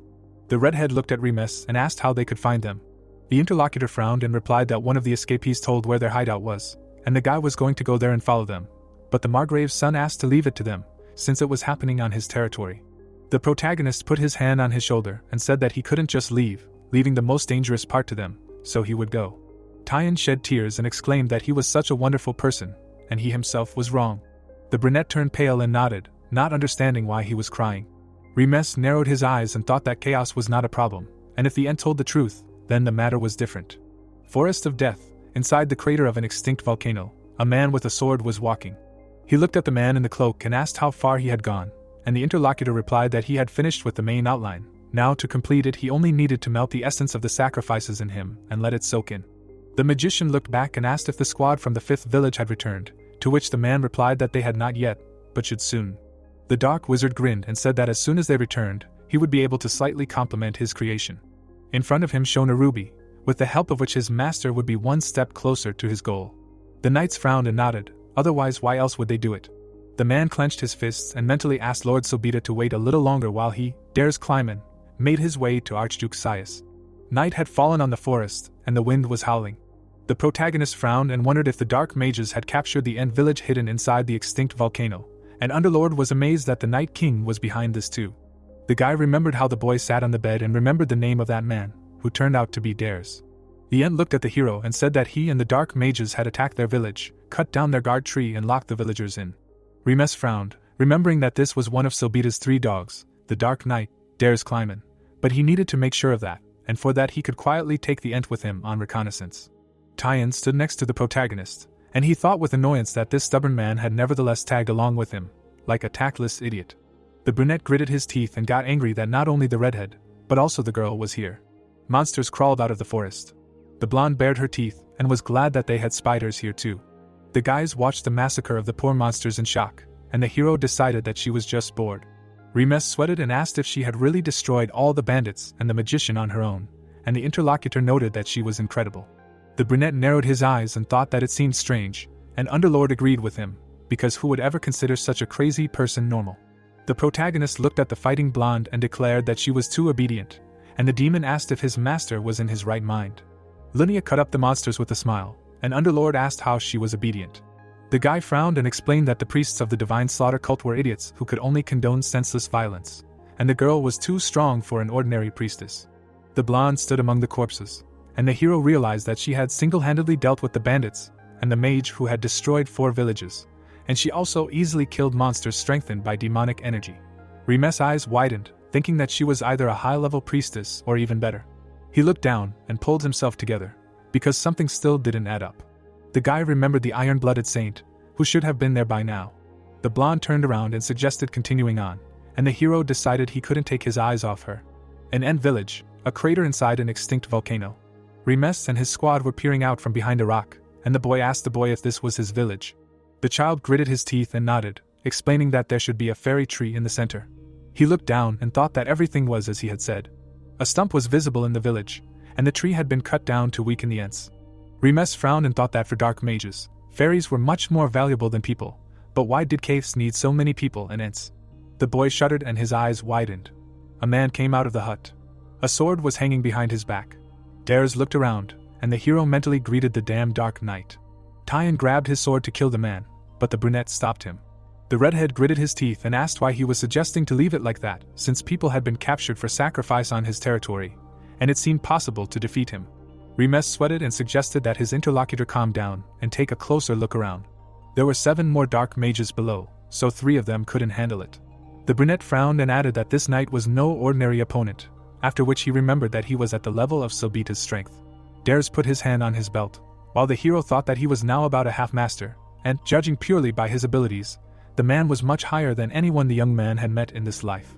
Remes narrowed his eyes, realizing that even with 3 of them, victory was not guaranteed, and if the villagers were involved, There would be many losses, so there had to be another way. The Underlord hovered in front of the young man, and he asked what the demon was doing. The Overlord frowned and replied that he had felt some disturbing presence ever since they entered the forest, and this was what it was. The protagonist frowned and said that so far only the bud in front of his face was bothering him, and the interlocutor was indignant that he was trying to help, by the way. Underlord licked his lips and said that a common man would not feel it, but he recognized it easily. The brunette picked his nose and asked what was there. The demon grinned and asked not to be too surprised, after which he told what was under that tree. The young man widened his eyes in shock and asked again. He clenched his fist. The guy gritted his teeth and thought that there were more than enough strange things, but now everything merged into a single picture. The hero frowned and wondered what would happen if he used something. Everyone looked at him in surprise when he announced that he had come up with an idea. The brunette looked at the Ent and asked if he knew everything in this forest, and the boy confirmed. Remes turned to the red-haired man and asked if he wanted to help his people, and he nodded. The Margrave's son frowned and said that he was ready to fight to the death for them. The protagonist bared his teeth and noted that he could not take his words back. The interlocutor shuddered and asked again. The brunette smiled and asked the priestess to help too, since it would be exciting, and she immediately agreed. A little later, stomping was heard on the left side of the crater. Tyan sweated and clenched his teeth. He was running away from a crowd of spiders and shouting that Remes was a bastard who wanted to kill him. Two-legged monsters were running along the right side of the crater. One of them turned around and ordered his brothers to run. Lunia was pursuing him with a grin, saying that she really liked playing tag with the ogres. The blonde flew after them with a mace, saying that they should not let themselves be caught, otherwise they would die. The Ent and the hero watched them from above, and the boy asked if the boy really wanted to send a wave of monsters at them to scare the dark magicians. Remes looked down and explained that he was using them to awaken a real monster that would fight them, and this snake was pretty starved after hundreds of years without food. In the depths, a dragon was dozing. It opened a golden eye. The protagonist turned to look at the trembling child. The boy turned away and asked if he was afraid. The boy frowned and said that he felt anger and shame, because if they were as strong as the brunette, everything would be different. Remes squeezed the hilt of his sword and promised that the enemies would pay for everything that the Ents had to go through, and even more, because they owed him too. The boy smiled and asked the boy's name. The boy looked at him in surprise and said his name was Easy. The main character turned away, raising his blade and asking if the boy remembered what he had said in the village. Remes then scratched his ear and asked what he would get if he risked himself for the Ents. The boy clenched his fist. He looked at the hero resolutely, and said that the brunette would then get as many Ent tears as he wanted, since they were highly valued among people. The young man grinned and agreed, adding that from now on he could worry more about himself than about his family. The crystal on the sword collected energy, and the main character summoned the ghost of Mephisto. The demon appeared in front of the boy, bowing and greeting the ruler. The brunette looked at him, realizing that he still did not have enough strength to summon him in full, but this should be enough, and then ordered him to listen to his order. He narrowed his eyes and told him that there were poisonous lizards in the lower part of the forest that needed to be taken to the volcano crater in the center. The demon bowed and accepted the order, after which he took off and left. The protagonist smiled and admitted that it was convenient to have a high-ranking Talos at his side who listened to his every order, so he needed to get stronger as soon as possible to unlock his full potential. Remes looked at the boy and said that it was time for them to go too, and he asked where. The brunette smiled and reminded him that he needed to fulfill his promise, that is, save the village and the Ents. Dare stood inside the crater of the extinct volcano, his arms crossed. He frowned, not understanding why there was still no word from the squad from the 5th village, but it was impossible that they were killed there. The water in front of him trembled. The man narrowed his eyes and was surprised by the waves and the stagnant water. The trees around him trembled. The knight grabbed his sword, realizing that something was approaching. The boy ran out of the forest. Dares glanced at him and thought it was some kind of gang of thieves. Tyan sweated, and he asked what the hell. A wave of monsters rushed after the boy, and the man shouted to protect the laboratory. The red-haired man grimaced and promised that he would kill the main character.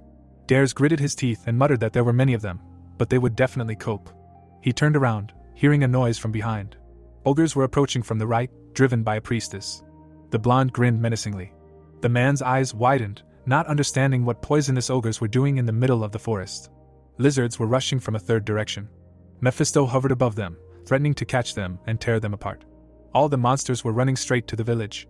Dare's face stretched and ordered them to stop. Soldiers ran out of the huts, following the commander's orders, and the protagonist hid around the corner. He frowned and called the Ent with him. The companions looked into the building. The boy's eyes widened and he exclaimed that they were here. The Ents were sitting behind the bars. Easy approached them and called. The prisoners looked at him with a smile and asked if he had really come to save them. The boy frowned and reminded them that he had promised to return. The child sweated and asked why they were the only ones here, if the others had been taken somewhere. The Ents looked away. The man frowned and said that they were the only ones left, and the others had been dragged away to be sacrificed. Easy drooped and muttered that he was late. The protagonist put his hand on his shoulder and said that it was not his fault, because it only proved how cruel they were. The brunette narrowed his eyes and asked him to step away for a second. He took out his sword and ordered the prisoners to press themselves against the wall. With a sharp movement, the guy cut the bars. The Ents looked at the broken bars in surprise. Remes put his weapon away and said that he needed to find out something. The guy frowned and asked if they knew where they had taken the others, because they would be able to understand what the enemies were up to there. Soldiers were fighting monsters in the street. Dares frowned and swung his sword, defeating another enemy. The dark mage swung his hand with purple energy. Dead bodies of monsters lay on the ground, and their blood flowed into the depths of the pond to the dragon. The lizard sucked in the scarlet liquid. His eyes suddenly opened wide, and he felt hungry. The dragon rose and looked up. Dares frowned and asked what else was there. The water surface began to ripple. The protagonist grinned, felt the vibration, and noted that he had finally woken up. The king of snakes, Basilisk, emerged from the water. The knight's face changed, and he cursed. Some time ago, the protagonist and Underlord looked down and discussed that such a strong poisonous energy came from the nest of Basilisk. There was a pond in front of the village, and the demon said that the king of snakes has such a powerful poison that it can mortally wound a sword master with one move, and he lay down here in hibernation because he was very weak, so the forest was born thanks to the poison that the lizard has been exuding here for centuries. The guy squinted and noted that this was strange, because basilisks usually live in the southern forests, but not in the northern ones, since they love warmth. Underlord grinned and exclaimed that if he knew, he would not have been stuck in the body of such a weakling, but the dragon has probably been suffering from hunger for hundreds of years. Basilisk rose from the water. Dare's eyes widened and he cursed. He grabbed the sword and exclaimed that he would not allow anyone to interfere with his master's plans. The snake opened its mouth and rushed at the knight. A wizard sat at the table, thinking that the wave of monsters was even a benefit. He bared his teeth and decided that by using them and the people who would die during the wave, he would finish the ruby even faster than he planned. The magician grinned and thought that then he would finally recognize him. The protagonist put his hand on his head and noted that it did not look like a simple stone. The man wanted to ask who it was, but his face was slammed into the table. Remes shook his hands and guessed that this was the ruby the Ents had spoken of. He reached for the crystal, not understanding why it had given up. As soon as the guy touched the stone, it began to emit energy. The brunette shuddered and asked what was going on. A system window appeared in front of him. You have fulfilled the condition for the hidden item. The unfinished ruby has been absorbed by the user. The protagonist was engulfed in red energy, while he exclaimed in displeasure, why the hell the stone ended up in him. He looked at his hand and thought that nothing seemed to have changed, and what was this stone for then? The guy clenched his fist and noted that the system said that the crystal was unfinished, but he had no idea what it was or how to get it out. The brunette put his hands behind his head and decided that he would consider this another piece of luggage, and Underlord was indignant that he was called that. The young man turned around and replied that he did not remember such a thing, but it was time to end everything, and the demon was angry that the master was changing the subject. The lizard opened his mouth. He threw dark mages and soldiers around. Dares frowned and muttered that he could not move because of the poisonous fog, and his master would deal with him with one blow. Basilisk loomed over the man, breathing out purple smoke. The monster rushed towards the knight. Dare's sword began to glow scarlet, and he thought that he would like to become the master for a moment now. His eyes flashed with tension. He overcame himself and cut off the enemy's head. The man leaned on the sword, breathing heavily, and was glad that it worked, which meant he was one step closer to the master's mastery. Dares narrowed his eyes when someone congratulated him on becoming a sword master and immediately said goodbye. The blade pierced the body. The protagonist looked down at the man and asked him to rest in hell, because he would soon send his master for him. The knight gritted his teeth and asked who he was. Remes looked at his opponent with disdain and replied that he was the one his master called comrade. The crystal in his sword shone, and the guy ordered Beelzebub to swallow. Dares rolled his eyes and screamed. He frowned and exclaimed that he needed to report to the master, because he had only just managed to become useful to him. His body dissolved, and only the sword remained. The protagonist put the weapon in its sheath and was amazed that the man, even on the threshold of death, thought about him more than about himself, so Sobita was lucky with him. The brunette looked at the lizard's corpse and muttered that he did not even expect the knight to deal with him, which is not bad at all for a watchdog. Remes came closer and added that he planned to kill it himself, but the result is still the same, so it makes no difference. The young man stood in front of the open mouth, and Underlord asked why in the mouth. The protagonist licked his lips and said that he could not miss such a chance to profit, because Basilisk has so many useful things. The lizard shuddered when the brunette listed that the fangs can be used for weapons, and the skin for armor. The guy put the bottle under him and filled it with poison, so strong that using it like a poisonous herb, you can make your body completely immune to all poisons. The hero turned around and decided that it was time to visit the Ents, but Underlord stopped him. The brunette looked back and asked again. The demon frowned and advised his interlocutor to look at his sky, because such a pathetic snake should not have it. The hero came up and asked why he called him pathetic. A demonic soul stone was sticking out of the flesh above his head. The guy pulled it out.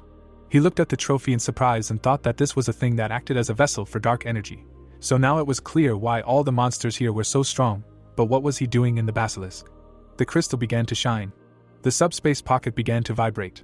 A pendant flew out of the bag. The young man frowned and remembered that this was a gift that his teacher left for him in the dungeon. The demonic stone pulsed in the guy's hand. The crystal flew out of the hero's grip. It joined the pendant. Remes looked at the pendant in surprise and asked if the stone had been part of it from the beginning. A system window appeared in front of him, where it was written that the pendant increased affinity with the magic and darkness characteristics. But the full power of the pendant had not yet been revealed, and since the item was connected to the soul, it could not be taken away while the owner was alive.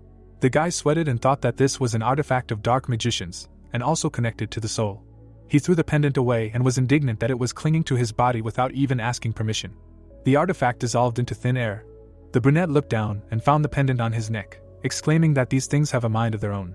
While the young man was trying to take off the pendant, a hat appeared above his head. A rabbit appeared in the air and congratulated him on clearing the dungeon, after which he introduced himself. The protagonist glared at him and asked again. The merchant shuddered in fear, recognizing the guy. Remes stared at the guest and asked if they were talking about clearing the dungeon. The owl watched from the side as the hero shouted that he would go and destroy the core right now, and the rabbit apologized. The bird's eyes flashed and recognized the pendant. Rabbits, in despair, does not believe that he got him again. Remes, standing in front of the rabbit, clarifies whether he means that the entire forest of death was a dungeon, and the animal confirms this. The hero looks thoughtfully, thinking how he heard that if the power of a powerful creature affects an area for a long time, it can turn into a dungeon, and apparently this is the case. With a smile, he remembered something. Clenching his fists in front of the animal, MC guesses that he deliberately told him about the End Village, knowing that it is in such a dangerous place, and also asks how dare he pull such dirty tricks on his precious client. Rabbits is horrified, does not understand how he guessed, and tries to explain that there must have been some misunderstanding. Turning away from the angry rabbit, the guy says that this will not do and he thinks that he should report to the head merchant that one rabbit is behaving badly, and the animal does not understand how the hero knows about the merchant. With flashing eyes, the protagonist asks Rabbits with a smile if he wants to play roulette, and find out if he will be kept in his position after this. The rabbit hits his head on the ground and asks for forgiveness, calling himself a pathetic merchant for daring to tarnish his honor and deceive a precious client. Trembling with fear upside down, he says that he is ready to do anything to make amends. Remes looks down at his interlocutor and replies that he forgives him for the first time, but on one condition. Smiling maliciously, after Rabbits asks about the condition, the guy says that he needs to sign an exclusive contract with him, and then he will forgive. The animal is shocked by this request. They shake hands and pause in front of a sheet of paper, since in their lifetime, traders can sign an exclusive contract with only one person, and after its conclusion, a person is obliged to sell all things from the dungeons to his trader, and in return, the trader is obliged to ensure complete confidentiality of the client and fulfill any whims. So such a contract is based on unconditional trust, and traders need to approach it with extreme caution. Rabbits is very angry and does not want to conclude it with a deceiver like MC, so it is better for him to say goodbye to his liver than this. The hero's eyes sparkle and the character doesn't think he'll refuse to taste it, so things are bad. Remes happily walks along the night path and Underlord notices how pleased he is. Imagining the rabbit, he decides that he can say goodbye to the life of a merchant, because he shouldn't have sent the guy to such a dangerous place. And now he will make sure to squeeze every last penny out of him. Holding his hands behind his head, Remes hears his name called and says that the man has returned. Tyan runs at MC and seems angry. The protagonist stands smiling at the man and remarks on his incredible skill, and the demon asks if the protagonist really thought it would work after he literally threw him into a horde of monsters. The character places a hand on MC's shoulder. Remes is amazed to hear Tyan thank him. The man adds with a frown that without his incredibly cunning plan, saving the people would have been nearly impossible and most likely, he would have lost his knights. Smirking, the protagonist considers his comrade a jerk, as he calls his plan incredibly cunning. Tyan holds out a piece of wood with a symbol on it and asks the protagonist to take it. Remes looks at it warily and asks what it is. The friend, holding out a piece of wood, explains that this is a token of their family's loyalty, and it symbolizes complete readiness to come to the rescue at the first call. Holding this symbol in his hands, MC ponders the token of loyalty, realizing that he will be able to twist Tyan and Cedus as he wants, and he so calmly gave it away. The protagonist looks at the token of loyalty, and asks his friend if he is sure that he should give it to him, because Cedus is unlikely to be delighted, but Tyan replies that it does not matter, because he saved their family. Grinning, MC calls himself a rebel. Looking away, Remes is interested in what his friend plans to do with them, but he is thinking about what to do with the Ents. The characters are by the tree. The man calmly replies that after all, they are not their people, so nothing can be done with them, and if MC has any ideas, then let him speak, and also adds that the child was also an Ent. Laughing, Remes guessed that his friend understood this, and Tyan says that they were together this whole time, asking if the hero really thought that he couldn't tell a human from an Ent. The guy goes to the Ent, asking to leave it to him. Leaning towards EZ, he asks why they are standing here, and the girl answers that they are protecting everything that is left of the fairy tree. Looking at the large trunk, EZ explains that the fairy tree is a sacred creature that grew from a branch of the world tree that their ancestors planted in their homeland, and it contains the entire history of the Ents. The heroine, bowing her head, adds that more than that, it is their guardian and protector of the village, or a friend with whom they grew up. She touches the trunk of the plant, saying that it is a friend with whom it is now time for them to say goodbye. The guy narrows his eyes and believes that these are trees, someone he could trust until the very end, or at least had worthy friends. Leaning his hand against the trunk, he can't believe that he envies a tree. His palm is on the bark, and the tree asks for help. A blue light comes from the hero's hand, and he is surprised that the plant just spoke to him. Not understanding what kind of help it wants from him, he decides to ask Ents instead. Trunk says that only MC can hear him, since it's all thanks to a small sad fairy that sleeps on his left hand. Remes' risk glows, and he assumes that the tree is talking about the Banshee shield, because she is also a spirit. The protagonist hears the tree explain that soon it will fall into eternal sleep, like everyone who lives and breathes. But he would not like to sadden his friends, so it asks for help for them. Remes believes that he is a mercenary, and if it does not benefit him, then there is no need to do it. Looking at EZ next to him, MC thinks that he was hired to go all this way, and another little fairy asked him to save the village before him. Smiling, he asks the tree not to worry and rest in peace, for which it thanks him. A blue light goes under the girl and the guy. A blue glow sparkles around Remes, and the plant blesses the savior of the fairies. The Ents look in amazement at how the fairy tree blessed the man. The character widens his eyes in surprise. A blue ball glows in the protagonist's hands. The guy looks at it, and does not know what to do next. EZ explains that this is the seed of the fairy tree, and now they will be able to grow it again, and recover. Frowning, the hero is irritated by the fact that they leave so much behind. He tensely turns his gaze to the side. The Ents look at the seed in amazement, and Remes does not understand their enchanted looks. The girl happily says that whoever receives the tree's blessing becomes the chief of the Ents tribe, declaring MC as the chief. The entire tribe proclaims Remes as the chief, saying that they will follow him. The protagonist is furious, calling the tree a fairy snag, since the contract with EZ does not even half cover such costs. The entire forest resounds with joyful cries, greeting the chief Remes when he asks the damn log to return and pay its bills. With its back turned, the demon says the hero's name with displeasure. The Underlord sternly says that perhaps he is the one who can fulfill the will of his pendant. The events take place several days later in Remes' mansion. The father looks on worriedly, and says how glad he is that Remes has returned home unharmed. Looking at the Ents tribe, the character feels like they have more and more subjects with each return of MC. The protagonist, laughing awkwardly, replies that he didn't expect that either, because he was simply deceived, remembering the devil's tree of fairies. The Ents are having fun, and the guy remembers how it deceived him, and in the end, he turned out to be the leader of their tribe, which is why they came to settle in Remes' territory. And although he grumbles, but getting an endless source of Ents tears is like winning the lottery. Looking sullen, Remes is indignant. A large dog runs after EZ, and the hero wonders where this thunder, that is, a large dog, came from. The girl screams for the leader to come to her aid.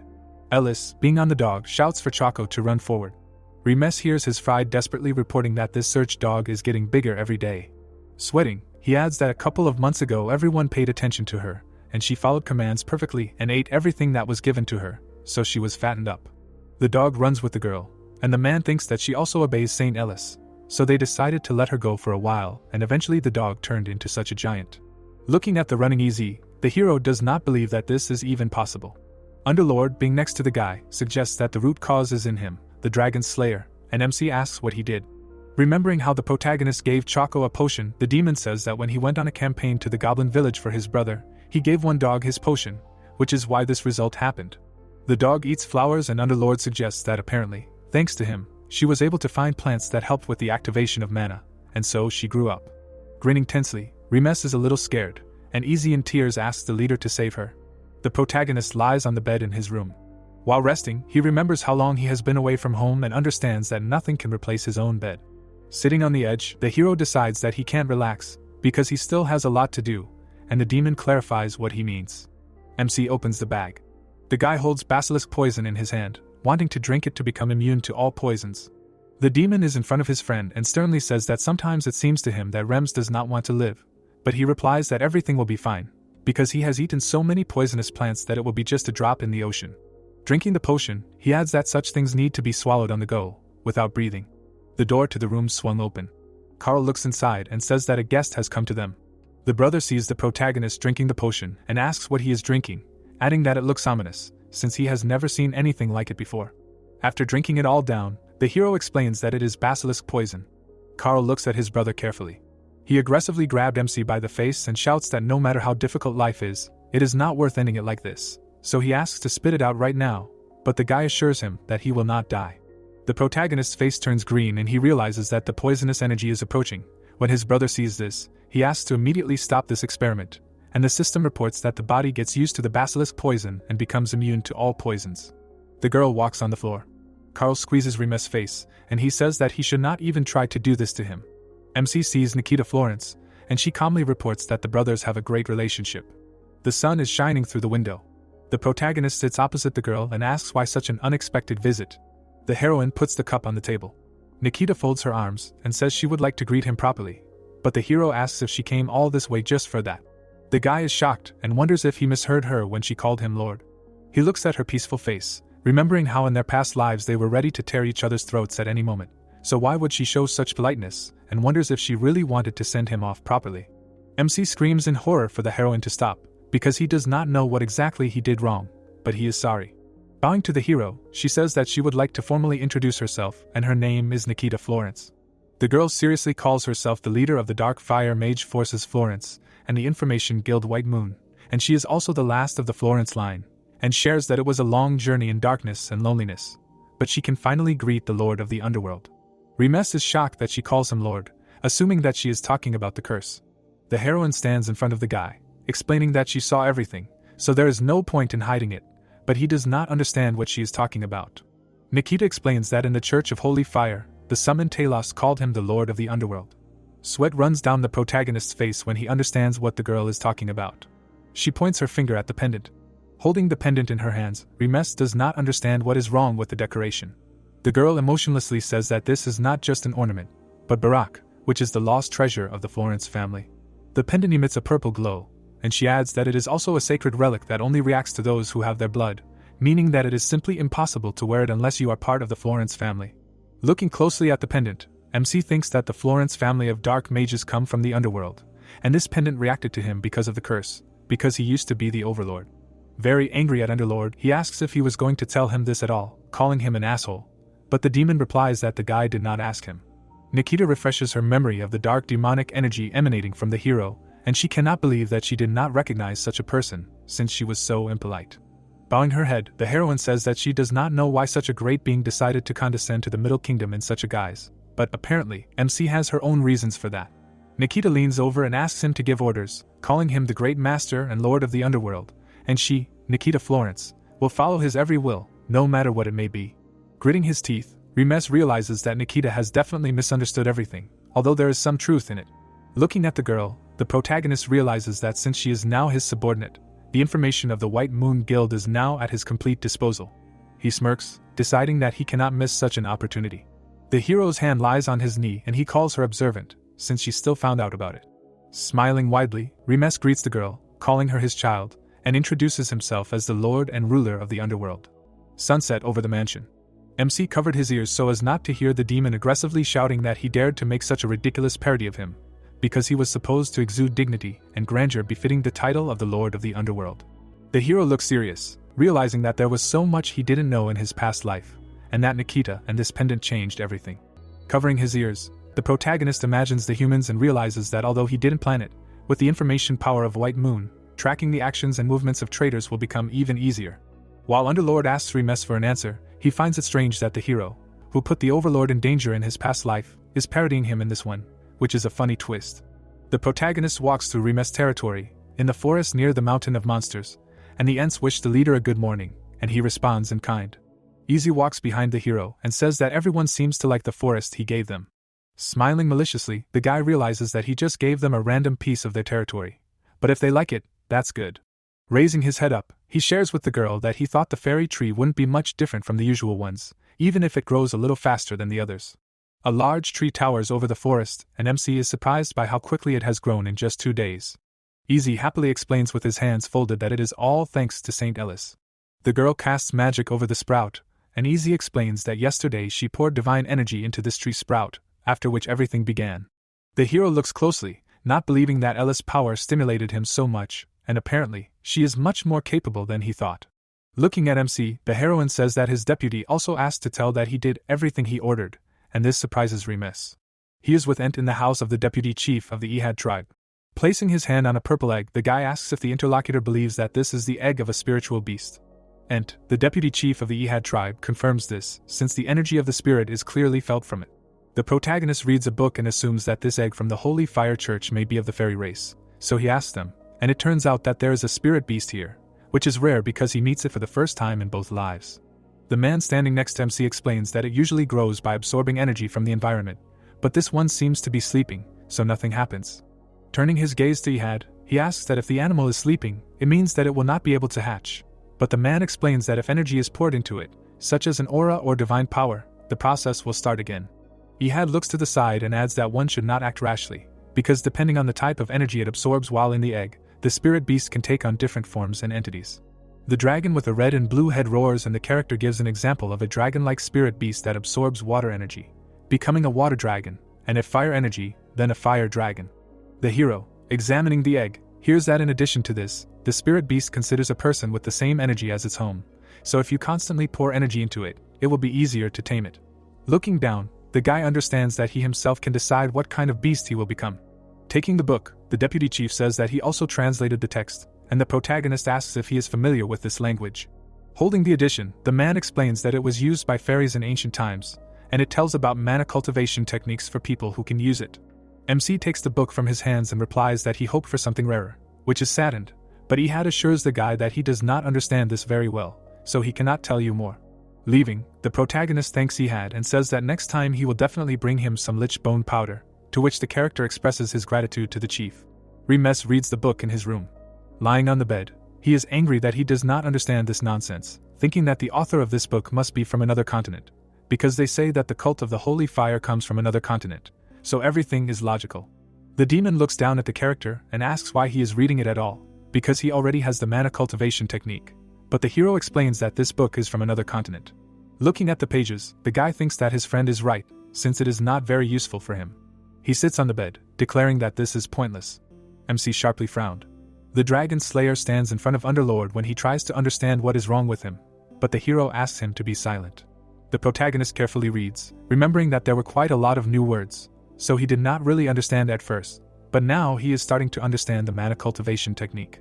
He stares intently, realizing that it is very similar to the technique that his teacher, the king of mercenaries, taught him and that he is currently using, which is essentially an improved version of it. MC examines the book and thinks that with this he can work on his gaps, thinking about who wrote this book. Smirking, he thinks that it does not really matter, because now he has a way to become much stronger. Remes stands thoughtfully in his personal training ground. Energy swirls in his hands when the guy remembers that Dantian is the core, and she is mana. There is a blue light around his face. A bright flash is heard. The sweaty hero stands around the smoke.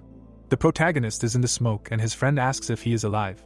With a smile, the guy is surprised that he could not even expect this, and the tablet says that he acquired a new mana cultivation technique. Its loss has decreased, and the efficiency and speed of mana absorption have increased significantly. Blue beams fly around MC, and he does not believe that the circulation of mana can be like this, and he also feels how he spreads and moves. Remes frowned. Looking at the demon, he asks why it seems to him that Underlord has become bigger. The hero remembers that before the demon resembled more of some kind of brat. The demon furiously shouts at the dragon slayer that he can read his thoughts, and for the guy it seems harsh, because before he at least seemed cute. Looking at his body, Underlord believes that he is becoming bigger because of MC, and the stronger the protagonist becomes, the stronger he is, so his true form returns to him. The heroes argue and Remes calls the interlocutor a parasite, since he is killing himself here, and he gets all the laurels, to which the demon replies that without him, MC would have already been eaten by rats. The characters fight inside the mansion. Remes is reading a book in his room. Reading what is written, The guy does not believe that he came across the teacher's advanced technique, although it must be fate. Studying what is written, the hero understands that before the book was useless, and now he understands most of it, although not everything is given. Being in the room, it seems to the protagonist that as soon as he understands these words, the next stage will be conquered by him. A man walks through the slums of the Immortalia Empire. The man angrily gritted his teeth, insulting the employees of the magic tower. People hear his reasoning that combining magic with technology is absurd, because magic is a holy science, calling them scumbags. MC sits at the table and declares that he is almost finished. His face is illuminated by pink light, and the guy assumes that later he will definitely be recognized. Gustav, holding his head, understands how close he was in just a little more, and everyone would know his magical engineering. Kicking the can, the man is angry that they dared to throw him out like trash and threatens to take revenge. He clenches his teeth in anger, and says that he needs money and someone to help. With his eyes wide open, Gustav comes up with an idea for an assistant. The character remembers Remes saying that the possibility of magical engineering sounds very interesting, and he has never seen such a useful and amazing discipline. Gustav is shaking, saying that the man clearly understood the magnificence of his research, so he will definitely support him. The man clenches his fists and decides to find him. Smiling maliciously, Gustav tries to remember if the man's name was Aiden Remes. Lo is training on the training field of the Remes Knights. The guy is breathing heavily. The hero remembers MC's words that it is better for him to stay, because he will only get in the way there. He holds the sword with trembling, and remembers his oath to protect the protagonist from everything and everyone, but he still remains just a hindrance, because he is still too weak. Looking menacingly, he thinks that perhaps it is impossible to become as strong as Remes, but he will definitely not interfere with his path. The hero is sitting in his office. Joseph is sitting with a mug, hearing MC's question about whether he wants to tell Eldest that it is time to go on a pilgrimage, to which the man gives an affirmative answer, explaining that this is the main law of the Church of the Holy Fire. The alchemist explains that those who became saints after the awakening ceremony are obliged to begin a pilgrimage across the continent in the same year, and since each of her predecessors did so, then she should too. Looking down, the man shares that he is worried about the thought that Eldest went through the ceremony at a much earlier age than everyone else, so sending her so young on a pilgrimage is a questionable decision. The protagonist asks, sitting at the table, if it is possible to postpone it until she grows up, but the alchemist replies that he also asked the church about it, but they said that let the saint choose herself. Eldest boldly declared that she will go on a pilgrimage after she was asked about it. The character holds his hands on her shoulders and asks Eldest to think about it nicely, because she will have to go around the entire continent, and anything can happen to her. But the girl assures her father that everything is fine. The heroine bravely says that the other saints left and returned, and if she breaks the main rule, she will have problems, so she will not run away from difficulties and dangers. Joseph tensely tells the hero that she herself decided to go on a pilgrimage, but the high priest Kurtle set a condition, and the guy asks about it. MC is twisted with anger when he hears that the strongest among the Remes family must become the protector of the saint and accompany her throughout the journey. He introduces the high priest, who says that he is counting on him, and the demon adds that he is talking about the hero, and the guy calls Kurtle a damn manipulative old man. Sitting on the couch, the alchemist seriously says that this was ordered, but he would not like to waste the protagonist's time so recklessly, and if he refuses, he will find another way. With a smirk, MC expresses his readiness. Underlord is behind the hero and asks if he is sure, because he still has a lot to do, but Remes replies that in fact, this is only to his advantage, and finally he will be able to travel around the continent in peace, because he was going to leave anyway. The protagonist sternly declares that it is time for a dream and will first deal with the king of the Knights of Sobida. Standing behind the guy, the demon wants to know if he will finally make his move, and why him and not someone else. Introducing the humans, Remes explains that since it is customary for the second prince of the empire to become the head of Ouroboros Tower, the Alchemist Tower, Calcis must study alchemy. Shora has become the youngest archmage, meaning that even now she can rightfully be called a monster, and Spica is most likely under the protection of the divine slaughter cult as the next saint like Eldest. The demon frowns and asks if the dragon slayer wants to say that he chose the king of knights because he is simply the easiest target, but the boy tells him to just shut up. Looking down, Remes realizes that Sobida did not get the title of king of knights for nothing, and although he has become stronger thanks to the new mana cultivation technique, he still needs some preparation. His hand clenches into a fist. Philip enters the room and apologizes to the master, asking him to distract him, to which the protagonist asks what happened. The courtier explains with concern that there is a beggar on the street asking to be let in, and now he is making a scene and declaring that he was the chief mage of Eldest, and that they met at the banquet in honor of the first prince's birthday. MC guesses who the man is talking about, remembering the chief mage of Angus at the first prince's birthday. The man is eating buns. The mage Gustav Dora is eating at the table in front of the hero, and he asks him to take his time. Having stuffed his cheeks with food, The mage apologizes, and it seems to him that he looks simply disgusting. Remes remembers that at the banquet he was dressed quite well, but apparently, during this time he had to go through a lot. The guy holds his mouth with his hand and shakes from Gustav's words that the young master is probably also familiar with the sorrows and loneliness of a genius. Holding back his laughter, Remes does not understand what is with the expression on his interlocutor's face. He exhales, looking at the serious mage. MC turns away, unable to hold back his laughter. Smiling, Gustav says that he knew it, that he understands him, and that he is glad that he found the right person. He insistently tells Remes that in fact, his research is almost complete, but he needs a little help to continue it, asking to lend him 1,000 gold, because if the hero agrees, he will be able to strike it rich. Thoughtfully covering his face, the protagonist tries to understand if he is serious about 1,000 gold. The mage stretches out his fist, adding that even 500 will do, thinking that he is asking for little. Clenching his fist tighter, the man realizes that his hopes were not justified, because no one would agree to give money to a weirdo who flew out of a magic tower, and he regrets that no one will ever know about his magical engineering. Gustav is stunned to hear about 50,000 gold. Getting up, Remes says that 1,000 is not nearly enough to cover all the expenses, but if 50,000 gold is not enough, he will add more. Looking at the hero's back, the magician does not believe that he will really support his research, but MC replies that he sets one condition. The character tensely asks what this condition is and hopes that he will not be made a slave of the Remes family. Standing in front of the window, the guy says that the people from the magic tower are as proud as the knights, so he despises them, and he would like to see their dissatisfied faces at least once. Turning his head, the hero tells Gustav that he must make his research amaze them, and make them regret that their narrow-mindedness deprived them of such talent. The man is shocked that this is all. Extending his hand, the character cheerfully replies that this will be the only condition, and if the mage agrees, he will not only provide him with funds, but also grant him the title of Baron along with the land of Hyde, which the magic tower took from him.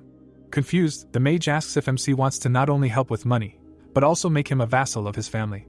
Extending his hand to the man, Remes refers to intuition, sharing that he feels like he will achieve something incredible. Gustav bursts into tears because for the first time someone acknowledged magic engineering and for the first time believed that he was right. Keeping his fist on his knee, the man declares to the young master that he will try to fulfill everything. With hope in his eyes, the character resolutely says that he will definitely make those idiots from the magic tower regret their decision. The hero looks back and smiles. He turned to the window. Holding back his laughter, the boy tries not to pay attention. The mage feels like MC is so emotional again because of him, calling him a nobleman, and decides that he will be loyal only to him. Exhaling on the couch, the protagonist is glad that his interlocutor has finally left, because he almost died while holding back his laughter. Underlord folds his arms and asks the Dragon's Slayer if magical engineering is really so amazing that you can throw away a lot of gold without blinking an eye, and MC confirms this, not understanding why his friend does not know anything about it. The robots strike and Remes explains that one of the reasons the Talos army lost the last war was precisely the magical weapon, and if not for it, no matter the extent of the damage, they could have lost the war. MC looks at the mage with fire and explains that, in addition, the first-generation magical engineering weapon that Gustav created for the tower was simply incredible, and all because it was Shara who brought it to life. The magical tower burns and the hero remembers how this incident happened in his past life, when he was 8 in Alberio. The fireball rushes forward. It hits the robot. The robot's eyes glow blue.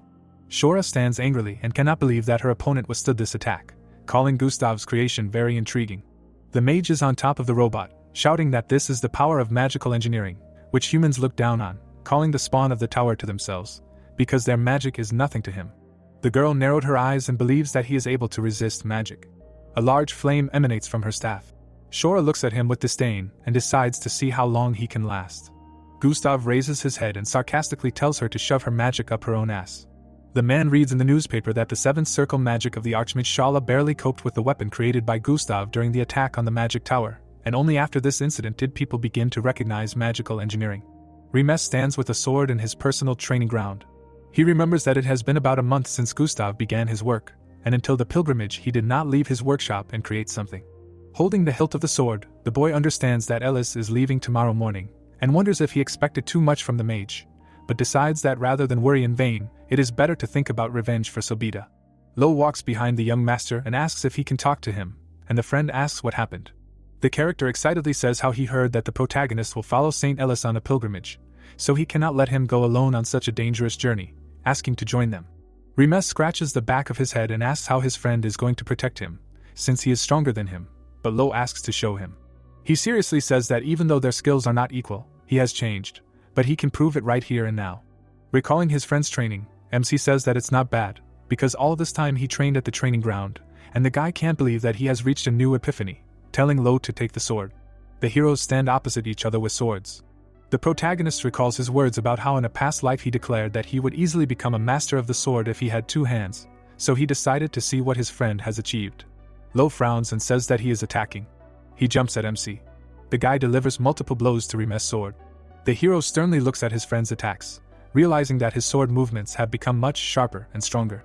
Looking at the attacker, Remes feels that Lo has now become too open and focused on the attack, completely forgetting about defense. With a sad look, the guy realizes that he was so looking forward to this day, but this is a complete failure. Keeping his sword at the ready, he decides that there is no point in continuing the duel. The protagonist holds out his sword in front of his friend. Lo looks at the sword in front of him in surprise. His hand turns to stone. Remes sees his sword shatter into pieces. The friend stands with his stone hand covering himself. He looks out from behind it. Lo runs to attack, and MC is surprised that he broke the sword with his bare hand. He stands in front of the other one and asks how he did it, because he knows that under the sword, under the aura, it is as durable as iron.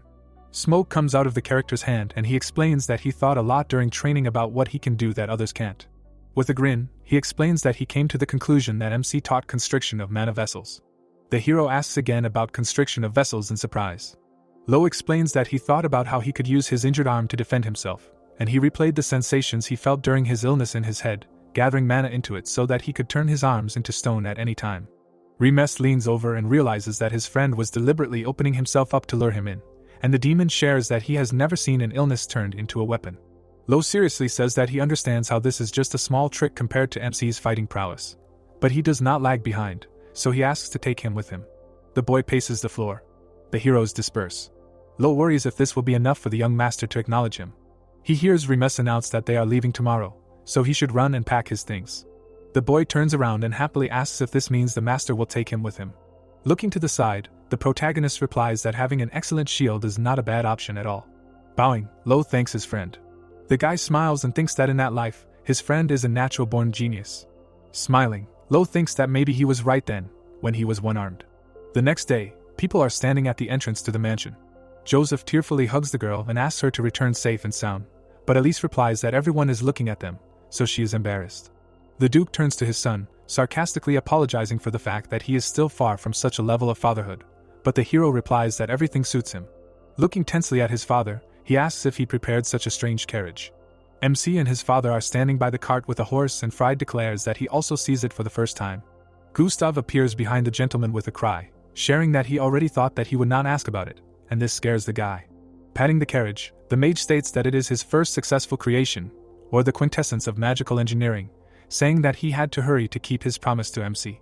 The mage excitedly explains that thanks to climate control magic, the carriage will adjust the temperature itself, so that they will never be too cold or too hot, and even if the characters move through a scorching desert or icy lands, they will not feel an iota of discomfort, and what's more, no matter how bumpy the road is. The cushioning magic absorbs all vibrations and shocks and ensures a comfortable ride even through the most brutal terrain. He continues the story by saying that thanks to the magic of movement, this carriage only needs one horse, turning it into a masterpiece of energy efficiency, because it saves their strength and resources, allowing them to travel long distances with ease and comfort, and in addition, Gustav also equipped it with 36 additional improvements, with which MC praises him, calling the work excellent. The magician hands the book into the hero's hands, saying that this is an instruction manual in case he gets into trouble, and Underlord thinks that his nickname Maniac suits him even in this life. The man warns the hero to use it only as a last resort, otherwise they will end up in much more trouble, and the protagonist thinks that he damn well built it in. Looking at Cassie, MC asks if she is sure she wants to go, because there is a serious adventure ahead.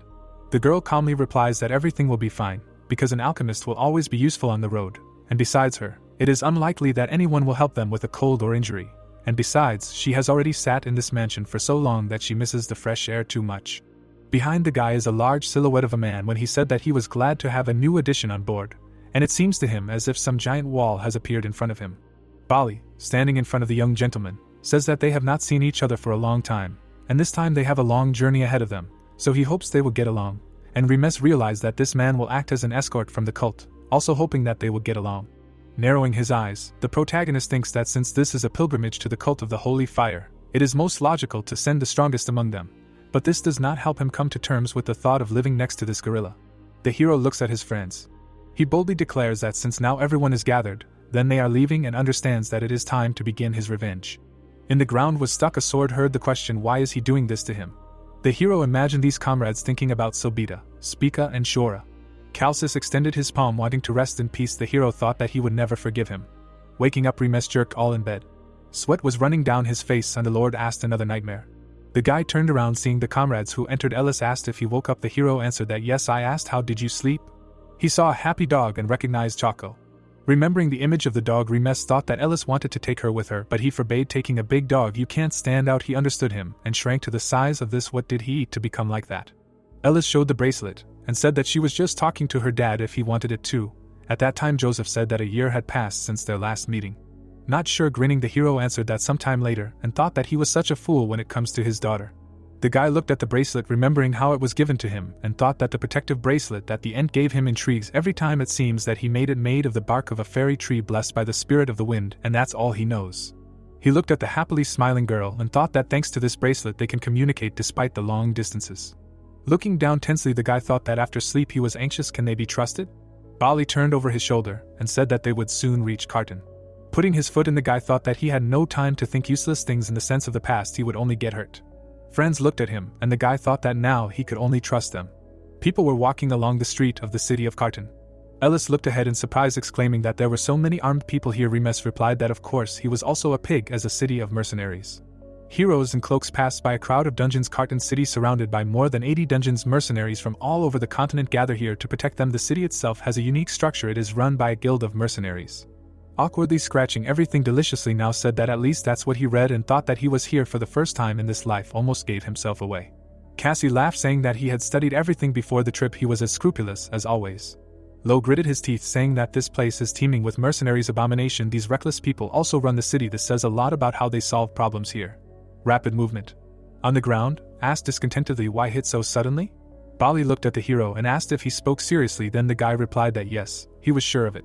Confidently looking forward, Remes said that the group that attacked the holy fire was also plotting something here, and definitely something bad. He imagined how he read the documents and thought that I was cleaning out the chaos laboratory in the forest of death. He found notes that indicate that they were also conducting an investigation here. If they were still going to document everything, it would be worth more. Precisely, in any case, you need to collect information. The guy grinned slyly, saying that great.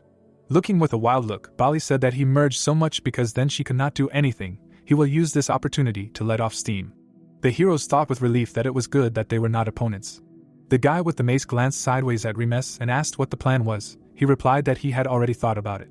The hero was wearing a black cloak with a hood. He thought that a mercenary is a wanderer by nature, collecting stories from all over the continent. For him, the whole world is home, which means that a wide variety of information is stored here. He imagined the silhouette of 3 people. He thought that now they were heading to the mercenary guild that practically runs the city. They would go to the Maidella guild and find out what was going on. Underlord asked if there was another guild here. The more the better. Why not check there too? The guy imagined a slyly smiling man and thought that he was talking about the Umbra guild. They had a dubious reputation, so he doubted that they would get reliable information. The demon flew next to the hero and asked if he was so skeptical. Why not use the investigation network, the White Moon? It was at his disposal. Remes replied that he would also ask them. The locals most likely knew their hometown. Their best information should be more accurate. To meet the head of the guild, you need to become the one he really wants to see. The bell on the door swung. Remes looked down. People gathered in groups and talked, and in the mercenary guild Maidella. Remes smiled slightly and thought that he had not experienced such a sense of déjà vu for a long time, from the damp smell of the guild to the noisy mercenaries. The girl sat at the table and greeted him in the guild, who said that they came to register as a mercenary group. Handing over a sheet, she asked if any of them had previously been in any other guilds and received an answer that no, telling everyone to fill out a form. She handed the guy small plates, saying that their mercenary registration was complete. Since this was their first registration, they would start with E-rank bronze tokens. Let them be careful and not lose them. The plates lay on the palm of the guy. He thought that this brought back memories of how he began his path as a mercenary. Underlord asked, "Can't you just go as a guild leader? Why start with registration?" "I imagine the silhouette of a man." Remes replied that Marcus Maidella is a rank S mercenary, also known as the Lightning Blade, is very cautious. In general, it is not so easy to meet him. Clutching the tokens in his hand, the hero thought that, however, if a newbie begins to quickly rise in rank, even someone as cautious as Marcus will not be able to resist. The girl with a smile congratulated on joining the guild and wished that their path would be filled with gold coins and great luck. The heroes walked through the dungeon of the rabbit's lair. Bali turned to the side saying that it was a little exciting to go through the dungeon for the first time. This is a low-rank dungeon. There is nothing to worry about here. Looking ahead, the guy thought that the rank may be low, but a dungeon is a dungeon. Just in case, he left Cassie and Choco in the tavern. A happy girl was walking behind. Underlord asked if this was definitely the only way, and the hero replied that they had no choice. Eldest needed to gain experience in a real fight. The girl walked with her arms outstretched. The guy thought that she should learn to clear herself. Low-ranking monsters are perfect for this. He thought that, unlike his damn master who threw him into a hidden dungeon and just disappeared. On the ground stood a clawed paw. The girl's cheeks turned red. She exclaimed, "Everything is a rabbit." Only her eyes widened in shock. In front of her was a group of furiously grinning rabbits. The monster with yellow eyes opened its mouth. Bali smiled widely when he heard Remes' words about how he asked to leave only one monster and tie up the rest. He took a step. The man held a mace standing in front of the monsters. One of the rabbits rushed forward. His fingers tightly gripped the handle. A bright flash arose from the impact of the mace. The rabbits opened their mouths from the silk. Bali smiled. Ominously squeezing the weapon, he asked, "Does anyone else want to attack?" Remes cleverly thought that even monsters retreat when they feel that their opponent is much stronger. It makes sense. He almost died from a blow from a mace. The man poked his weapon at one of the rabbits and called him to come closer.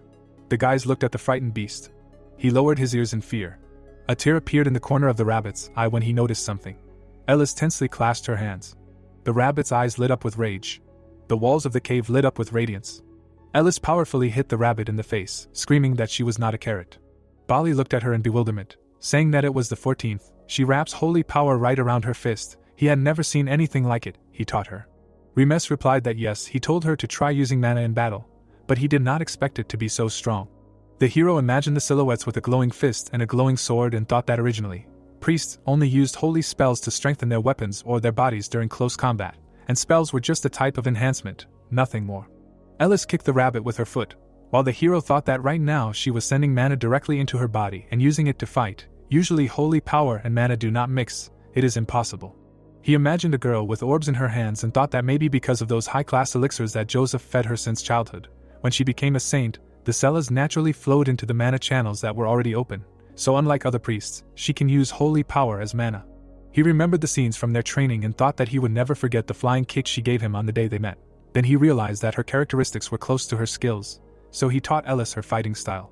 The guy imagined the girl in armor when he heard the question of who he was talking about, and answered that it was Spica, the iron-blooded saint. She was a monster, the strength reaching the absurd. They are comparable to the power of a saint, combined with the martial art of the cult of bloody carnage. The girl's blow shattered the floor. The hero thought that it seemed like he created a monster. Underlord said that he suddenly felt pain in the place where the iron-blooded saint hit him in his past life. On the floor lay the defeated rabbits. Eldest happily looked at the shining chest and exclaimed that it was a treasure. She turned around in admiration at the hero, who said that she had cleared the dungeon almost single-handedly, so she could keep the reward. The girl opened the chest. She made a delighted sound with a satisfied smile. A hat appeared in front of the chest. Eldest said that there was a beautiful bracelet and armor, and many other decorations, and then noticed her. Rabbits appeared in the air, waving his paws, and said that he was a friendly merchant spirit. A fist immediately flew into his nose. Eldest exclaimed with a furious look that this was an evil rabbit. Blood flowed from Rabbit's nose. Rising higher, he exclaimed what she was doing. How dare she beat him? The girl demanded that she come down. Rabbits objected that he was not an evil rabbit. He was very kind and very nice. Let him watch what he said. And he was definitely not kind and unpleasant. He really needed to be beaten. People were sitting at a table a few days later in the Maidella Guild. One asked if he heard about the clearing of the northern dungeon. The second answered that it was those guys again, not once. Many notices on the board were marked cleared. The man said that they clear all the dungeons as soon as they appear. The others have nothing left. The second said that he heard, there are only 4 of them. It's just funny, even if a crowd participates, it is very difficult to clear a dungeon. The guy with gray hair said that he saw their leader with one eye, so now he roughly understands what is going on. The comrade asked, did he personally see it? Opening his mouth, the guy answered that yes, it was an accident. The bell on the door rang when it opened. The guild members turned to look at the heroes in cloaks. The gray-haired guy said that it was them, and he is their leader. Bali had a smile on his face. He said that he had an ogre's body and an ominous mace. Now everything was clear. The second one asked why they were clearing the dungeon if they couldn't earn much money in them. With such skills they could become knights in noble families or open their own guild and achieve success. Eldest approached the girl and greeted her sweetly. Everyone was at the table. The girl with glasses said that she had heard the news and congratulated them on clearing 10 dungeons. She smiled, saying that their rank had been raised from C to B due to their achievements, and the man standing next to them asked them to wait. Covering his mouth with his hand, he whispered something to the girl. She glanced at him and said that she understood. She stood up anxiously and asked him to follow her. A smile appeared on Remes's lips when he heard that the guild leader Marcus wanted to meet them, and he thought that finally. The door said that this was the guild leader's office, and a voice apologizing for the disturbance was heard. The girl pointed and told the group to pass. The man with a scar on his face turned around and thanked them. It was Marcus, the leader of the Maidella mercenary guild. Looking at him carefully, Remes thought that his face was still covered with scars like in his previous life. He must have called them out of curiosity, because rumors had already reached them. The man took a step. And then he bowed deeply to the shocked Eldest and greeted her, introducing himself. The girl looked surprised and said that they had been heard about. Looking at Remes, the man greeted him too, to which the hero replied that he knew that he had heard about them, but he did not think that it would happen so quickly. Standing in front of him, the guild leader said that he knew everything that was happening in the city, and besides, they wanted to stand out so much that there was no other way. The hooded man said that since they knew who they were and still called them, it meant that he had some business for them. The guild leader standing opposite said that he was smart. That's right. The shining Eldest pointed at herself and heard that to be precise, he specifically needed the help of the holy lady. Marcus looked down, saying that he had a daughter. At that moment, a man ran into the room and shouted that they had an emergency.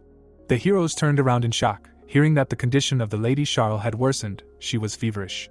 Looking intently in that direction, Remes thought, Marcus has a daughter, never heard of this, what's going on? The girl, rosy from illness, was lying in bed in Charles' room. Sitting down next to the bed, Marcus said that his daughter had been suffering from a mysterious illness for a long time. No medicine had helped. He frowned, saying that their only hope was the blessing of Saint Eldest. To heal her daughter, he would pay as much as he could. The hero looked down, thinking that he was here to make him their ally. This was a unique opportunity. Looking at the girl, he asked if she would help, and she said that she could try. A yellow fire appeared next to her palm. Eldest placed her shining hands on the girl's body. Looking at her carefully, she asked the god to heal this child. The light was so bright that it could be seen from the window. 10 minutes later, Eldest was shaking in her cloak. Charles was still breathing heavily, covered in sweat. Eldest called the glow again, saying that one more time, and Marcus said that it was not worth it, and thanked her for trying. He took a white and purple capsule and asked her to take it. He put the capsule in his daughter's mouth. She closed her eyes. Then her face relaxed and stopped being red. Remes, standing behind him, asked in surprise, did he have a cure? Marcus said that it would only stabilize her condition for a while. He managed to get it, but it had a huge price. The man gritted his teeth, saying that he thought the saint would be able to eliminate her. But nothing was helping. At this rate he would have to sell her to afford these drugs. Touching his chin, thinking that too many strange things were happening here. If she was suffering from an illness or a curse, the holy power should have helped. Moreover, Eldest's magic did not alleviate the symptoms at all, but the medicine from Umbra somehow copes with it. Looking at the girl lying in bed, he wondered what was going on. A thoughtful underlord appeared next to him, saying that he thought he knew. Looking at the guy, he ordered the banshee armor to be summoned, and the guy thought, so suddenly? Silhouettes were reflected in the eyes of the underlord, who said that the banshee armor helps to see the world incomprehensible to humans. Remes looked at the bracelet on his arm, thinking that the banshee armor could show him a world incomprehensible to humans. He didn't know it was capable of such a thing. A golden sword appeared next to him. The guy said that if he was lying, he would order Eldest to stun him with holy power. Figures began to appear in the reflection of the sword. Surprised people saw silhouettes that were floating in the air. Underlord said that he was right. Open-mouthed in shock, Marcus asked what it was. Standing behind, Remes said that these were the souls of the dead and wandering souls. They were like parasites. They fed by sucking the life out of the person they attached themselves to. The hero remembered how he fought ghosts and thought that even using the armor in his past life, he didn't know that it was capable of such a thing. In general, it was logical. The banshee died, and part of her dead soul remained in this armor. The ghosts stretched their hands to the girl. The hero thought that usually 1 or 2 souls cling to a person, but for the first time he saw so many souls cling to one. Underlord put his hand on his hip and said that it was because the girl had an innate high affinity with the spiritual. Introducing the girl holding a small ghost, the demon said that spiritual affinity is the ability to attract spirits and communicate with them. The higher, the more spirits you can see and make a contract with them, you can become a spiritual sorcerer. There was a bright glow around Charles. Underlord said that this girl's spiritual affinity is much higher than that of an ordinary spiritual sorcerer, and this power makes her easy prey for lost souls. At this rate they will simply suck out all the life force and kill her. Remes closed his eyes, thinking that this is why the holy power did not work on her. Lost spirits. Souls suck everything out instantly. The ghosts looked at the boy with predatory smiles, and he ordered to get rid of them, because they were very loud. Underlord smiled widely and said that no problem. He sent out waves of red energy, driving away the ghosts. Turning around with displeasure, they ran away through the ceiling. Charles' face became calm. The father exclaimed that the lost souls are gone. Everything passes. Is she okay? Turning contentedly to Remes, he said that he got rid of these two so easily. He replied that it was not that difficult. Touching his chin, he objected that this was a temporary solution. They needed to come up with something that would eliminate the problem forever. Underlord, hovering nearby, said that this was strange. He imagined the boy surrounded by blue rays and said that a person with such a high spiritual affinity would usually have already found a high-ranking spirit to protect him. Looking at the sleeping girl, he said that there were no such souls near her, only empty ghosts. The hero asked if she had not yet made a contract with the spirit. Putting his hand on his hip, the demon answered that no, if that was the case, the souls would have already killed her. Charles' eyes were closed. The demon said that the spirit that was supposed to guard her according to the contract had disappeared somewhere. The hero thought how this was possible. Maybe he had already died. How could he deliver the owner?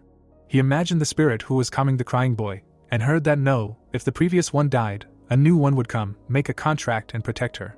Glancing sideways at the demon, Remes mentally asked how they could find the spirit, who replied that they needed to ask another. In the spirit world everyone was connected. They could find out where and what the other spirit was doing. Looking at the bracelet on his hand, the guy thought, another, I wonder if he knows, because he is also a spirit to some extent. Bringing the bracelet closer, Remes asked Easy if he could talk. He replied that they hadn't talked for a long time. Was it a fun trip? Bringing his hand to his mouth, the hero said that he had a question. Could he find another spirit and find out what he was doing? He replied that he couldn't, but his friend, Silva, should help. A small spirit was hovering next to the ant. He said that it was the spirit of the wind with whom he had a contract. He thought she could find the right spirit. Looking down, the boy asked to find a ghost related to a young girl in the city of Carton.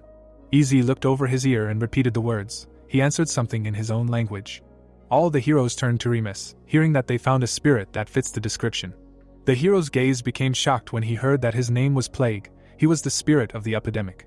The hero introduced the stone spirit and said that Plague's spirit friend bragged about him, said that they were very good friends. They ate a delicious spirit stone together, and he also said that he was worried when Plague disappeared a month ago. Remes introduced the two spirits and thought that spirit stones were probably like lich bone powder for ants. He shared it with this friend. It seems that this spirit of the epidemic purposefully contacted other spirits.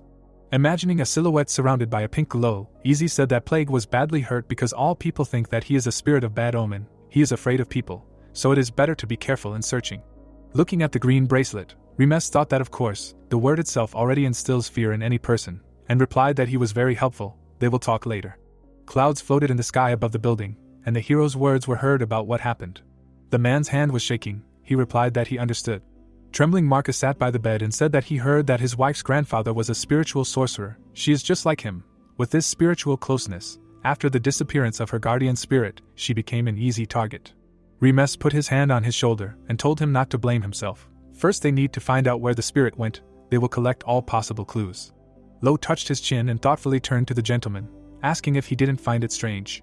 Looking down, the guy explained that she was definitely sick, because the lost souls were sucking her strength out. The hero's eyes widened when he remembered the pill and heard the question of what this medicine did. It slowed down the process for a while. Looking down tensely, the father said that he didn't quite trust these guys, but the pill still worked. What was it made of? The man folded his fingers, saying that to put it simply. Marcus heard that it was poison. Cassie, with a test tube in her hand, turned around and heard that it couldn't be. She was getting better, to which she replied that it was just a trick. It seemed like the pill really helped.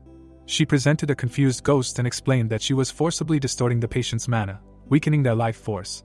With weakened life force, the lost souls began to think that she was dead and they abandoned her. If he continued to feed her, she would actually die. The man, emitting a dark aura, clutched his head and asked, "She means he was feeding her poison all this time? This is ridiculous." Marcus was shaking with anger. Remes asked how Umbra made such a cure, as if they knew the cause of her illness. His palms rested on his knees. The man walked away and thanked Remes, saying that he would figure out the rest himself. His eyes lit up with rage at Umbra. He promised that he would beat him to death. The hero took his wrist and asked him to be patient. The man turned around angrily and asked what he was talking about. He had heard what the Umbra Guild master had done to his daughter. Remes continued to hold the man and said that if he tried to break through to them, they would simply pretend they didn't know what kind of pills they were. He knew better than anyone how insidious they were. The hero looked down and said that they needed to stay calm. He knew what to do. Marcus grimaced in displeasure. Later, he placed a stack of documents on the table in front of the hero in his office. Remes read the sheets, hearing that this was all their information on the Umbra Guild, everything about the members, about the Talon Guild master, and about their hideouts all over the country. Holding the stack of sheets, Remes thought tensely that there was a lot of information, but it was all very superficial, nothing useful. A demon hovered nearby, asking why he was studying the enemy members. Someone had interested him. The hero replied that he was looking for someone who could be useful. He held the documents covered in symbols and thought that it would be even better if it was the person he had become in his past life. The demon was surprised to see something. He pointed his finger, saying that he should remember this guy they had met before. The document was about a man with a mustache and glasses. He asked Armand. He had never heard of that name. Remes chuckled. With a wickedly wide smile, he said that he was right. He was starting to remember. The man looked askance at the happy members of the Umbra Guild in the tavern in the city of Carton. Someone's hand fell on the man's shoulder. One of the guild members approached him belligerently and asked him if he had any problems. He replied that he had none at all. Ankle picked up his mug and told him to finish and go drink. The booze was very good today. His face was flushed from the alcohol. He thought that there were definitely black and white stripes in life. He remembered standing with his arms crossed and thought that he used to be the head of the Cerberus Guild. Then the word failure was absent from his vocabulary, as well as fear. In general, life was good. He remembered the hero who beat him up and thought that until that crazy guy came and everything went wrong. Because of him the guild fell apart, and the members betrayed him. He remembered the girl who kicked him and thought that Joseph's daughter also became a saint of the Holy Fire cult. As soon as it became known that he was alive, he would be executed immediately. The man drank from a mug, saying that so he had to change his name, appearance, start a new life in Umbra. Even the 3 great cults would not find him here. The man entered the room, saying that here he is. The men turned around gloomily and asked. He named who dared to call their elder by name. Tired of living. Does he know who they are? A drunk man with glasses asked how he dared to ruin his mood. He didn't know who was there, but he was a corpse. Suddenly his eye widened in shock and he asked how he found him. Smiling and pointing behind him, Remes called him to come out and talk. The sounds of blows were heard around the corner. The man fell to the ground. Ankle was sitting in the corner next to the bodies of his beaten comrades. Remes snapped his knuckles and said that he had changed a lot. He didn't even understand at first. Still shaking, the man said in fear that it was an honor that he recognized him and thought, how did he find him? He imagined himself on the guillotine and thought, did he really come to return him to the cult of the Holy Fire? Does that mean it will end like this? The leader clenched his fist and thought, no, he can still escape. He fell to his knees in front of the hero and exclaimed that he would do anything he asked, just let him spare him. He would tell him everything he wanted. Looking down, Remes thought that he planned to mock him a little before dragging him away. He had a sly smile on his lips. He thought that it was even better this way. Marcus sat with his fingers in a circle in the office of the guild master of Maydella. The trembling man sat in front of him and heard the question. So the guild Umbra conducts experiments on people, and he answered that yes. Ankle raised his finger with a smile, saying that since Carton is the center of the dungeons and people often disappear there, no one pays attention to it. The perfect place to conduct experiments without raising suspicion. The hero looked at him, thinking that experiments on people, could it be those people from Chaos again? Crossing his arms, Remes asked where they conduct these experiments, to which he heard that he does not know the exact location, but he heard that it is somewhere in the dungeon near the city. The hero was shocked, and the Underlord asked, what is so surprising about you there? To which he heard that it is just nonsense. He imagined rabbits coming out of the dungeon and replied that the dungeon was the official trading area of the spirit merchants. When the dungeon was cleared, the merchants would exchange the loot, extract the core, and then the dungeon would disappear. He imagined the man refusing the rabbit, and thought that staying in the dungeon or experimenting on humans would be a different matter. The merchants would not tolerate anyone setting up shop on their territory. He imagined the man scratching his head, and thought that although they had to do with the rules against harming people, in such unusual situations it could be considered trespassing, so the merchants had the right to use force. The furious spirit merchant clenched his fist. The hero continued that they had absolute power inside the dungeon, and even a novice merchant like rabbits could destroy a half-master in a few seconds. The hero put his hand on his hip, and when asked why they were still there, he replied that there was only one way. Introducing a handshake, he replied that he could offer such a good deal that the merchants would turn a blind eye. For example, in this case they would not report it to the trade union and would allow the use of the dungeon. Gritting his teeth, Marcus said that for one guild, there were too many. He knew who was covering for them. Remes appeared next to him with a sly smile and promised that if he did not answer, he would go to the cult. The man shouted that he would tell. Sweat was pouring down the mustachioed man's face. He replied that he was helping them with this. Marcus' eyes widened in shock, hearing that it was the Grand Duchy.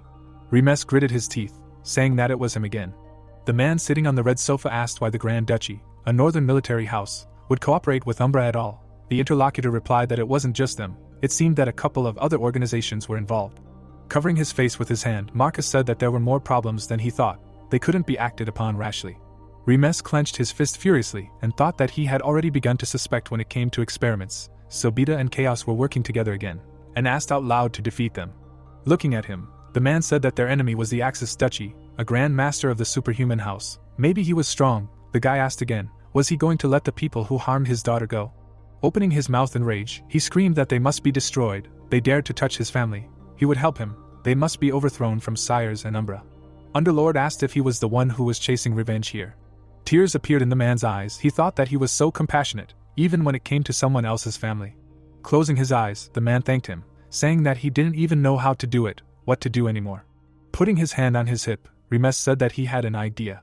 With a wicked smile, he said that destroying trash like them was his specialty, and thought that now he couldn't wait for Selbita to come out. Rabbit sat holding a ball in his paws in the spirit trading company in his territory. Frowning at the blue ball, he thought that people didn't know, but in fact, the core of the dungeon is a stone with a high mana content, which is why they are so valuable among the spirits and serve as the main source of income. The sad rabbit imagined the treacherous Remes and thought that because he got involved with him, now he has to pay for these cores and work for him as a slave. Where did life take him? The beast took a step. The average spirit merchant Pest asked, is the novice merchant Rabbits here? The rabbit jumped up in fear, asking what brought him here. Pest looked at him darkly and asked why his efficiency had dropped so much. His income was terrible. Rabbits awkwardly scratched his head and apologized, saying it was all because of his incompetence. The rat replied that of course he was too stupid to advance past the novice merchant. Frowning, Rabbits cursed mentally, and out loud thanked him for understanding. Pest stuck his paw into the paper bag, saying that he expected him to improve his results anyway. Hearing the objection, he quickly looked away, asking angrily, a novice merchant dares to argue with the average? Lowering his head, the rabbit agreed. He handed the bag to the pleased rat, who said it was better this way. He picked up the paper bag, poured its contents into his mouth. Looking into the empty bag, Pest said that he spent almost everything he had to tempt that spirit. Throwing the empty bag behind his back, he said that he hoped that next week he would please him. The hat hid the eyes of Rabbits, who agreed. His eyes were furiously frowning. He thought that one day he would pay. Two figures walked through the evening city. Guards with spears at the back entrance of the Umbra Guild demanded to stop and introduce themselves. The eyes behind the helmet glowed purple. The man chased them out of the way. The man winced in displeasure and asked if he was crazy. Let him go. The hero in the cloak exclaimed that this was impudence. They at least know who they are talking to. Do they recognize this armor and sword? The men looked there uncertainly. The second asked, really? He looked at the armor, saying that it was a knight of large build, dressed in black armor. In his hand was a black weapon. The second said that he had a huge club.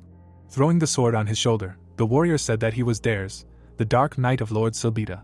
Let them immediately call the head of their guild. A few hours ago in the dormitory of the Remes squad, Underlord hovered next to the guy and asked how he was going to figure everything out this time, again thoughtlessly barging in there. Holding the cloak, Remes said with a smile that he really got to know him well during this time. In general everything is correct, but they will not barge in thoughtlessly. The demon lowered his gaze and hesitantly asked, what? He wants to politely knock, not break down the door. The guy smiled broadly and said that he knows him very well, where he asked why he was mocking. Introducing two coats of arms, the hero asked if he remembered that the Duchy of Cedus covers Umbra, which means you just need to show up with a knight from the duchy, then they will be let in. The demon asked what nonsense he was talking about. He wanted to ask for help from his sworn enemy Selbita. The hero remembered the wounded man and asked. He had already forgotten about the knight trapped in Beelzebub. He was using him. The knight in black armor leaned over in the office of the Umbra Guild Master. The Umbra Guild Master, Talon, sat with his hands on his knees and said that it was an honor to meet the Dark Knight. Looking ahead, Remes thought that they most likely did not even suspect that the Dark Knight was already dead. After all, only a merchant would tell people that they lost an important person in their army. The man looked down, saying that he was sorry that the guards did not recognize him. No one warned him of his arrival. He offered his deepest apologies. He looked up and asked who was with him. The warrior leaned on his knee and said that this was his subordinate mage. Let him leave him alone. Looking forward in surprise, the guild leader asked what brought him here. An unexpected check? The knight copied Remes, who using a skill, answered that he was quite clever. He needed to make sure of everything. Let him lead him to the dungeon. The heroes followed the guild leader down the corridor to the secret dungeon of Umbra.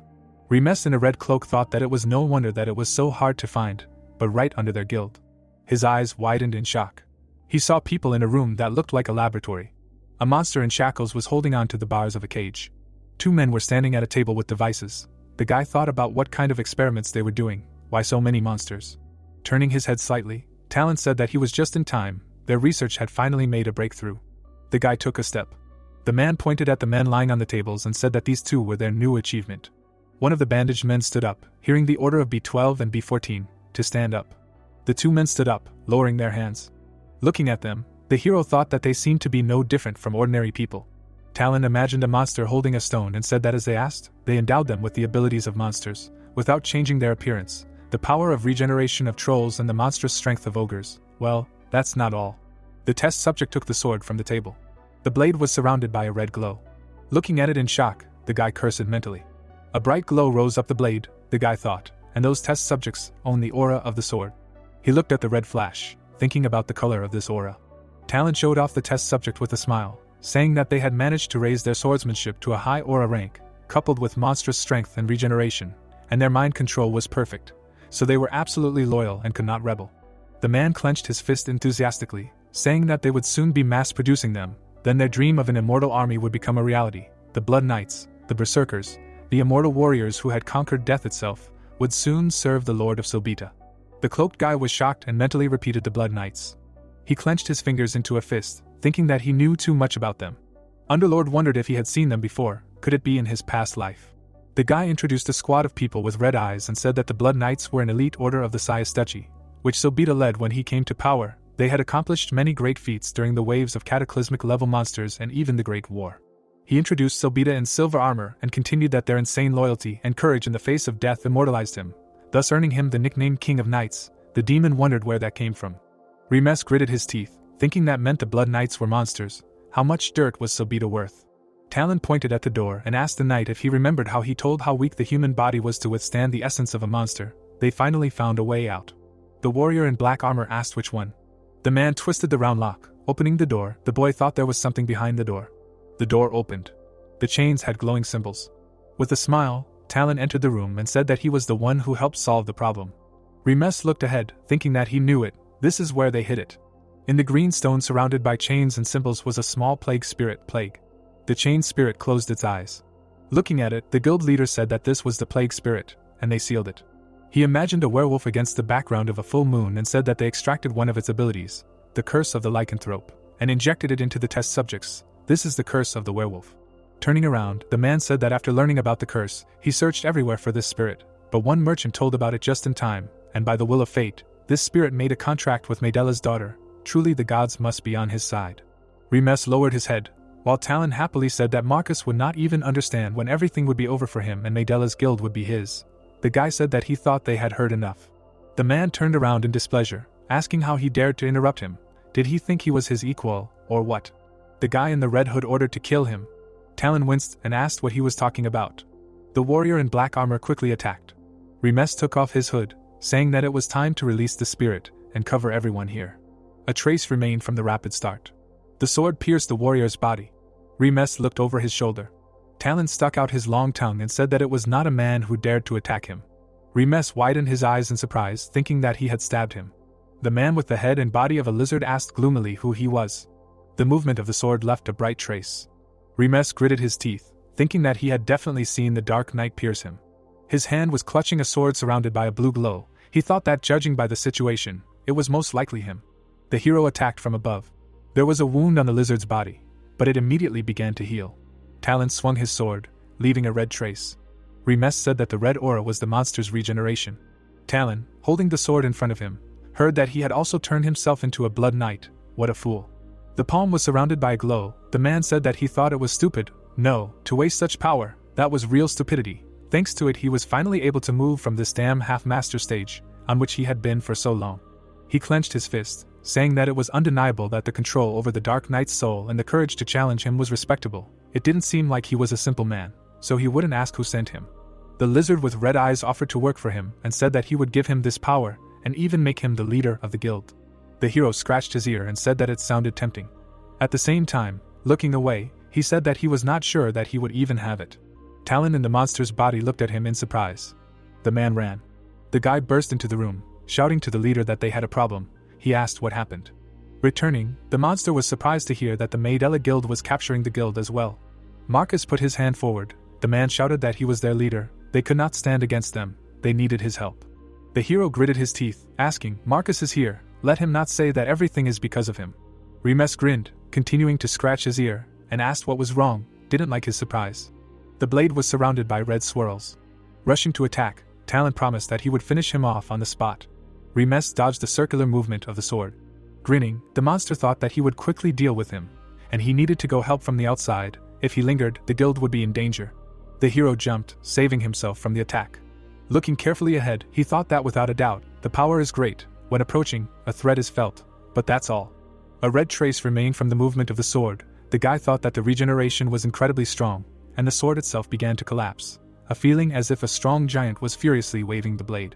Holding his sword with both hands, Remes thought that it was a pity. He wanted to pass through the barrier of the half-master, and he cannot believe that he decided to lose everything that he has achieved so far. The eyes lit up with a blue glow. The hero thought that he would show him what it was like to be thrown. The monster's gaze became surprised. Bright tongues of flame rose above the hero's body. He said that he had composed this sword technique to cut through the scales of a dragon. Only the slayer of a berserker dragon mastered it. Remes' eyes lit up with fire. The monster was shocked. The flames from the hero's sword opened wide like a dragon's mouth when he used his skill. Blood gushed from Talon's mouth. He fell to his knees, dropping his sword. Gritting his teeth, he realized that his wound was not healing. On the contrary, it was as if he was burning from the inside. Standing behind, Remes said that he thought that was all he could do. Ideally, his entire body would be on fire. However, thanks to the new cultivation technique, he was able to use it. Even if it was at the level of a sword master, he would consider his wounds a victory, saying that they would not heal, so he should give up. The monster clenched his fist, thinking why he was being humiliated by someone like him. His body was surrounded by a haze. The monster thought that he did not want to do this. Raising his head, the monster shouted to the dungeon that he was Talon Umbra. His subjects demanded that he summon the spirit of the merchant pest. Remes stared forward in surprise upon hearing this. There was some movement in the dungeon. A hat appeared. A rat spirit appeared from the hat and asked what happened. Remes looked at Pest hovering nearby and thought that this was the one who secretly sold the dungeons and stole the spirit of the epidemic, and hid it from the head merchant. Rat put his fingers to his chin and said that he even took advantage of the emergency summoning chance he gave him. Apparently he was in serious trouble. Clenching his fist, Talon exclaimed that he needed his help. Let him help deal with this bad man.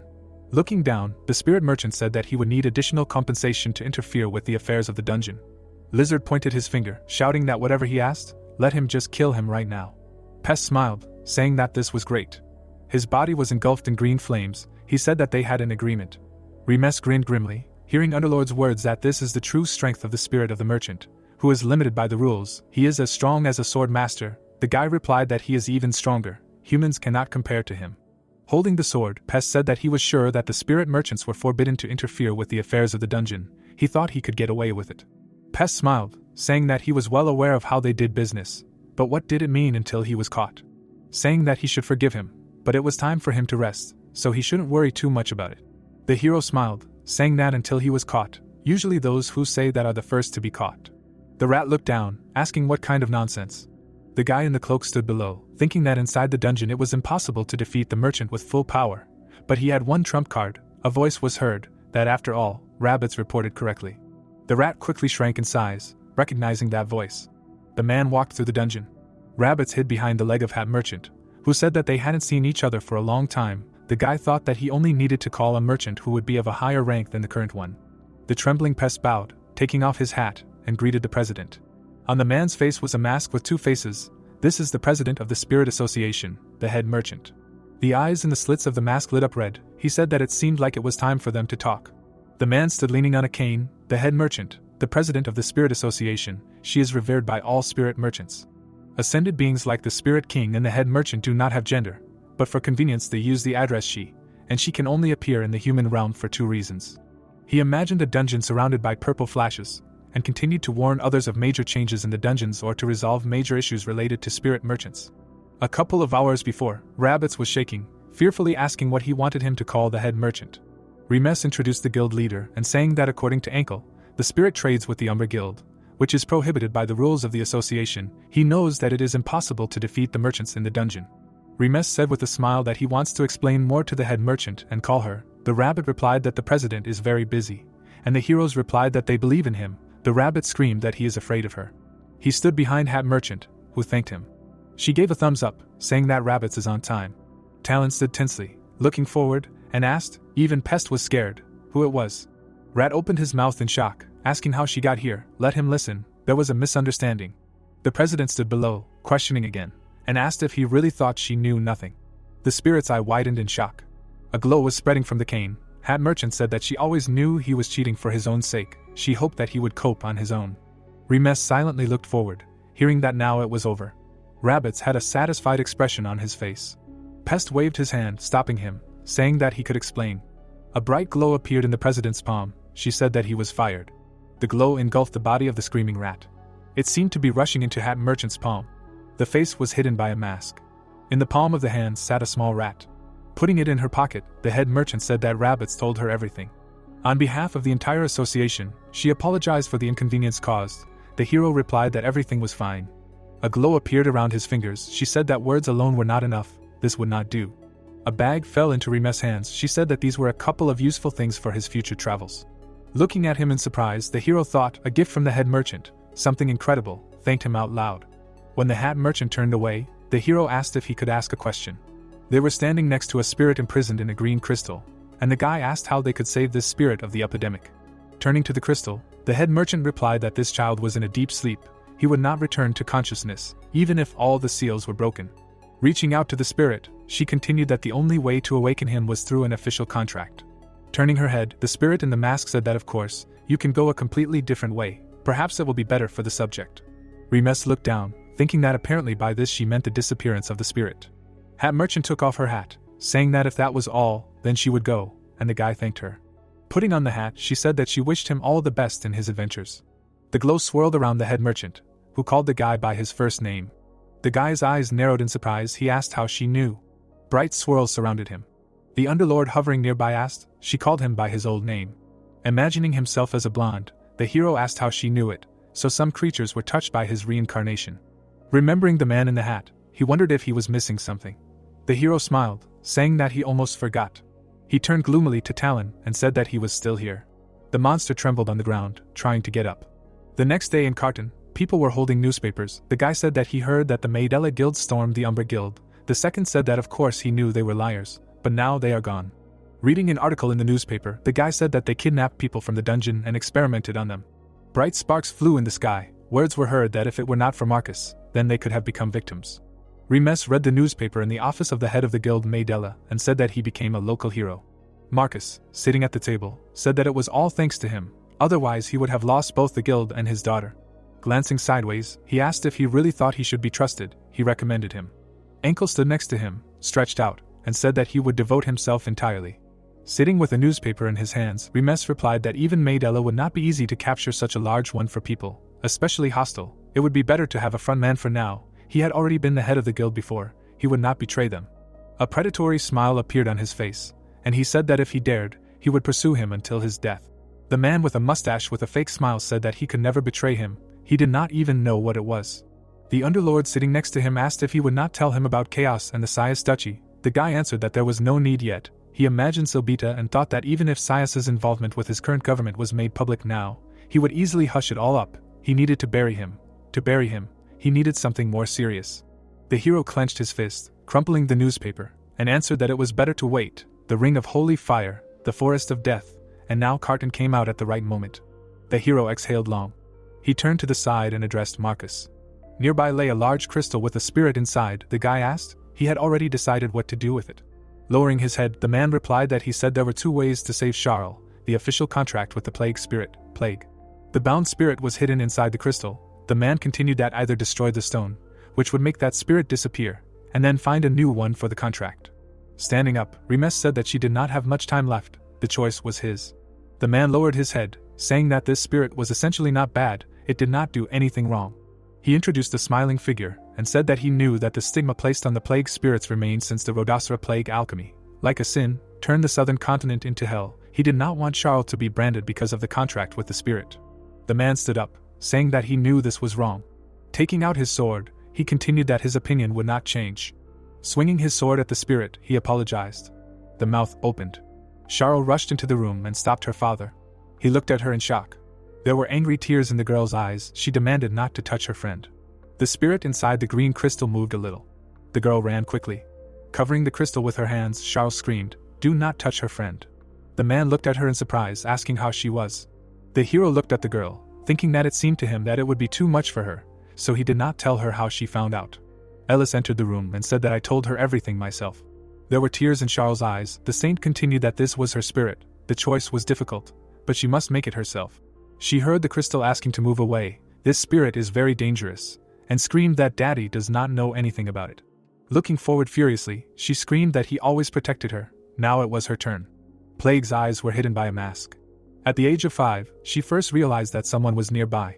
A frightened girl trembled a few years ago in the alleys of Carton and asked not to come near her. A grinning beast looked at her. He opened his toothy mouth. Little Charles closed her eyes, covering herself with her hand. And suddenly a bright glow. Charles was surprised when the dog turned around and left. With tears in her eyes, she turned around. There was a purple beam above her. For the first time she felt that someone was protecting her. The girl held a photograph in her hands. She remembered that even when her mother disappeared, when she was sad and lonely. The spirit watched anxiously as the girl cried because of a broken knee. He was always there and calmed her. Charles spread her arms out to the sides and said that the saint said that she got sick because of the dead souls, and only because of this spirit she remained alive. Frowning, she asked if everyone who protects her means to die, if this spirit of her friend must also leave, like her mother. The man exclaimed in alarm that she did not understand, and the girl asked for an answer to one question. Standing in front of the crystal with the spirit, she asked if she made a contract with him, he would hate her too. Opening his mouth wide, the father said that she knew that would never happen. The room lit up with a glow. Charles said that this was all she cared about. She did not care about the opinions of others, she only needed her friend and him. Plainly arching her eyebrows, she said that she would never let his friend die because of her, so let him accept him into the family, as her protector, instead of her mother. Marcus looked down and agreed, saying that it was important to him that she was healthy and happy. The sword fell to the floor. The man hugged his daughter and asked for forgiveness. Tears appeared on the spirit's face. The man sat opposite Remes in his office and thanked him, saying that he would remember for the rest of his life what he did for him. Looking at him calmly, the hero said that it was still a part, but he really believed that it was worth making a contract with the spirit of the epidemic. Pest said, standing, to be honest, he didn't like it very much. It was obvious that now she would have a much harder time.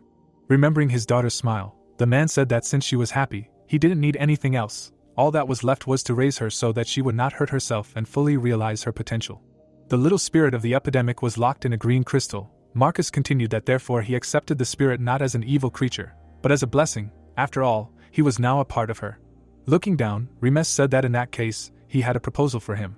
Marcus opened his mouth in surprise, hearing that he could write a letter of recommendation for him so that Charles could go to study at Remes' house. Remembering the slyly smiling girl, the hero said that he was sure he was familiar with the infamous rumors about the Rhodocera.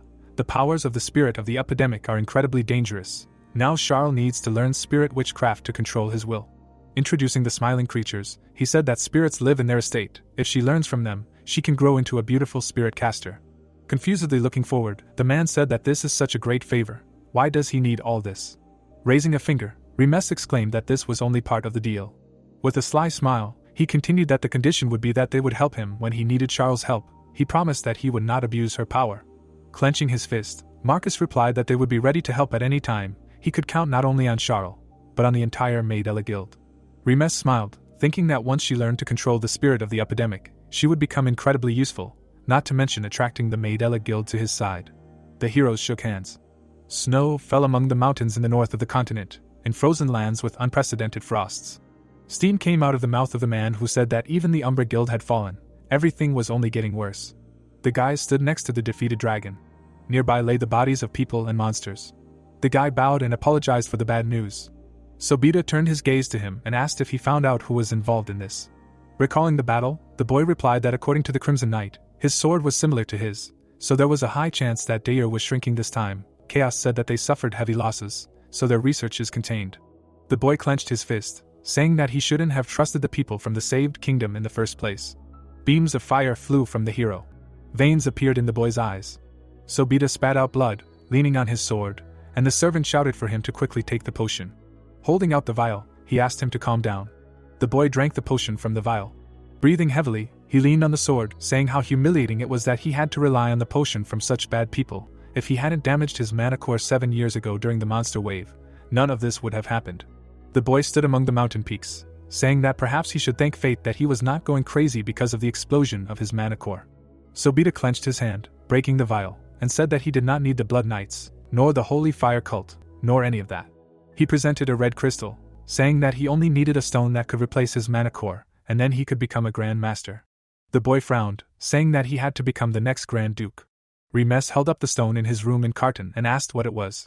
He remembered being handed a bag, and said that the head merchant had given it to him, so it was definitely not a simple thing. The Underlord hovered nearby and said that it was a contract stone. Introducing the man standing next to the fire monster, the demon said that the contract stone helps in making a contract with spirits or spirit beasts from the spirit realm. Even with a low affinity, it is able to summon high-ranking spirits, quite a valuable rare item that is very difficult to find in the human world. Remes held the crystal and heard the advice to pour his mana into it. A blue haze curled around the crystal. But then it changed its color to pink.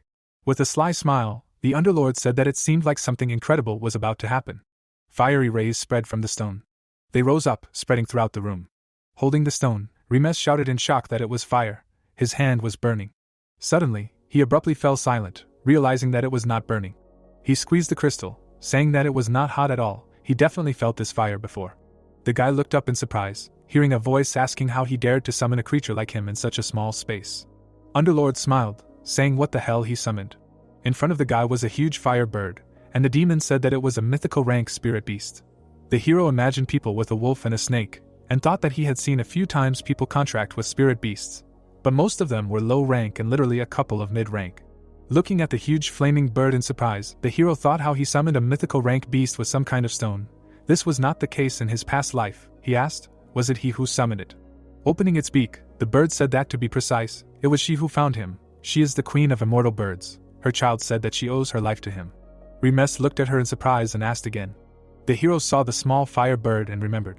Recalling the monster with the staff, the spirit beast said that he saved her child from the hands of an evil troll who wanted to eat him, so as his mother and queen, she would like to thank him. The boy sat on the bed, hearing that she was a little surprised that he was like this.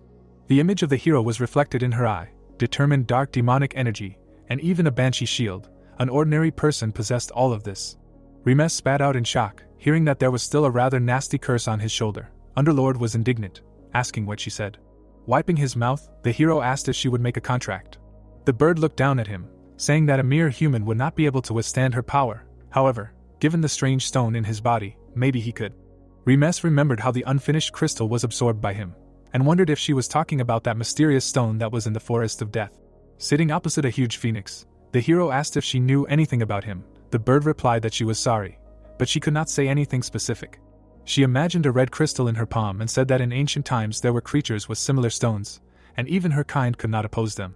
Glancing sideways at the crystal, the guy heard that, of course, his vessel was much smaller and weaker than theirs, but she was sure that he could handle her. The bird flared brighter and asked if he would make a contract with her. Clenching his fist, Remes replied that he would never miss such a chance. The wing rose up. As if embracing the guy with its wing, the bird said that her name was Pyranessa. As a child of the first flame that purifies everything, she would make a contract with him. For this, let him say his name. Looking at her, the hero said that his name was Remes. The bird looked into his eyes and was silent. The boy frowned when he heard the question if he had another name, and the boy said the old one. At the same time, their eyes lit up, and a shining seal appeared on their foreheads. The system reported that they had made a contract with the mythical rank spiritual beast Pyranessa. The cart loaded with barrels was driving through the forest. 4 days later at the northern gate of Carton City. Eldest held Choco on her lap, saying that they had just gotten along. Opposite, Lo said that she would be able to see her again after the secret pilgrimage was over. He would make sure that Joseph allowed visits to Carton. Looking at the door, the boy wondered if the young master was still asleep. Remes was lying in bed, holding something in his hand. He looked at the tablet, thinking that it was the sign of an ES-rank mercenary. He had not held it in his hands for a long time. He remembered Bali holding one, saying that this is the gold mercenary badge, and the low rank said that he got it in rank. The guy turned and asked what he had. His comrades opened their mouths in amazement, exclaiming that this is a white gold badge for S ranks, to be expected from the young master. Marcus, who was standing next to him, said that the mercenary's rank is determined by his skills and exploits. Over time he can become stronger and increase his rank, so there is no need to worry about it. He, looking at the sign, the guy did not answer that this is a great job. Marcus answered that not at all, and asked where they are moving now. Looking down, the hero answered that he has one business in the lands of Cedus. The guy turned his gaze to the man, who asked if he could ask a question. Marcus covered his mouth with his hand. In a whisper, he asked, he thinks that a person from there was behind this. Remes heard awkwardly that it was hard not to notice how angry he was at the mention of this name, as if he knew that it was their doing. The man clenched his teeth, saying that after what happened to his daughter, no words would be enough to describe all his anger towards these arrogant people, but now he was powerless. Standing in front of him, he said that he would like to ask for a favor, let it be impudence. If he, like him, asks to make them pay, then he swears to follow him everywhere and everywhere. The guy nodded. He smiled predatory and said that he liked it. Shaking the man's hand, he said that there is nothing stronger than an alliance against a common enemy. They will make these bad people, worthy of death, pay for their sins. The guy lay with his hands behind his head and thought that finally. The man opened his mouth and shouted that they would arrive soon. Remes closed his eyes. In front of them was a tall, bright castle. Someone shouted that the Grand Duchy of Cedus was ahead. A crowd of people were walking down the street in the center of the city of the Grand Duchy of Cedus. Cassie, who was walking alongside the others, said that there were many people, nobles and knights from all over the world. Remes confirmed, saying that the martial arts duel festival would begin soon. He presented a statue of a man with a sword and said that it was held every winter by the Cedus All Arts Duel Festival, a tournament in honor of Jaegar, who sealed the Winter Queen Death Creature and founded the Grand Duchy. The people were happy and smiling. The guy continued that given the constant attacks of monsters in winter, which do not cause much delight among the townspeople, this event is like a ritual for a safe winter. The heroes in cloaks walked among the people. Words were heard that there are not many such festivals on the continent, so a lot of people come here. It all comes to the point that the inhabitants of the duchy quit their jobs and just remain a tournament. He turned around with a smile. The lizard said that he was going to participate in it. Bali smiled, saying that it sounded fun, and Lo asked fearfully, why expose himself to such danger? The demon hovering next to him asked what kind of tournament. Did he not come for revenge? The hero confirmed. He presented a vessel with a potion and said that for winning you can get anything from the elixir storage, and he needs it to reach the level of a grandmaster, like in his past life. The guy smiled, saying that the most important part will be after the tournament. The girl's eyes glowed blue. He explained that once it was over, the Winter Queen, who had been sealed by the founder of Cedus, would awaken. Surrounded by ice, the girl smiled. Winter Queen was a disaster that led legions of death across the frozen land. The lands that lay there turned into ice caves, and everything on the northern continent, including Cedus, was destroyed. The knights with the flags marched forward. The northern nations sent 6 noble knights, including Cedus, to stop her. Dead bodies lay on the ground. They were completely destroyed, and those who miraculously survived fled. Sobita walked ahead of his army, and only the Knight of the Mud Sobita, his blood knights, managed to survive and save the northern continent. The boy raised a huge crown. They defeated Winter Queen. Sobita became the new Grand Duke of Cedus. The people praised him. The blonde smiled, noble, surrounded by honor. He was awarded the title of Royal Knight. Remes squeezed his fork, thinking that in his past life, he was neither decency nor nobility.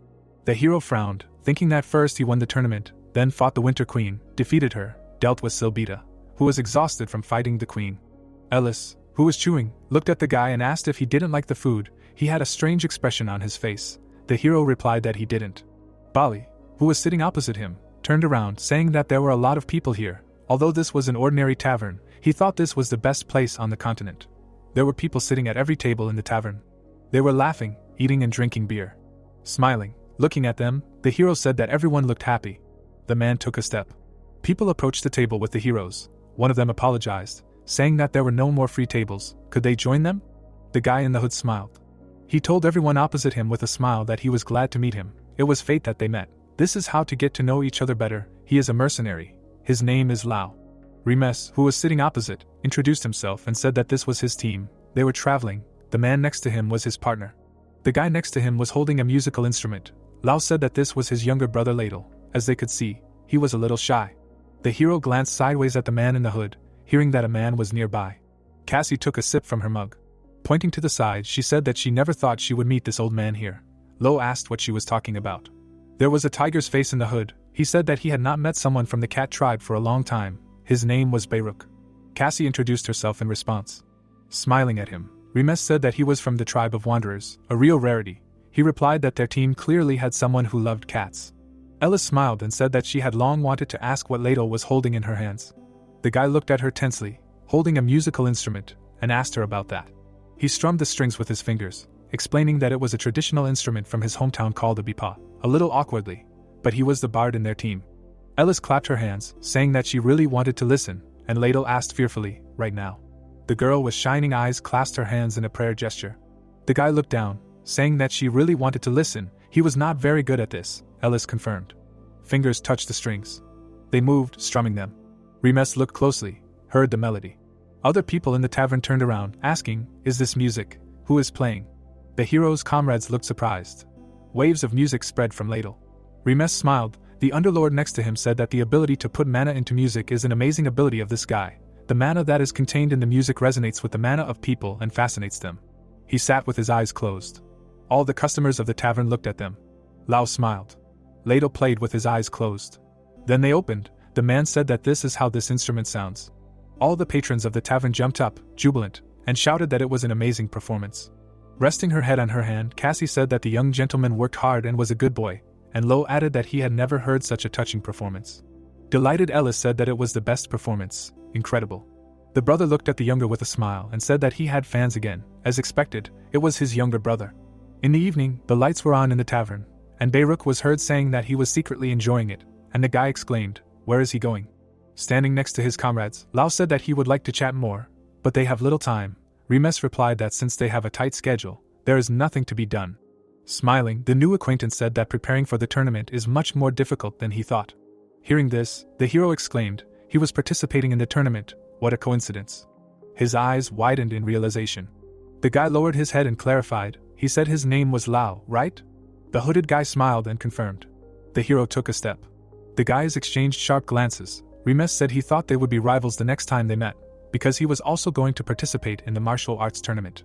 Lao's smile turned sinister. He said he would not give him any breaks. Smiling, he walked away, saying goodbye until the next time. The hooded group walked down the street. Underlord, who was flying nearby, asked what that was, and the guy asked what he was talking about. Lowering his head, the demon asked they had just met, why did he want to kill him so much? Looking after him, the hero replied that it was because he knew who this guy was, and heard the question, he knew him in his past life. Beirut and Leda looked at each other. Remes mentally replied that he had never seen him, but had heard of him, a swordsman who walked with companions, an old man from the vagabond tribe and a musical genius. He imagined a silhouette against the blood and said that the winner of the martial arts tournament was an evil sword demon named Lao. Looking tensely into the distance, Underlord asked if he wanted to say that this guy won the tournament in his past life. No, more importantly, why was he called an evil sword demon? The hero imagined a guy holding a bottle and said that Lao won the tournament and received a reward, a special elixir, drank it and suddenly disappeared, did not even participate in the expedition against the Winter Queen. He imagined a guy holding a weapon with a predatory expression and continued that he then appeared in the Grand Duchy 2 years later, becoming a mad killer. The heroes looked up in delight. They were standing in front of a rich mansion. Eldest pointed her finger, asking if his friend would really let them in for free. Remes confirmed. He waved his hand with a smile, hearing Bali say that it was not a good idea to show off his wealth now. The original intention of the pilgrimage was to hide his identity, make new friends, and understand ordinary people. The boy replied that it was fine. Do people in this world live without friendships?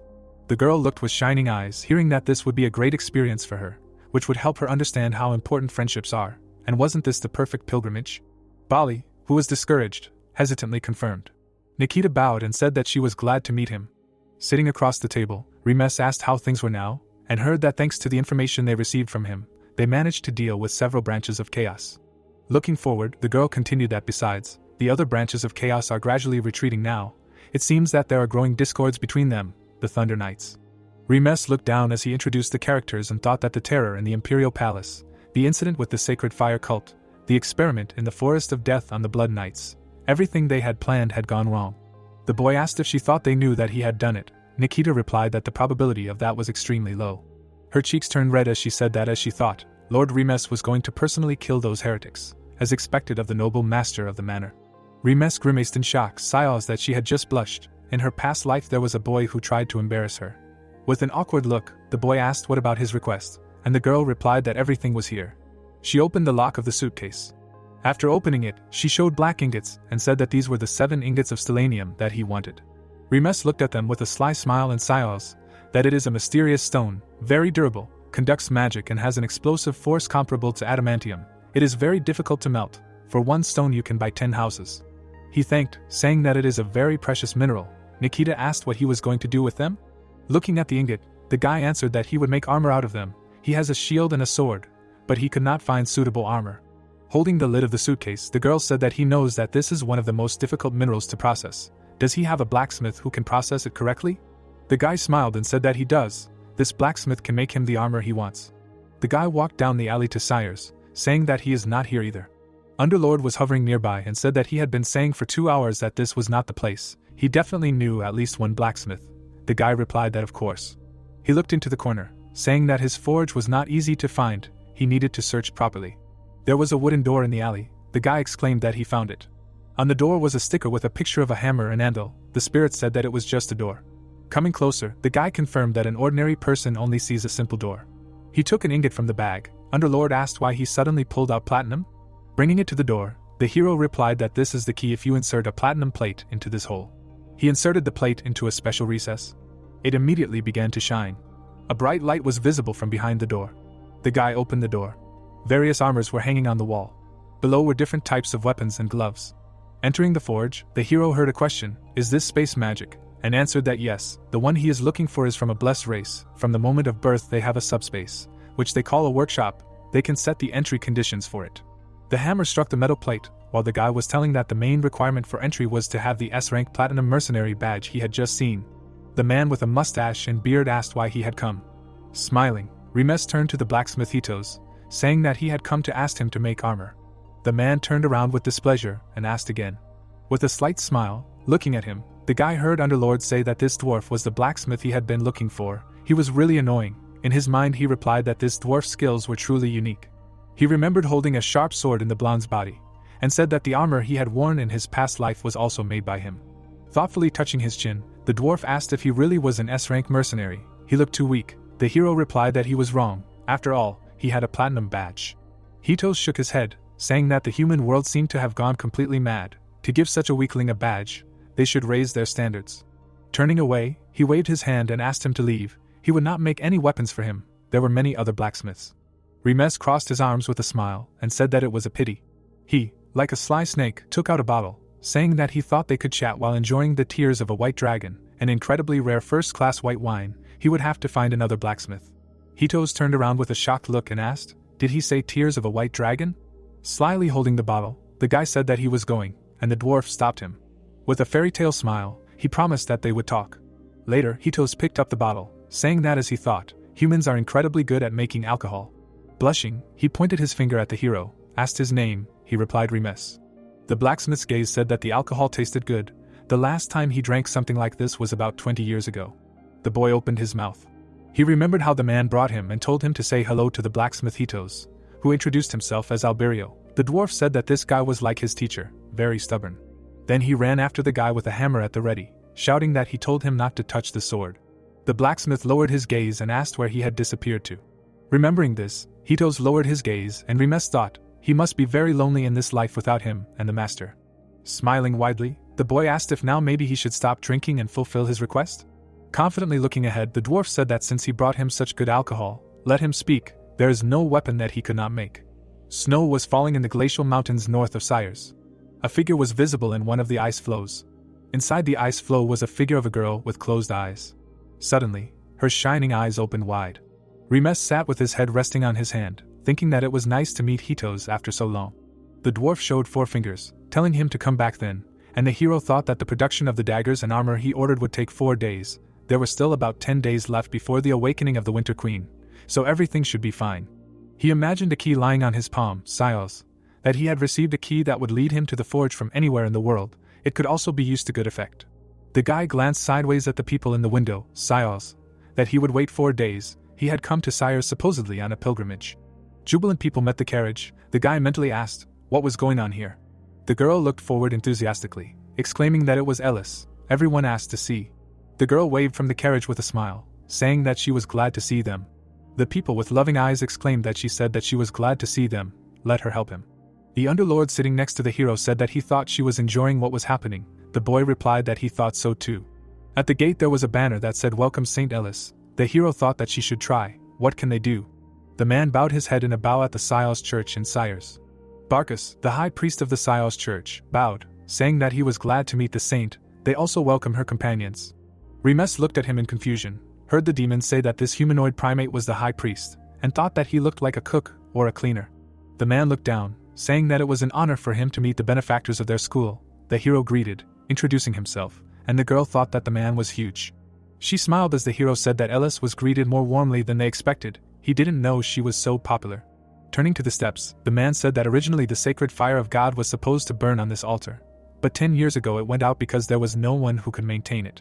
Eldest clenched her fists in embarrassment, hearing that now the temple will be warmed by the Holy Spirit again, and the hearts of believers will burn. Turning to her friend, the guy asked if she could do it, and the blonde replied that of course. She remembered how she created fire by stretching out her hand, and said that she was not afraid. because she had already done it once.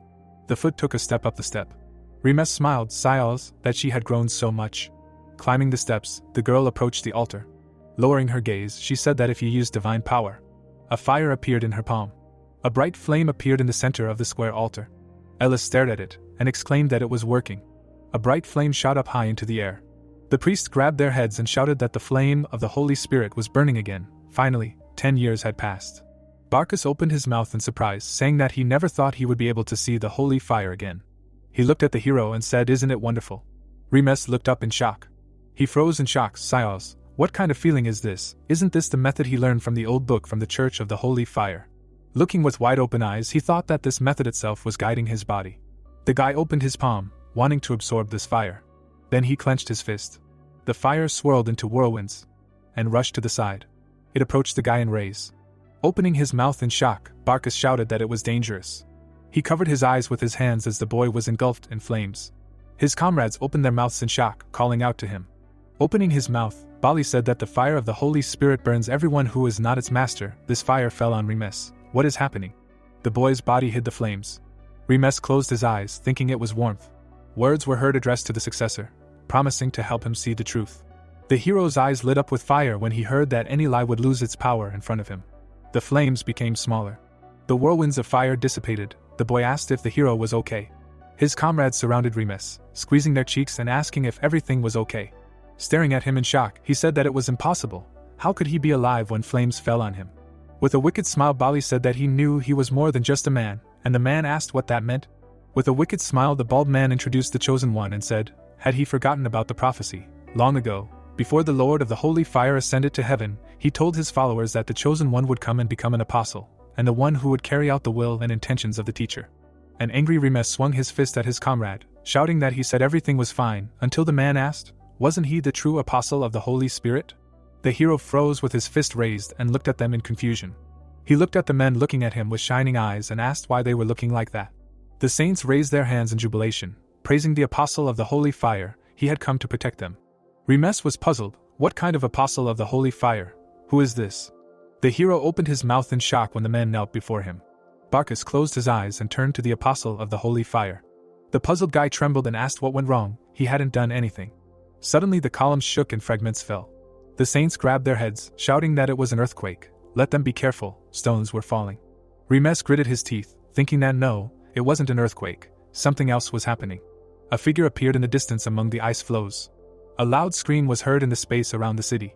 Staring ahead in shock, the hero recognized it and thought that it was the Winter Queen. He imagined the image of the girl and thought, has she risen yet? The people in the city covered their ears. Gritting their teeth, they covered their ears, complaining about the scream. The man covered one eye, asking, what is this? A man in a hat was floating in the sky above the city. On his face was a mask of two halves. He greeted everyone, saying thank you for coming. He is Hat Mergant, the owner of the liquor store. The people looked up in surprise, asking, the owner of the store, why is he there? Waves of energy spread around. Hat Mergant replied that he came today to tell them special news. Waving his hand, he said that the legendary nest of the Winter Queen will now be created here. The people's mouths dropped in shock. The bald man trembled, asking in fear, did the Winter Queen rise again? The people ran away in panic, shouting that the Winter Queen would destroy everything again. If they wanted to survive, they had to run. The sword that the hero clutched in his hand trembled. Standing in the Siles church, the guy thought, why did she awaken 10 days earlier? The bracelet on his hand vibrated. Remes thought that there was complete chaos around, and all because of her resurrection. The hilt of the sword was surrounded by purple rays. He thought that the ghost of the Black Knight, a fool who said that he must protect his hometown. He gritted his teeth in displeasure, mentally cursing at the ghost, and ordered to go back inside. The sword was engulfed in purple light. The hero's eye shone with fire. He thought, what is this? A knight in black armor appeared in front of him, and said that his name was Kleiman. He was the Knight of Sylvetta. He remembered the man standing with his back turned, who said that his mana could never return to its previous state, even his position was taken away. The man turned around slightly, telling the Black Knight to bring the black mages who came before and tell them that he agreed to their proposal. With a wicked smile, Sylvetta held the stone, saying that it could replace his mana organ. He would just return his position as an archduke. Looking down in surprise, Remes thought, is this the Black Knight's memory?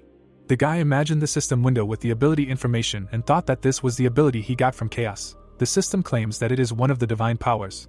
Who would have thought that thanks to it, he would be able to look into the memories of a ghost? The boy remembered, puzzled, how the red glow engulfed him. Underlord said that more importantly, they finally solved the mystery of the red stone that he absorbed. The boy thought that yes, since he absorbed the stone, it became somehow easier to control mana. He imagined himself standing with his back to Sylvetta among the clock and thought that one thing was obvious. This guy has little time left. It seems that he is trying to create replacement mana organs again. Imagining the red crystal, the demon asked, did not he hear the head of the King of Knights? Now he is in all respects with chaos, so where to get a replacement? Standing at the fence, Remes mentally asked if he knew how families become so strong. The spirit answered that thanks to harsh conditions. The hero imagined a man with a glow in his palms and said that thanks to the first Archduke who defeated the Winter Queen and absorbed her essence, it contains energy of such power that cannot be compared to anything. The boy crossed his arms and looked down, saying that Sylvetta was definitely after the Queen's essence now. A man came up behind him as the boy considered whether or not to let his plan go ahead. The man smiled slightly and said that it had been a while since they had seen each other. Remes turned around in surprise. Dayer smiled as he heard the hero tell him that it had been a while since they had seen each other. He came closer and extended his hand and said that he had tried to come over and greet him properly. But they ended up seeing each other like this. Remes asked, did he say that he was here? Still smiling, Dayer said that he had heard that he had become the guardian of a saint, had accompanied her on a pilgrimage, and that he was here. The hero thought in confusion, shouldn't a pilgrimage be a secret? The spirit said that it was impossible to keep secrets in this world. Turning to his comrade, the brunette asked if he was here because of Winter Queen. He confirmed, saying that the Siao's church also needed a person to participate in an emergency meeting. A sound reached the guy's ear while he was thinking, who would it be? With a sly smile, Remes raised his finger, saying that this person must be one of the high-ranking people of the Holy Spirit Church. There was a sly smile on his face. He said that wouldn't it be ideal if it were an apostle of the Holy Spirit? Looking at him puzzledly, Dayer said that it probably was. Turning, the guy went forward and hurried his comrade. With a sly smile, he turned around and said that he was the apostle he was looking for. Let them quickly go to his father. Hovering next to him, the demon asked if he had a plan. The guy mentally replied that of course. At first he planned to meet the Archduke only once. With a sly smile, he continued that now he had a crazy plan. Remes was sitting at the table in the Sylvetta residence. He placed his hand on the table, wickedly thinking that Winter Queen had finally resurrected. He had been waiting for this for so long. Opposite him stood two men in armor. He said that people believed that the first Duke of Sire's Winter Queen was only half right. Bright rays were flying from behind the snowy mountains. Sylvetta said that he had defeated her, but could not destroy her. After the defeat, Winter Queen's essence was split into pieces and scattered across different parts of the north. The fragments plunged the entire northern continent into eternal winter. They inhabit monsters, making their bodies stronger. Clenching his fist, the blonde said that one of these fragments had penetrated the Archduke as well. Thanks to just one fragment, the Sire's family was blessed with strong bodies. He slammed his fist on the table, shouting that after so many years, Winter Queen had gathered her strength and resurrected. With a wicked smile, the guy said that if he could catch the Queen and absorb her essence, he would become the strongest in the world. Leaning over the table, he told the White Knight and the Red Knight to prepare for the march. They would kill her and get the essence. The armored men knelt down in agreement. The man ran quickly. The man rushed into the room, shouting to his master that they were in big trouble. He asked what happened. The man let go of his head, breathing heavily. Sylvetta's mouth dropped in shock, hearing that he had just learned that the Archduke had entrusted the task of subduing the Winter Queen to an outsider, not the knights. Gritting his teeth, the boy said that he had told his father that he could handle it himself, but he had entrusted the matter to an outsider. The knights turned around ominously, while the boy asked who the outsider was. The Red Knight nodded, hearing that it was someone from the Church of the Holy Fire. The veins on the boy's forehead bulged with anger. He said that they had always angered him. A man standing nearby said that he heard that the leader of the expedition was quite famous now, and the blond man asked what his name was. He frowned in displeasure when he heard that his name was Remes. With an angry frown, Sylvetta said that he thought they should meet him. Remes and Dayer stood next to the man who was sitting on the throne in the audience hall after Hat Mergant appeared.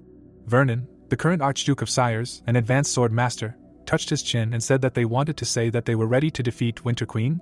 Remes waved his hand and said that to be more precise, he was proposing a deal.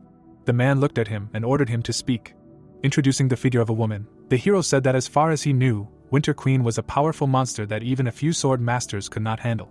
Even if they were elite knights, the losses would certainly be enormous. Looking ahead, he continued that instead, his friends from the Holy Flame Order would go and eliminate the Winter Queen. The Archduke looked down sadly. Then he looked at the boy and asked, what did he want in return? A smile appeared on Remes' lips. Raising a finger, he demanded with a sly look to give him everything he had, from the land to the resources that were located on it. Dayer came closer, asking if this was too much to ask. His father would definitely refuse. The hero stated that he wanted something else. Vernon stood up, asking what else? Deir turned to him tensely.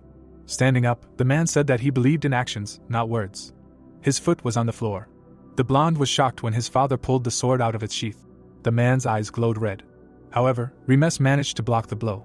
Remes gritted his teeth in tension, thinking that as he thought, he was a high-level swordsman, he only swung the sword, and his hand was already numb.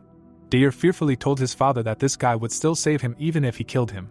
The sword fell to the floor, saying that he was not a chatterbox. Standing next to the hero, he asked what his last demand was.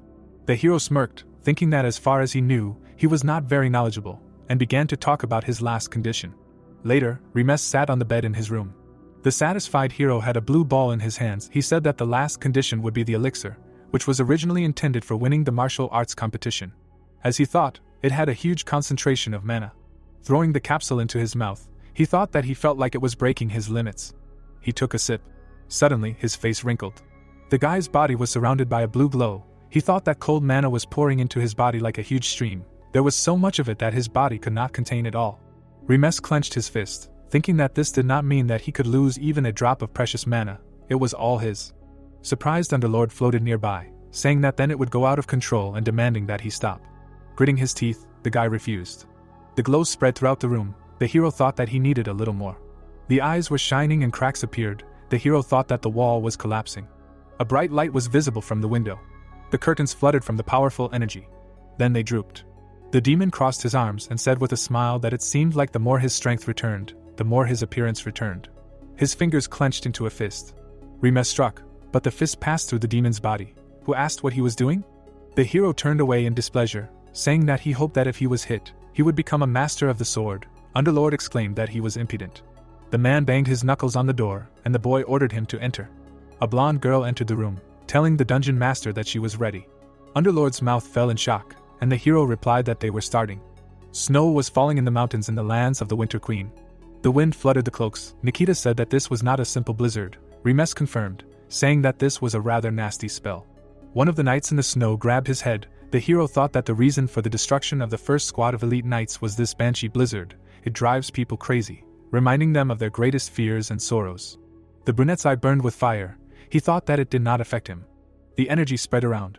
With a sly smile, the hero thought that the second reason why the knights failed was a huge army of undead, and said out loud that there were many of them.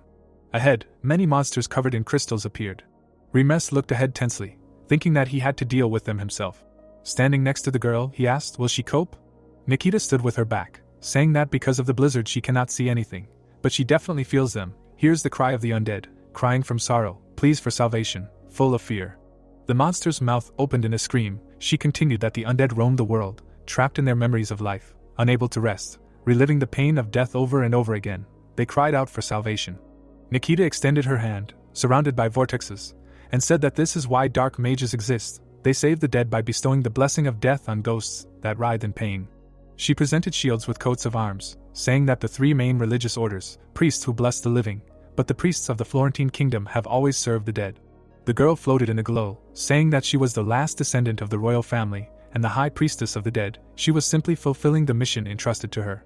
Purple swirls swirled among the monsters. Words were heard that those who lost their souls, whose bones turned to dust, those who wandered without knowing who he was, those who forgot what warmth was, those who got lost in search of fire. Flashes flew from the girl's body to the monsters. She said that this was their fire. Let them leave their hatred and go. The monsters stood among the swirls, hearing the order to stop. One of them opened his mouth, hearing the order to sleep peacefully. The monster clenched his teeth. The snow mountains were painted purple. Snow fell along with purple sparks near the snow plain. At the top of the steps stood a throne. On the throne with an icy back sat the Winter Queen. She bared her teeth in rage. The snow continued to fall. Remes smiled, saying that it seemed that she was very angry. Because all her servants had disappeared, he offered to go check how much stronger he had become. Eldest sat on the steps of the altar in the Cedus church. She clasped her hands in prayer, asking the Lord to help them. Surrounded by fire, she asked to let Remes' brother return safely after the battle with the Winter Queen. The hero's cloak fluttered as he approached the gates of the Winter Queen's palace. As he entered the room, he thought that it was very cold. An ordinary person would not be able to withstand it.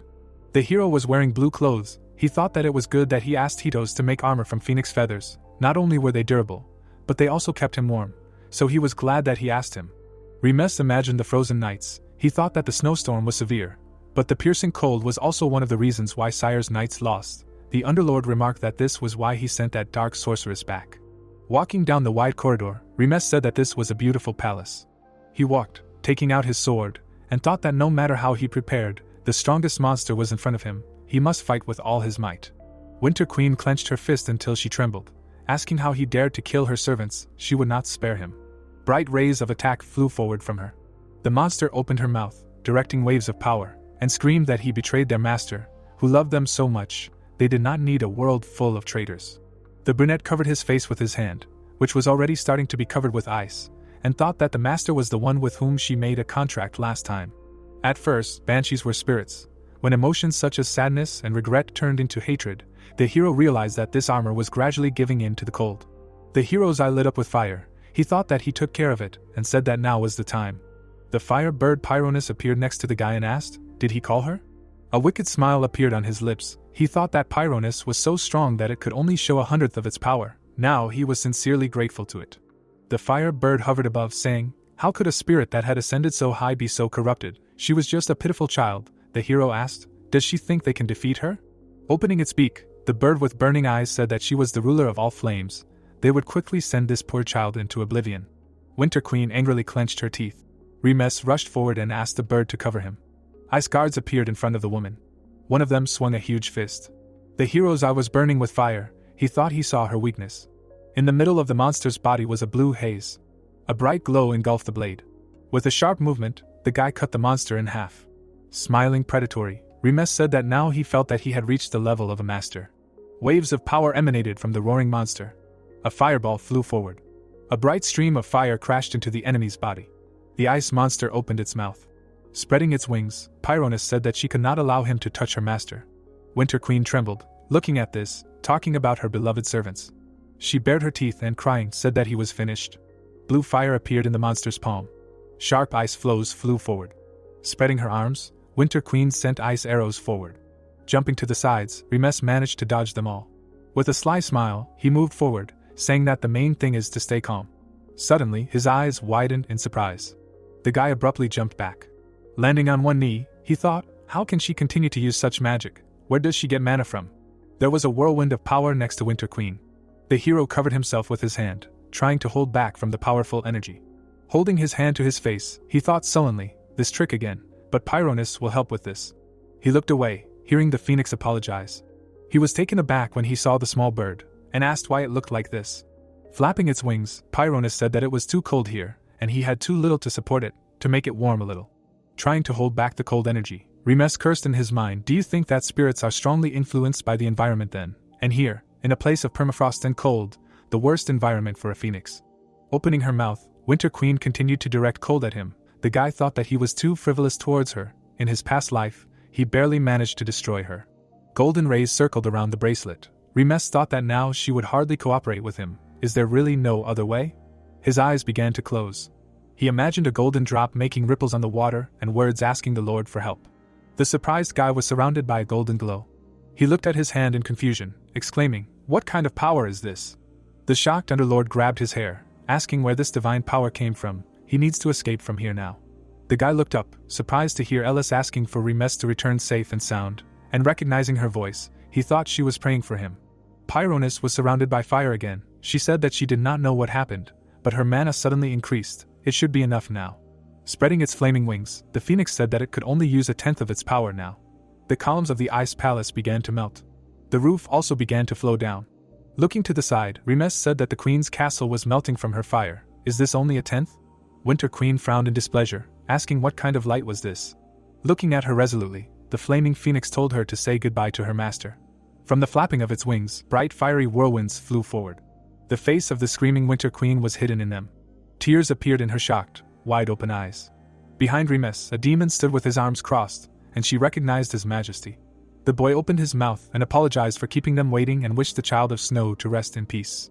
A grateful smile appeared on the lips of the burning girl, and the snowfall stopped. Heavy snowfall enveloped the ice. Soon the snowfall stopped. The sun was shining over a huge fortress under layers of snow. This was the Sire's duchy.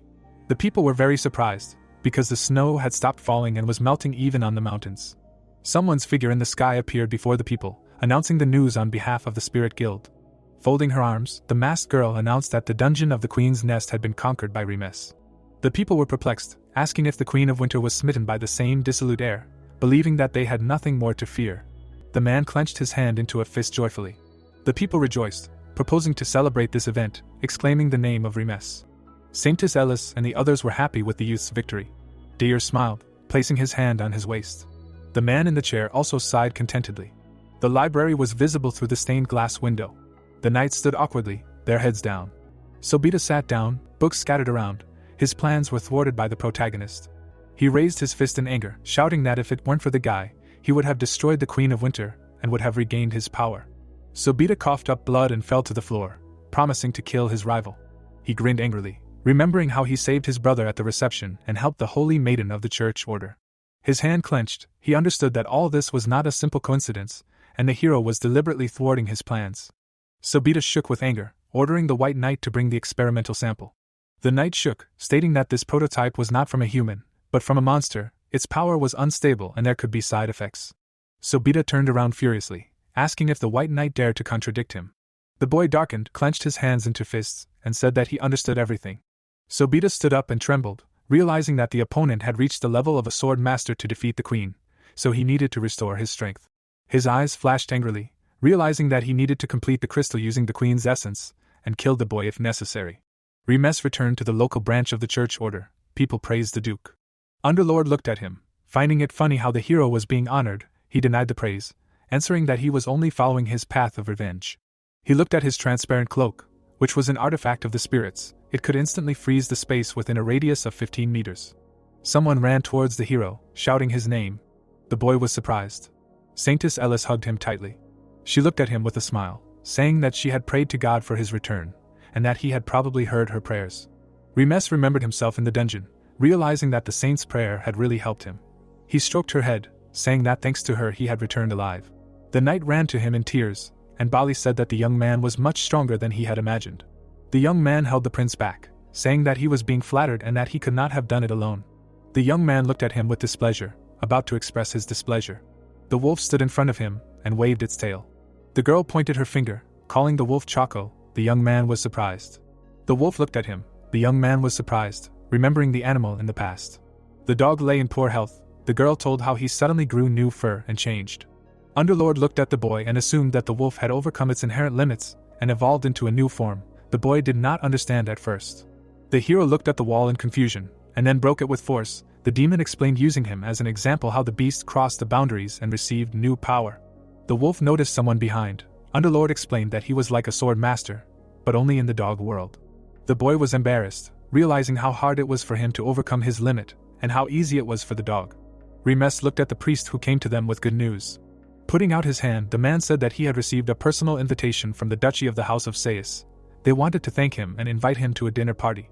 The boy looked from behind with displeasure, realizing that this was the owner of the ice fortress Silbita. Underlord looked at him seriously, saying that an invitation from such a person could be dangerous. The boy bared his teeth, agreeing with him. He frowned, realizing that he would hardly be able to contain his anger when he saw his face.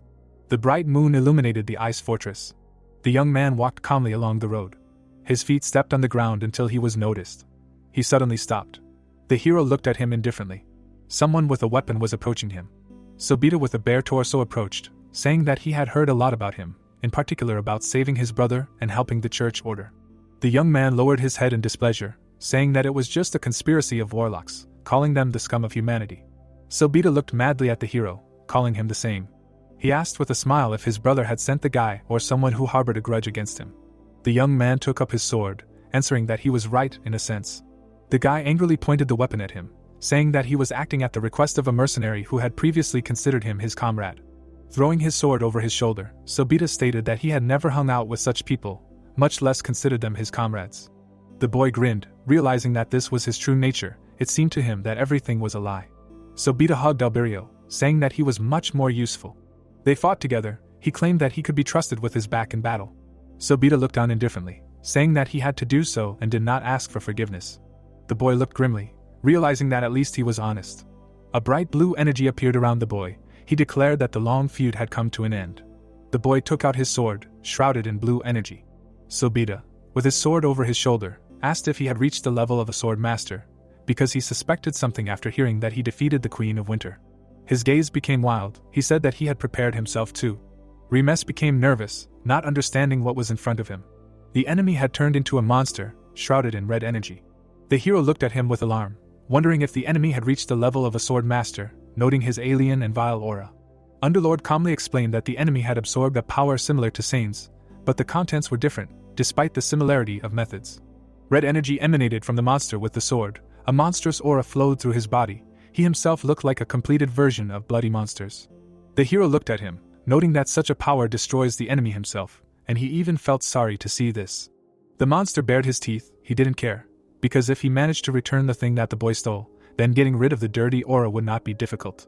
He looked monstrously, asking where the essence of the Queen of Winter was, promising to spare his comrades if he gave it himself. The young man looked at him in bewilderment. The monster with the sword on his shoulder grinned, noting how stupid he was, asking where his knights were in his opinion, if they were here alone. His hand went into his bosom. Sobita assumed that his men had neutralized his comrades and the saint, intending to show something. The monster took out a purple ball. Through this crystal he wanted to show that his comrades were hostages, but something was wrong. His gaze widened in bewilderment. He did not understand anything. The Church of the Holy Order, a knight at its foot. Something was happening. The knight held the crystal in shock, perplexed, because the Lord told him that these were just insignificant people. Bali swung the weapon in his powerful hands. With his blow, he smashed all the opponents nearby. The priest asked with a smile if this was all, shouting how sacred this knight was. Benign behind the knight shouted at them not to be afraid and fight for their lord. His gaze widened, noticing something behind him. The knight's swords suddenly clashed. Lo angrily asked how they dared to attack the young master, promising that they would pay with their lives. Moving like lightning, he attacked his opponent. Benign smiled, calling them worthless with weak points, comparing them to moths that fly into a fire. His eyes glowed. He swung, promising to grant the wishes of those who wished to die. The sword with red energy swung to strike. After hitting the opponent, the sword crumbled into pieces. Benign trembled, realizing with fear what had happened to the sword. The stone torso was visible through the torn fabric.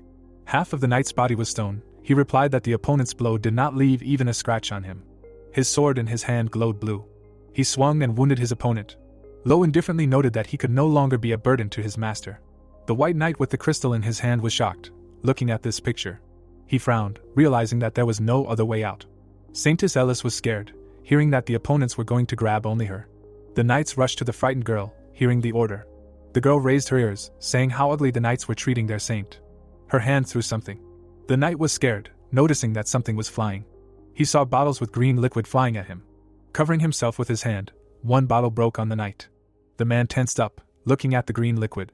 The knights were mired in the green liquid, unable to move due to its stickiness, begging for help. Cassie, holding a potion in her hands, declared that it was sticky slime, and now it was leaving everything on them. Choco's paws prepared to jump. The knights trembled and looked up at the monster in fear. Choco looked furiously at the opponents, being several times larger than them. The wolf's eyes glowed. He barked loudly. The knights cried in fear. The girl raised her fist in victory, praising the wolf. The white knight suddenly appeared behind the girl, surrounded by blue energy. He swung his glowing sword. Eldest turned back. She swung her hand, which was on fire. The knight widened his eyes, not understanding why his fist accidentally glowed. He was hit by a blow and flew away. The saint created a powerful shockwave from her energy. The crystal shattered in the monster's hands. He trembled, looking at his hand, not understanding how this was possible, because they had about 10 half-masters. The hero confidently held the sword, saying that unlike last time, he gathered really good friends. Blood flowed from the monster's hand. He said that pawns can always be replaced. He no longer needed hostages. The monster moved from its place and rushed towards the enemy. Their energy collided when the hero swung his sword. Sobita menacingly declared that if he takes the essence from him, then everything will be resolved. The young man looked at him with displeasure. A powerful explosion occurred in the fortress. Sobita and Remes fought against each other. The monster destroyed the royal palace with his blows, trying to hit his opponent. The young man looked at him and asked if he didn't care whether the royal palace was destroyed or not. The monster angrily stated that it made no difference to him, because if something was to be destroyed, it could be built anew. They fought, swinging their swords, Sobita shouting at his opponent that he did not even know what a burden he was carrying. Swinging his sword, he asked the boy if he knew what the freezing cold of the north was. The boy held back his attacks, asking him if he knew about the ferocity of the monsters of the icy lands. His sword suddenly sparkled with red sparks. He shouted that the boy knew nothing. The boy was surprised, realizing that this was a skill. The monster sent lightning at him. The boy managed to dodge. Sobita clutched his sparkling sword, declaring that he was a knight of thunder and lightning, the lord of the ice fortress, and the heir to the title of duke. He madly shouted that he must become stronger in order to protect the duchy, asking the boy if he knew what it meant to have a debt. The boy landed on one knee. He bared his teeth in displeasure, asking how he dared to tell him that he did not know what a sense of duty was. Alberio was thrown into the air by people saying that they were the true heroes who would save them, that they were the only hope, asking to protect them. The boy explained with displeasure that a sense of duty was not an empty play on words with which he tried to cover up his actions, asking how many people died because of his greed. The monster angrily replied that it was an inevitable sacrifice. The young man remained silent. He stood, saying that he had listened carefully to his words. The boy stood opposite, thanking his rival for helping him cool down, and he was able to remember his true purpose. The monster was indignant. What was he talking about? The hero lit up, talking about the promise to tear out and trample their hearts. The blue eyes of the boy seemed to the monster. He was scared. Sobita tensed, asking what kind of master fear this was. Remes was surrounded by energy. He had a master fear inherent in all who had reached the level of superhuman, but only killing determined his strength. His eyes were shining with blue flames. Only the blood spilled on the way to the top tempers the true thirst for death. This is the essence of master fear. The monster trembled, noting what he felt from this man.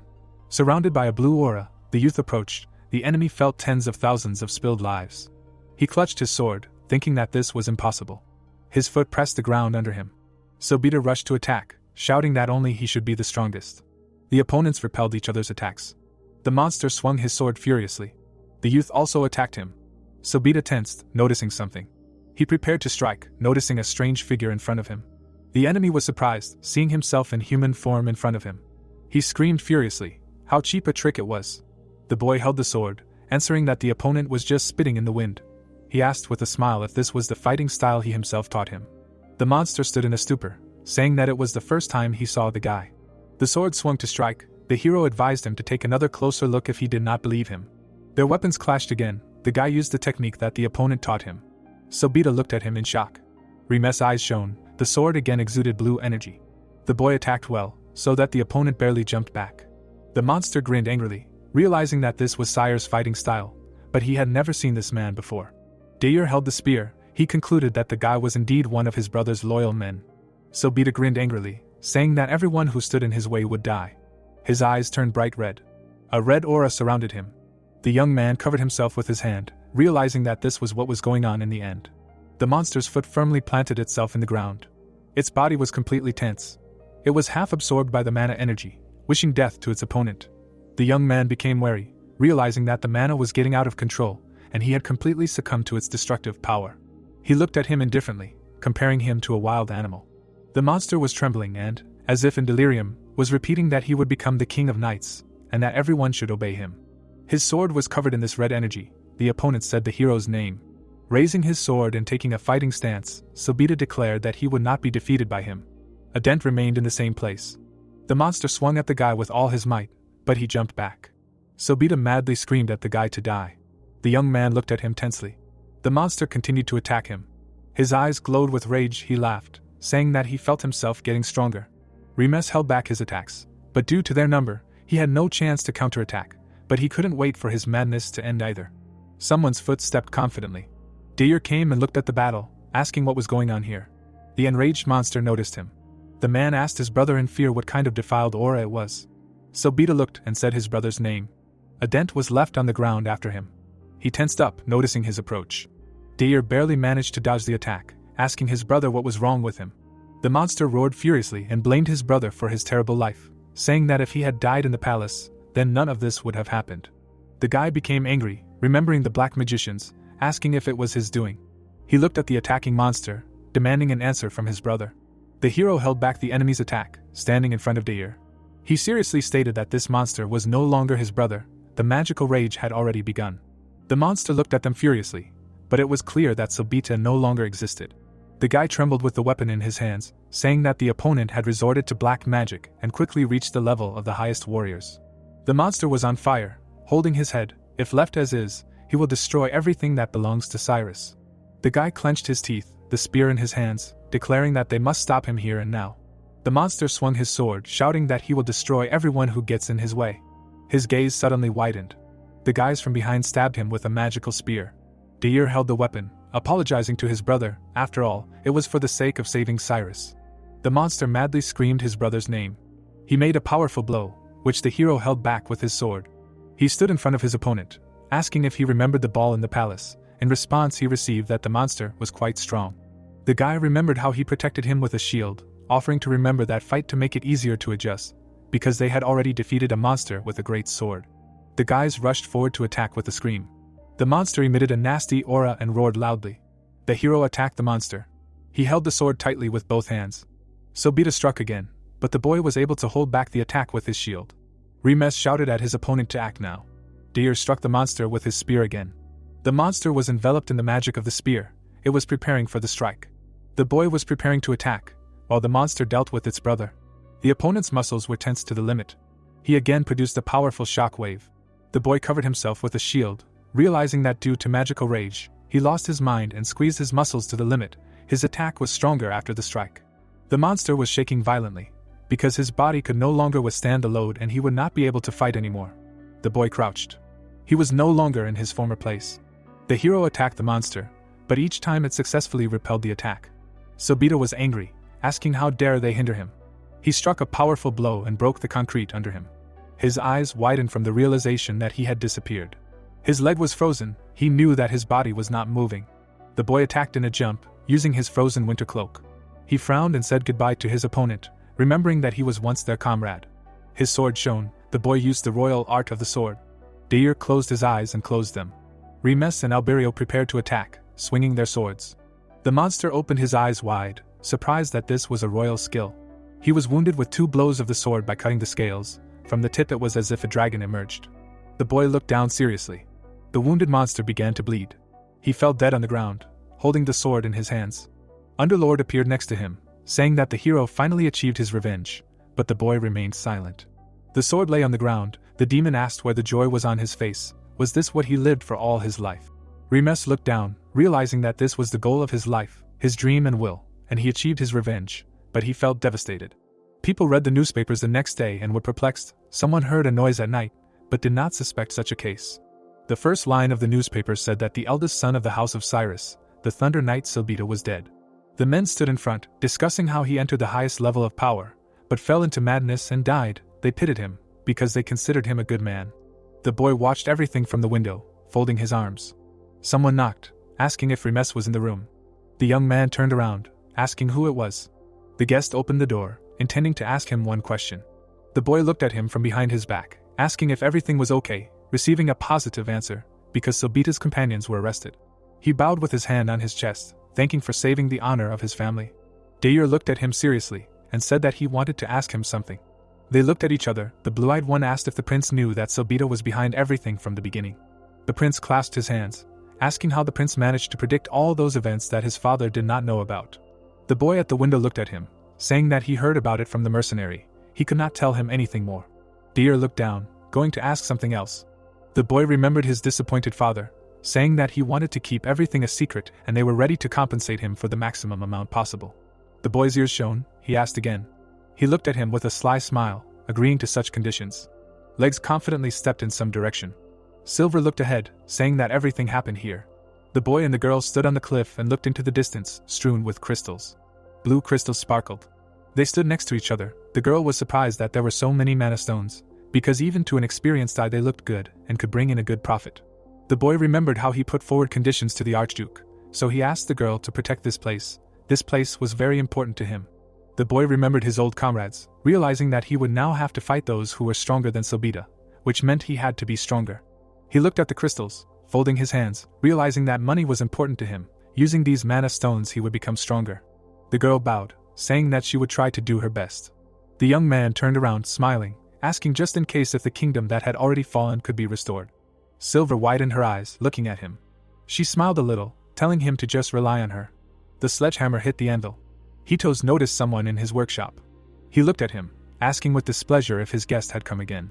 The young man with a bottle in his hands noted that they had not seen each other for a long time. The empty bottle lay on the table. Holding it in his hands, Hitos was glad that people knew a lot about alcohol. The men sat next to each other. The blacksmith asked if the boy had used the weapon he had given him, receiving a positive answer. He joyfully exclaimed how easily the boy could pass the legendary dungeons, calling him the successor of Valkan. The boy was very surprised to hear this. He asked in shock if the blacksmith knew. Hito stood up in front of him, saying that he could not help but know about it.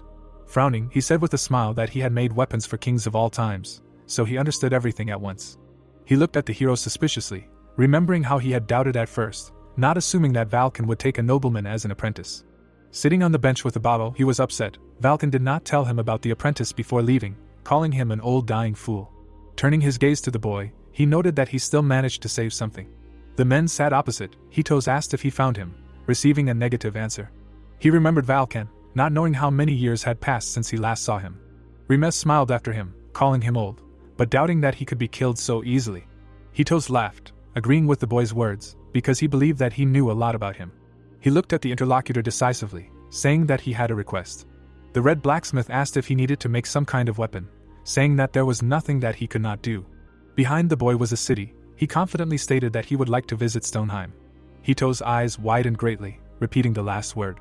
Dwarves in armor protected the entrance. It was the kingdom of the dwarves. It was underground, but no one knew its exact location. There was only one way to get there.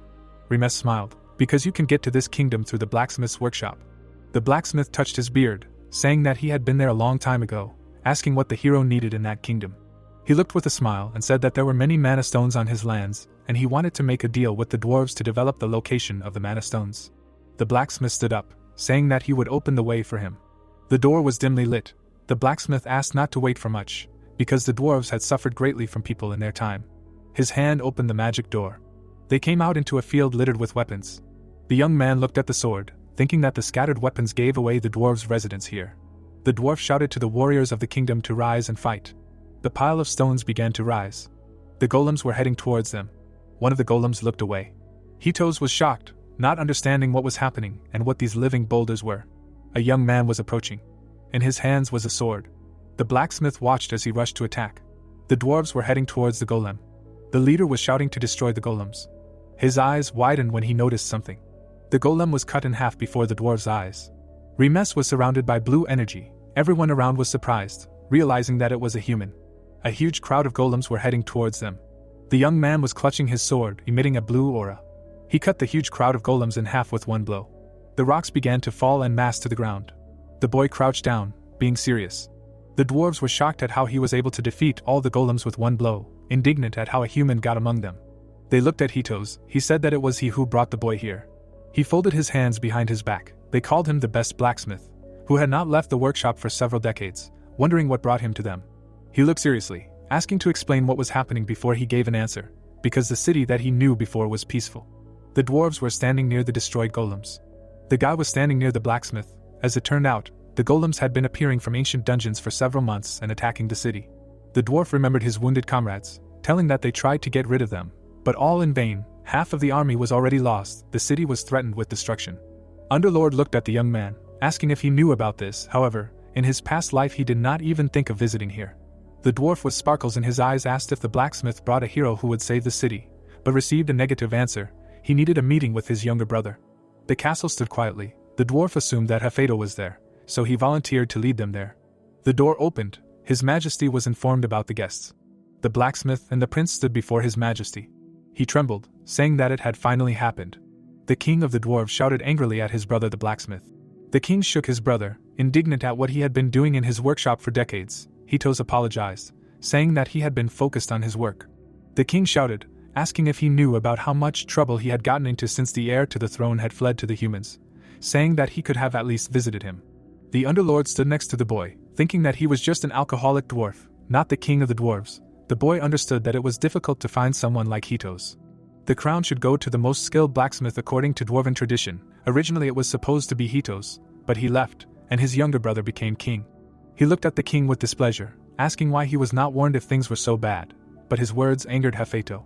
He shouted furiously that his brother had left without leaving a clue as to his whereabouts, claiming that he was interfering with his work, asking how he was supposed to contact him. The king looked at the boy, saying that thanks to him the city had survived. He asked what he wanted. The boy looked at him, about to say something. The hero placed his hand on the blacksmith's shoulder, saying that he wanted to speak with the king alone. Remes stood in front of the dwarf king. He asked what they wanted to talk about.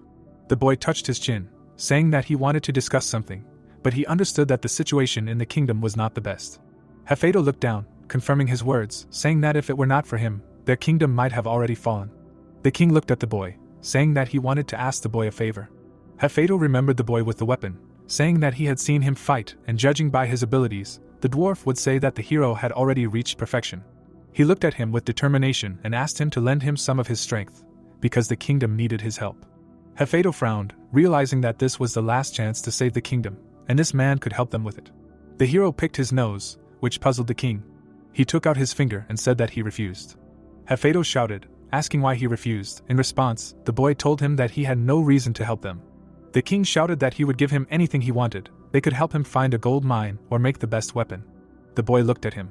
Hefedo frowned, saying that he would give him any reward if he defeated the golems. The boy looked at the dwarf, asking if that would be enough. The interlocutor did not understand him.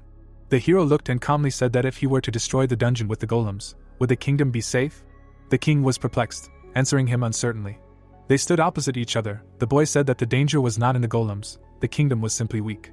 There were boulders in front of the fortress walls. The boy wondered what they would do if something like this happened again. The king frowned, realizing that he was right, and now they were too weak. The boy smiled slyly, saying that he knew a way out, because he had a way to strengthen the power of the dwarf kingdom. Hefedo widened his eyes and asked the boy what this way was. Remes answered with a smile that he would tell him. The boy and the dwarves entered the hide laboratory. The boy sarcastically noted that the workshop was convenient for its easy movement. The blacksmith was outraged. He understood that the hero was using the workshop as a means of transportation. The king turned his head, asking if he really knew a real way to protect the kingdom. The guy looked at him and said that it was a way, not a technology, and they had never even heard of it. The dwarves behind him were indignant, saying that no one could keep up with them when it came to technology. It was impossible that they did not know something. They complained to the king. He angrily turned and ordered them to be silent.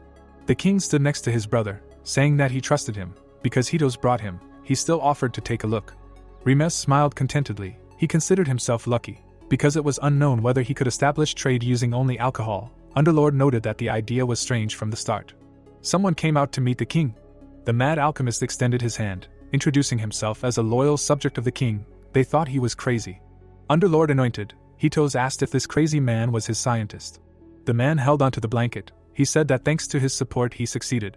He pulled the blanket with his hand. The scientist created a weapon that contains magic.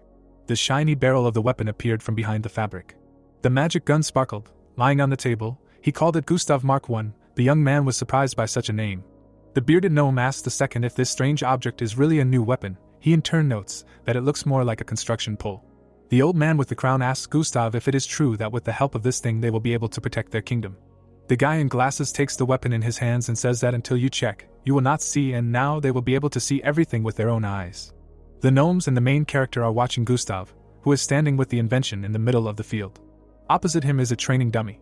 The spectators discontentedly note that the golems are of a completely different level, and they cannot be defeated with such a thing. Gustav aims with a grin and exclaims that they will now see.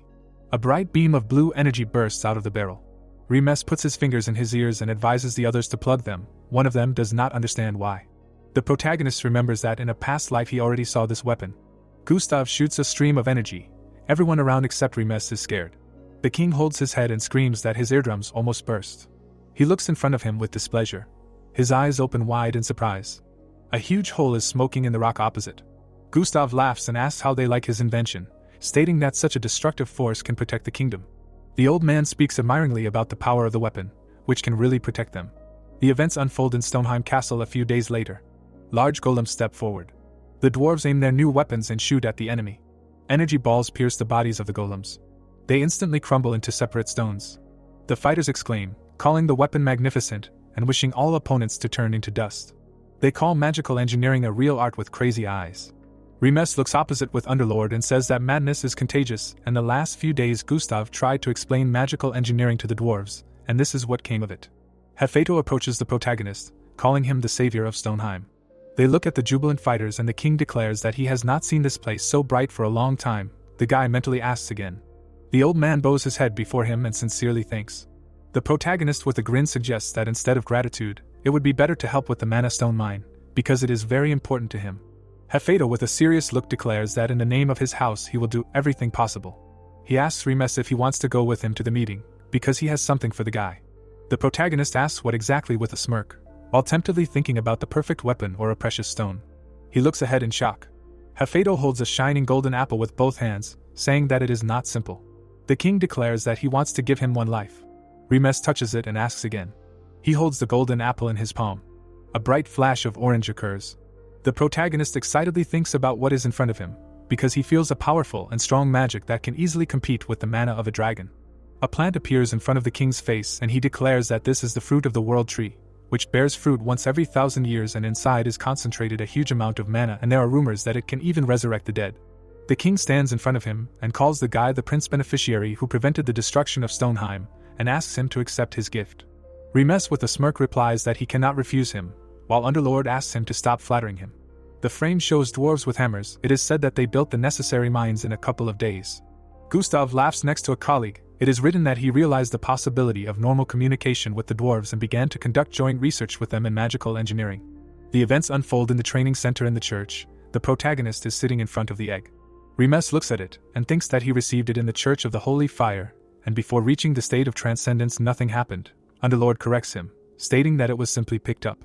The guy touches it with both hands. The egg begins to release blue smoke. The protagonist decisively declares that this time everything will work out. He looks at the blue and pink energy encircling his hands. Remes holds onto it and wonders if it absorbs dark energy. A bright crack forms in the shell. Remes closes his hands from the bright light escaping from there. He looks ahead in surprise. The character's horns are visible. The frame shows a great tail. The little dragon sits on the place of the egg and breathes fire. Remes is shocked. Underlord stands behind the protagonist and says that this is the spirit of the dragon. He asks again in surprise. The little creature looks in front of him. An inner voice declares that this spirit with the power of a dragon is a very rare creature. In his entire life he has seen only a few like it. Remes with a dissatisfied face says that he does not like him anymore, because the guy is their killer and cannot restore their tribe. The protagonist watches the creature and asks why he is looking at it like that. The little dragon shouts something.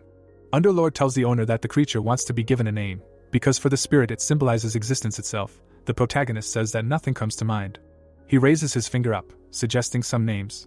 The little dragon reacts angrily to them. The guy thinks, realizing that he has never come up with names before and therefore it is difficult for him to decide which one would be good. Remes raises his finger and suggests Leo. The dragon's tail spun in different directions. He happily began to fly around the owner, who was surprised. A window with information pops up. The dragon's spirit Leo and Remes have made a contract. Underlord notes that the protagonist has chosen a suitable name. The guy notes that he simply took the letters from his name. The pet happily sits on Remes' shoulder, who says that he means the previous name, so that every time he sees it, he remembers the purpose of his stay. Leo screams joyfully. The protagonist looks at his hand in fear and does not understand what is happening. The red crystal collects dark energy. It is depicted in the picture and shines brightly. Remes wonders if something has entered the stone that he absorbed before. The crystal emits bright red energy. The window says that the incomplete blood gem is changing to a complete one. The picture shows a glow. The inscription says that for mana it is like a source and usually there is only one organ that creates it. For example, the heart accumulates it and is the center of the flow, but now Remes has gone beyond the usual ideas. The crystal brightly emits energy. It is written that the stone has evolved and now it works as an organ of mana. Remes holds his chest, not understanding what is happening to him. Underlord stands next to him and says that now the owner has 2 mana organs, while the demon has never seen such a thing. The guy notices that this is not just an organ, because Leo's mana seems to fill his body. The picture shows a fierce dragon. The protagonist realizes that their race ruled the earth, and they had an almost endless supply, and if you imagine that he can receive an almost endless flow from such a creature, perhaps he will reach a level that he never dreamed of. The protagonist looks at a flying bird in the company's office. It sits on the window and greets the owner. The guy asks if he found out what was asked. The bird replies that he flew in to report on the people he was ordered to keep an eye on. The assistant looks at the little dragon and calls it bloodthirsty. Remes pats it with a grin and says that he just picked it up in the forest, while wondering if the bird noticed anything strange in the behavior of people. The protagonist thinks that the events that happened in the past do not change in this reality, and perhaps his actions could have influenced them. The bird is depicted against the background of Calcis. She says that first of all she wants to tell about him, because now he is in the alchemist's tower. The frame shows the castle. The assistant says that everything is well guarded and he does not leave the tower, so it was not possible to find out what he does. Remes thinks about the fact that initially in the Empire the first prince always inherited the crown, and the second studies alchemy and becomes the ruler of the tower, then wonders what about Shora. The bird reports that he has also learned about her, as a year ago, when she turned 21, she received the 7th star and became the youngest high-ranking sorceress, and is now in the Anguis Tower. The frame shows this place. The assistant says that now the conflict between this tower and the other has escalated, noting that it has been going on for a long time, but now the situation is especially heated. Remes pets the small dragon and says that they did not get along from the beginning. The frame shows various characters. It is written that the Alliance of the Southern Great Forest is home to many primitive tribes. The picture shows a mighty warrior. It is said that they have united to form an alliance under the leadership of the Great Chief, the strongest creature in the forest, noting that they are trying to strengthen their civilization and magic by drawing strength from nature. The disgruntled fighters look away. It is written that for the magical nation of the Anguis Tower, they are nothing more than savages, lagging behind progress, and therefore it is unlikely that the alliance will be friendly in return. Remes is sure that eventually this will go beyond the usual disagreements and lead to war. Shora stands above the blazing ground. The guy is sure that she will destroy the alliance alone. The protagonist turns to the assistant with a question about Spica, thinking that the Southern Alliance was not weak. If not for Shora, his tribes would have defeated the magical nation of Anguis. Remes is depicted in front of a girl, thinking that she should now be a candidate for the chosen one of the Cult of Slaughter, and in 4 years the current chosen one will die, and she will become the strongest in the history of the community. The protagonist is shocked to hear that she has become the 54th chosen one of the Cult of Slaughter. The bird assistant says that she has already received the title. Spica stands next to her lying rival, while rumors are circulating that she killed the previous chosen one with her own hands. The frame shows northern glaciers. The creature says that the Queen of Winter is no more, and they must avenge her and his father. Fierce monsters raise their hands and exclaim. Yukarak, the son of the Ice Lord, loudly orders to attack people. A small creature sits next to the murdered parent. It is said that the Ice Lord is an ogre who once conquered the northern glaciers, but fell from the sword of Sobita, and his son swore to take revenge on people. A huge crowd of monsters is heading towards the glacier. The picture shows someone's footprints and says that Yukarak did not know what was happening now and who was coming to him. The girl with a smile declares that she has been wandering around the glaciers for 2 weeks and finally found someone to ask for directions. The ogre turns to the little girl with a weapon and is surprised. He points his finger at her and says that the man needs to die. She smiles and says that she is surprised that the enemy can talk. The frame shows a furious heroine. It is written that on that day Yukarak learned what despair is. The events unfold on the training ground of the Ice Dominion. The main character hones his skills with others. The guy furiously rushes into the attack. Remes blocks the blows and says that she has become much better at controlling her abilities. At this moment, the fighter from behind wants to deliver his blow. Remes grabs his fist with her other hand and says that his blow is strong, but he lacks speed. The main character deftly dodges their attacks with an unperturbed look. He imagines the girl and thinks that Spica has always been impossible to understand, because she simply killed monsters without any expression on her face. The frame shows a huge building. The main character realizes that, unlike other cults, in a slaughter, the strongest can be chosen, and this is how they achieved recognition of their strength. The man in the cloak controls the others. It is written that before no one attacked the chosen one inside the sect, because the gap between the current leader and the candidates is huge. The frame shows a girl. The protagonist understands that the previous chosen one was just a monster who gave up her sight in exchange for talent and strength, and if she fought the Duke himself, a top-level sword master, it would be impossible to predict who would win. Remes dodges the steel fist, thinking that Spica could not defeat her, and it seems that something strange is happening. He thinks about the fact that this is all his fault, because of his actions she killed the previous chosen one and usurped power. Someone approached the training heroes. The bold fighter says that a guest has arrived, but he cannot get to them. Remes asks again in surprise, while the assistant asks if he can come personally. The guards stand in fear in front of a huge creature at the main gate of the Ice Dominion. The protagonist confidently walks towards them. He scratches his head and wonders who this guest is. Remes looks ahead in surprise. The blonde waves happily and shouts that she has finally found him, stating that they have not seen each other for a long time. The heroine sits on the head of a beaten ogre. The protagonist asks who he is. She replies that the monster was just showing the way. She holds a weapon in her hands and says that she was able to get there thanks to a friend who showed her the way, but she had to kill several, because they suddenly attacked her on the road. Remes excitedly says that she can imagine it, then offers to go inside. The protagonist sits opposite a happy girl who quickly eats everything on the table. A huge ogre is also hungry. The guy advises him to eat more slowly, because there is a lot of food. She, holding a chicken leg in her hands, shouts that she cannot stop, because she wandered in the mountains without food for about 2 weeks. Remes imagines the interlocutor and thinks about the priestess Linnea, whom he recently met in the Forest of Death, wondering if she really is from the Cult of Slaughter and why she came all the way here. He turns to the beaten ogre and thinks about him. Remes notices a large amount of mana in his body, suggesting that he is a royal monster with superhuman abilities. The girl happily eats chicken. The protagonist wonders how a simple pilgrim defeated him. Remes turns to the priestess Linnea. She, with her mouth full, asks the master what he wants to know. Remes looks at her carefully and declares that she is most likely not a simple pilgrim. Lunia, with bright yellow eyes and a crazy look, asks him again. The protagonist, sitting opposite her, exclaims loudly. He points his finger at her and tries to accuse her. The girl answers positively with a smile to his assumption that she is a candidate for the chosen ones of the slaughter cult. Remes, with a serious face, says that there is already a candidate, Spica. Lunia introduces her colleagues and states that not everyone knows this, because even in the cult tower, not many brothers know about her true nature, since she is the second disciple raised by the blind chosen one Meridinim. The guy asks why she keeps this a secret. She answers that such is the tradition, because in the slaughter tower, everyone except the first candidate for the chosen ones goes on a pilgrimage. She happily says that now the master is dead and the ban is lifted, while the protagonist thinks that the members of the slaughter cult are simply inadequate. He introduces the candidate and thinks, if Lunia told the truth, then he does not understand what is happening. In that overwhelming force in the forest of death, someone could control a high-level monster. Remes, folding his arms, asks why she came to him. The girl awkwardly scratches her face. She happily declares that the cult is in danger of extinction. The events unfold in the Tower of the Slaughter. The students stand in a row, dressed in black and white outfits.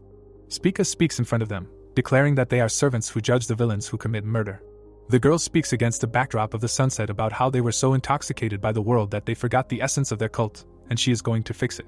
The frame shows evil orcs. Spica claims that nearby there is a group that demands their judgment, namely, a legion of grey undead. The heroines are shocked, thinking about this legion and the chosen girl. Spica states that they cannot just sit by and watch those who are to be judged, and now is the time to act. Spica looks at her hand and says that in a month they will begin a holy war, and they will kill the undead and sprinkle the grey earth with blood. The surprised fighters hear this. Their amazement turns into an evil mockery.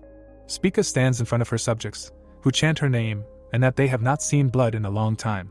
The leader looks at them impassively. Underlord stands next to his master and states that when Lunia talks about a legion of grey undead, she means trolls that live in the wastelands of death. The picture shows a creepy hooded troll. The protagonist remembers that one of them recently came to their territory, and the legion is constantly growing. Against the background of rocky terrain, Remes thinks about the Grey Land, where more than 10,000 such creatures. They are well armed. The protagonist realizes that even the most powerful saints could not defeat them, because all they could do was hold back the trolls on the Grey Earth. Remes declares that even the three great cults cannot defeat the legion, and it seems that the cult of slaughter has decided to commit suicide. Lunia says with a smile that this is the reason she came to ask for help, because Meridinim left a prophecy. Remes asks again in amazement. The frame shows a wooden doll with a crown in front of a lying enemy. It is said that the beast tormented by thorns, who has remained silent for a long time, will seize power from her daughters, pretending to be one of them, and the unfortunate usurper will want destruction. The picture shows a field with mountains in the background. It is written that it is necessary to find the one who killed winter on the coldest day and brought spring. He is the savior chosen by the saints. A broken tower is drawn. It is said that an ancient king pierced by a black spear will awaken and rise from the dead, and on that day it will collapse and everyone will be saved. Remes understands that the previous chosen one already knew about her death. But is it possible that she is going to unleash a holy war to destroy the cult of slaughter? Lunia enthusiastically claims that in any case, having received the prophecy, she went on a quest, and it says that on the coldest day killed winter and brought spring. Remes is very confused, because everything points to him. Even Underlord says that this is definitely about him. The protagonist calmly believes that everything is not so bad and perhaps this is the only chance to get revenge on Spica. He smirks, realizing that he is not going to help for nothing. He importantly crosses his legs and declares that the interlocutor considers him the main character of the prophecy. She replies that he is the most suitable. Remes raises his hand and asks why he should help her. Since he doesn't need money, she in turn says that she understands everything, since everything has to be paid for. Remes smirks and asks if she has anything to offer. She calmly states that at the end of the message, Meridinim told her to pass on something to the Savior, and then he will do as intended.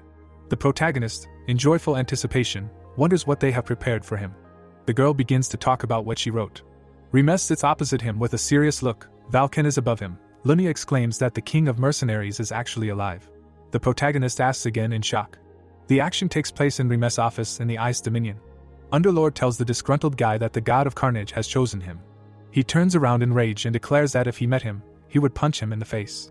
Remes leans back in his seat. The demon asks if there is a way to stop the enemies. The guy says that the prophecy used to sound different. He quotes with a serious look, "Wake up the ancient king pierced by the black spear, and he will rise from the dead. On that day the tower will collapse and everyone will be saved." Remes gets up from the table and says that for the plan to succeed, some conditions must be met. He remembers the man, stating that first of all they need to cooperate with Cedus, because the most important thing is to gather as many troops as possible. The map shows the wasteland of death, Cedus, the slaughterhouse tower. The protagonist explains that thanks to cooperation with him it will be easier to do everything, and since he and Speak border the trolls, it is the lands of the Count that will suffer from the clash. He remembers the guy and says that if the Count refuses to cooperate, they will have to use the promise sign that Tyan gave. The protagonist looks out the window and explains to Underlord that secondly, it is necessary to penetrate the slaughterhouse tower. The picture shows a secret passage that leads to the basement of the tower. Remes emphasizes that it is full of traps that are difficult to overcome even for the strongest warrior. Remes remembers the only one who can get there. Guards are walking near the castle in the north of the empire. Someone is shouting an alarm, demanding that everyone run to him. An angry man with a paper in his hands does not understand what is happening. He stands in front of an empty room and shouts loudly that he ordered to increase security fivefold, because the guy sent him a warning that he would raid his supplies today and no one noticed how the warehouse was robbed. He furiously throws the paper and demands to grab it right away. The guy flies away with a smile, holding on to balloons. His note is visible. Tonight I will rob you. The signature is mysterious. He sits on a branch and hears screams from the castle demanding to find him right now. A guy with a mask on his face and a sword in his hands introduces himself as Pedo and says that he can steal anything. The events take place on the land of Viscount Harade. The heroes are standing in the square. Remes tells his partner that he is impressed by the achievements of the owner of the lands, if he himself has achieved this, of course. Harade loudly greets the young duke, saying that he has been waiting for him for a long time.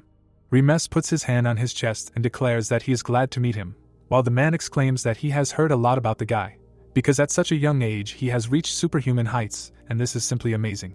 The protagonist calmly asks to get down to business and show the letter sent. Harade frantically unfolds the paper and says that other nobles received such a warning before they were robbed. The piece of paper says, on Saturday, while the full moon shines, I will steal a heavenly tear, author unknown.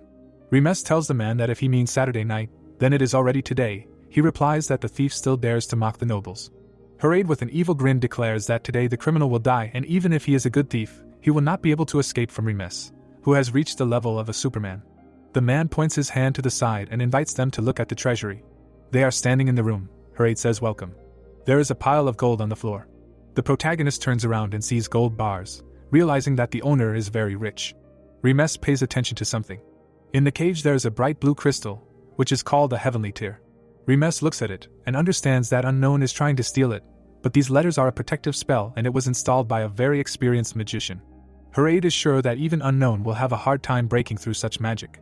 The protagonist understands that on the contrary, it is easy for the criminal, because in his past life it was not difficult for him to break through the barrier created by Shora, after which the guy wonders how he can catch this thief. Underlord points his finger, saying that there is something interesting there. Remes widens his eyes in surprise. He tells Harade with a grin that everything has to be paid for, who in turn says that if the fighter needs something, you just need to say so. Remes points to the dagger in the middle. The man notes that it is just junk that he was sorry to throw away. The guy says with a smile that this will be enough, thinking about how anything can be junk for someone who does not know its true value. The dagger burns with a bright green fire. Remes thinks about the fact that thanks to this weapon he will be able to detect things that others will not even suspect. Night has fallen. The protagonist sits sprawled on a chair near the cage with the artifact.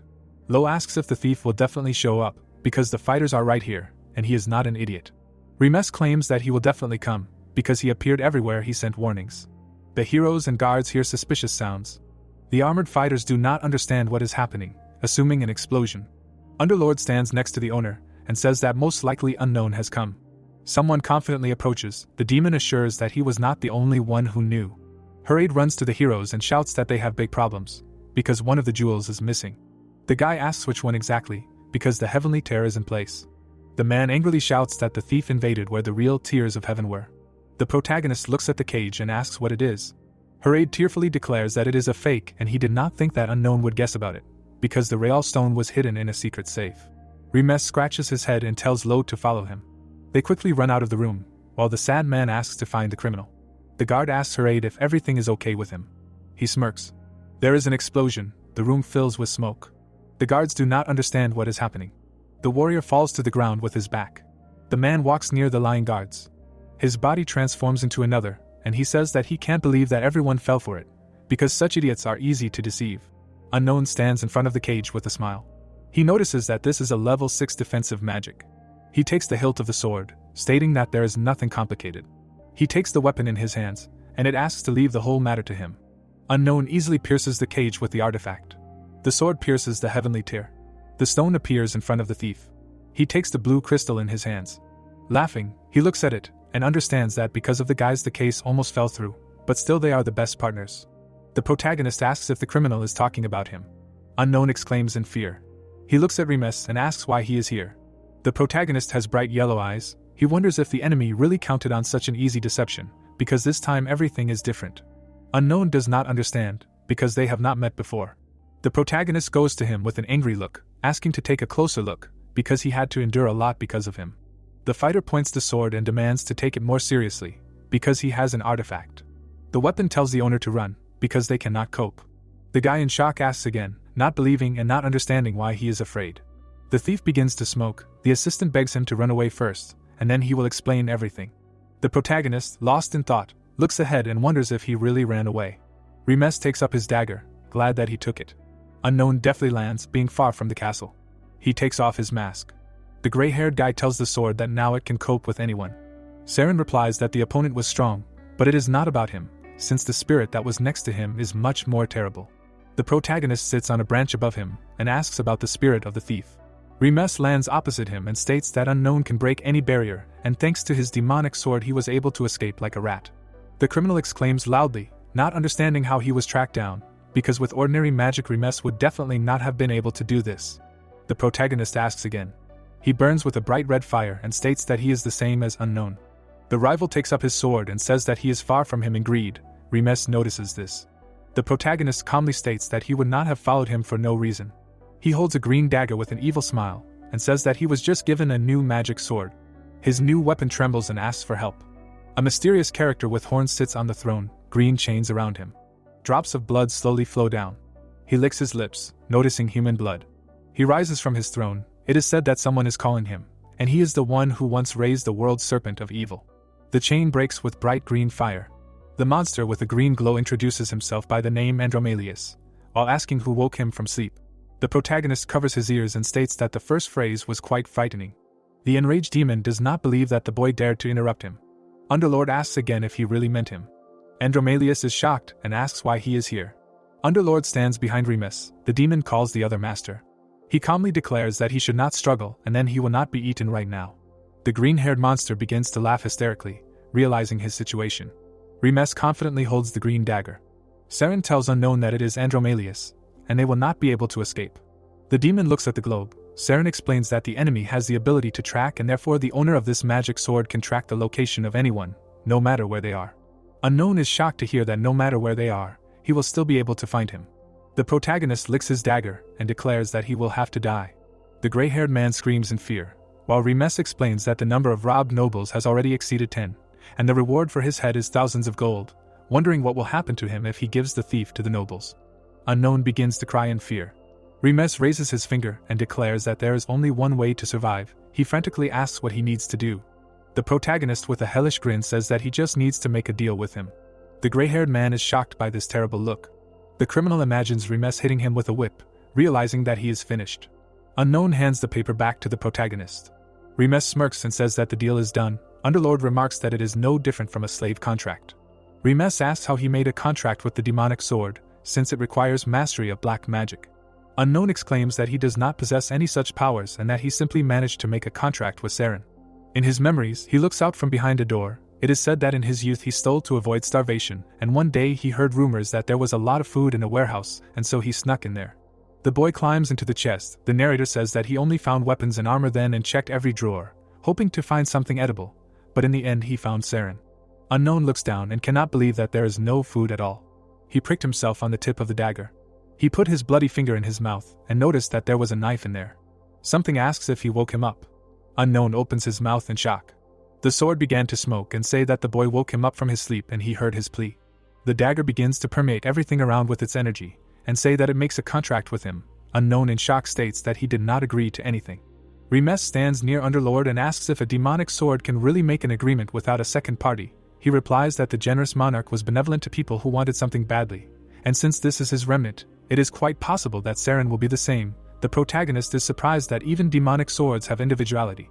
The guide presents various artifacts, realizing that there is one more mystery from the past life, talking about the stolen jewelry that was known to all people, but then they did not appear anywhere, which means that there was no resale. Remes asks Unknown if he really steals treasures not for money. He asks in surprise how he found out. The guy hears the question, why risk your life by stealing them?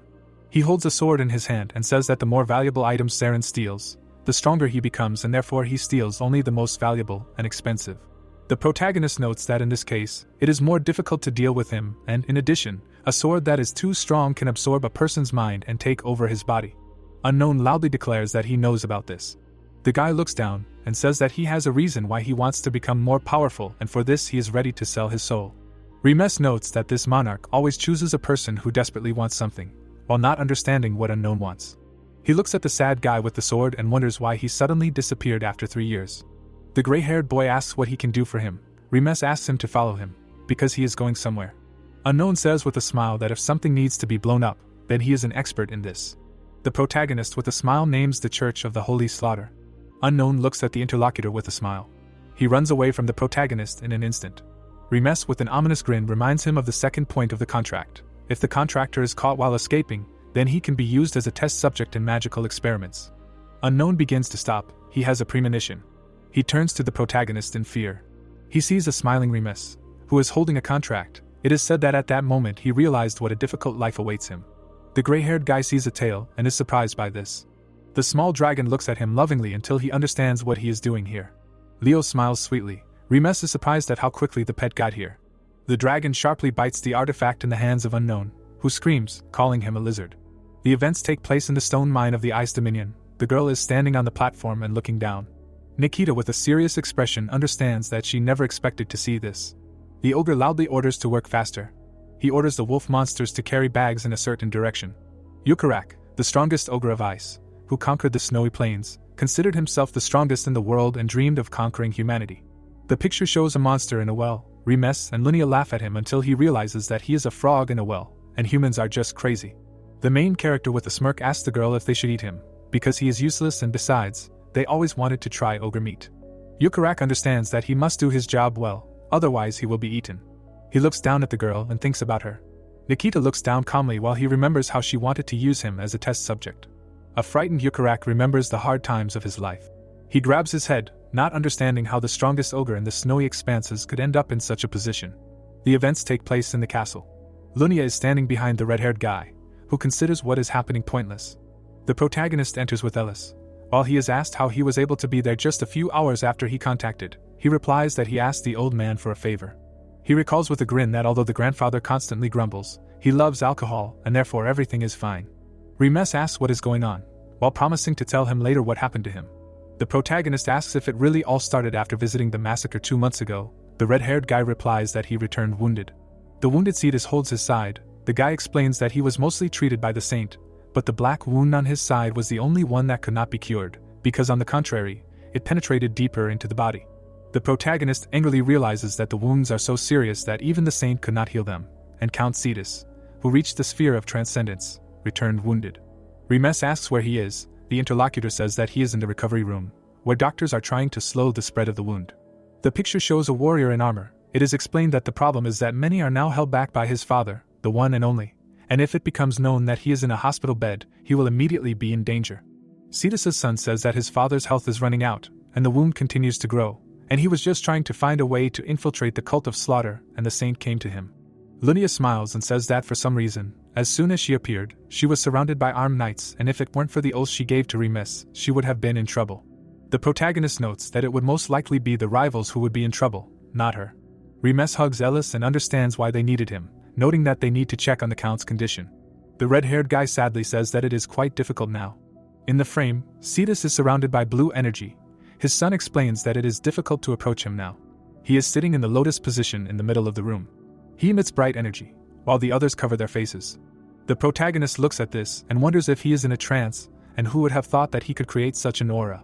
Remes looks at the red-haired guy and understands that Tyan is most likely having a hard time maintaining his composure. The protagonist asks Eldest how he is. The guy with blue eyes clarifies what he means, and Remes realizes that even Cedus' aura cannot affect a divine being who has long since transcended human status. They head forward. The protagonist wants to see what is happening to this old man. Cedus sits shirtless in front of them. There is a dark wound on his side and Remes understands that this is what Tyan was talking about. The demon opens his eyes wide. Underlord stands next to the protagonist and warns that it will be very difficult to heal the wound, while asking what he knows about it. The beast squeezes the heart with its paws. The demon explains that this wound is the death of pursuit, one of the skills of the Lord of Slaughter, and it will kill anyone. Cedus sits with his eyes closed. Underlord explains that no matter how strong the enemy is and how he tries to heal the wound, death is impossible to avoid. Eldest leans towards him and emits light energy. It penetrates the dark wound. It begins to affect the deep cut. Remes stands behind him in shock and realizes that the wound has decreased. He looks at something in surprise. Cedus is in a state of meditation while Eldest is treating him. The protagonist realizes the divine power of the assistant, which has healed the wound a little, but a complete recovery is impossible. The guy notices something. He, clenching his teeth, understands that it is almost impossible to defeat the saint who gave up his sight, but Spica managed to do it. The frame shows a warrior. The protagonist notices if Spica has a sword labelas, and this explains everything. The thoughtful protagonist understands that this must be taken into account. Cedus opens his eyes and turns to him.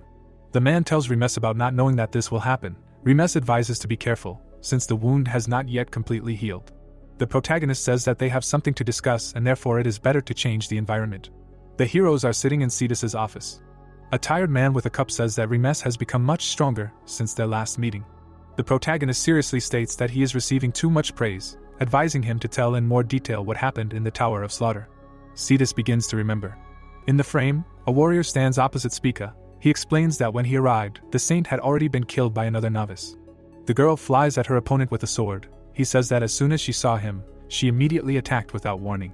They clashed in a fierce battle. Cedus says that he knows the traditions of the cult of slaughter, so he tried to explain everything to her in words so that there would be no misunderstanding, but she did not want to listen and continued to attack, so he had no choice but to fight back. She pierces his side with a sword. At that moment he felt that some ominous energy was devouring him. Cedus sadly states that he sensed danger and ran away. The protagonist realizes that even the power of the Holy Spirit cannot heal him, and does he really have nothing left to do but wait for death? Underlord stands behind and states that there was actually an exit. Remes asks again. The demon calmly states that there is only one way to survive the death of pursuit. A red sword flies into the frame. Underlord makes it clear that it must be destroyed.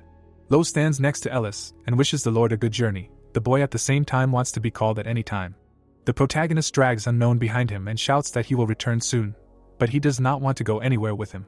He cries and exclaims that he does not want to die. Armed acolytes march in formation across the scorched earth. Spica watches them with her hands behind her back. She notices that they are already here. A large army of ogres is heading towards them. The girl holds a dagger in her hands, which she says she does not understand her actions. It glows red and says that it gave her power because she wanted to destroy the established order, but with its power she can destroy the entire cult of slaughter. The acolytes happily go into battle. The sword asks why Spica is trying to force them to destroy themselves, since for the cult members such a death is akin to a blessing. The girl says that she simply came up with a more reliable way. An ogre in a cloak and holding a staff walks among the others. A monster with huge teeth says that they have all come here to avenge their father. He leads them in an attack, exclaiming what kind of freedom this is. The acolytes run forward, one of them declaring that she will kill the most. The armies approach each other closely. The action takes place in the Tower of the Holy Slaughter. 3 heroes are climbing the steps. Remes says that most likely everyone has left. Lunia looks at him and wonders what they should do next. The protagonist orders them to follow him. They stand in the middle of the cells and the guy says that they are there. The monsters behind the bars are watching the heroes. They approach a huge gate. Lunia recognizes them. Remes looks up and says that this is the resting place of the saints of the slaughter cult, and in this place there is ancient magic that does not allow anyone to enter except them. The protagonist says that he really needs to get there. Lunia says with a smile that this is all for the cult, but only a very strong magician can destroy the ancient magic on this door. Someone's hand is pointing towards the gate. Unknown, against the background of the open doors, says that everything is ready. Lunia is shocked. They approach the hall. He notes that it is easy peasy, and he has overcome worse barriers. He looks ahead in surprise, seeing someone's face. Unknown hides behind Remes and shouts that there is a person there, and someone opened the door and entered before them. The protagonist with a serious face advises to behave decently, because it is disrespectful to the deceased. Coffins are depicted. Remes explains that all the saints of the slaughterhouse cult rest under the glass. The remnants of the holy power that are preserved in them do not allow the corpses to decompose. Lunia goes forward. She approaches the coffins. The girl touches the glass with her palm. Saint Meridinim lies behind it. Lunia looks down sadly. The protagonist watches calmly. He remembers how the girl mourned the grave. There was a cross hanging on it. Alberio tells Spica about what he did not know, about her feelings and friendliness. She replied that she also has emotions. The girl explained that she is just a little different from other people. Lunia holds on to the glass. The protagonist stands behind him and states that this is all sad, but they should hurry, because the battle with the cult of slaughter may have already begun. The girl with a radiant smile says that she is ready and they need to hurry, wondering what they are doing here. The protagonist tells her that they can't really do what he wanted. She asks for what purpose they came then. Remes holds his face and states that according to Lunia, she will do anything for the cult. She agrees. The protagonist moves away from her, taking this as permission and asking to wait here for a while. Remes raises his fist and shouts that he will be back soon. Lunia excitedly asks if he wants to tell her what he is going to do. The protagonist hits the ground and stones fly apart. Unknown asks him in midair why he is so mad. The protagonist takes him by the arms and they fly down. Lunia silently watches what is happening. The action unfolds deep underground. Unknown holds his shoulder and states that he is alive. The protagonist shakes himself off while the gray-haired man shouts that he should be warned about this. He is told that it is better not to know, so as not to suffer. He points his finger forward and asks if Unknown can open the door. The interlocutor explains that the only thing he cannot control is a woman's heart. The guy looks ahead in surprise. Opposite them is a giant gate chained. He looks up in fear, not understanding what is there, because he has never felt such powerful energy in his life. Remes is also watching, saying that there is someone there who really annoys him, and he is also scary. The protagonist declares that he hears an immortal monarch. Words appear against the background of the doors that he is very arrogant. Remes hears the question of who he is and why he came. He answers that the interlocutor cannot know this.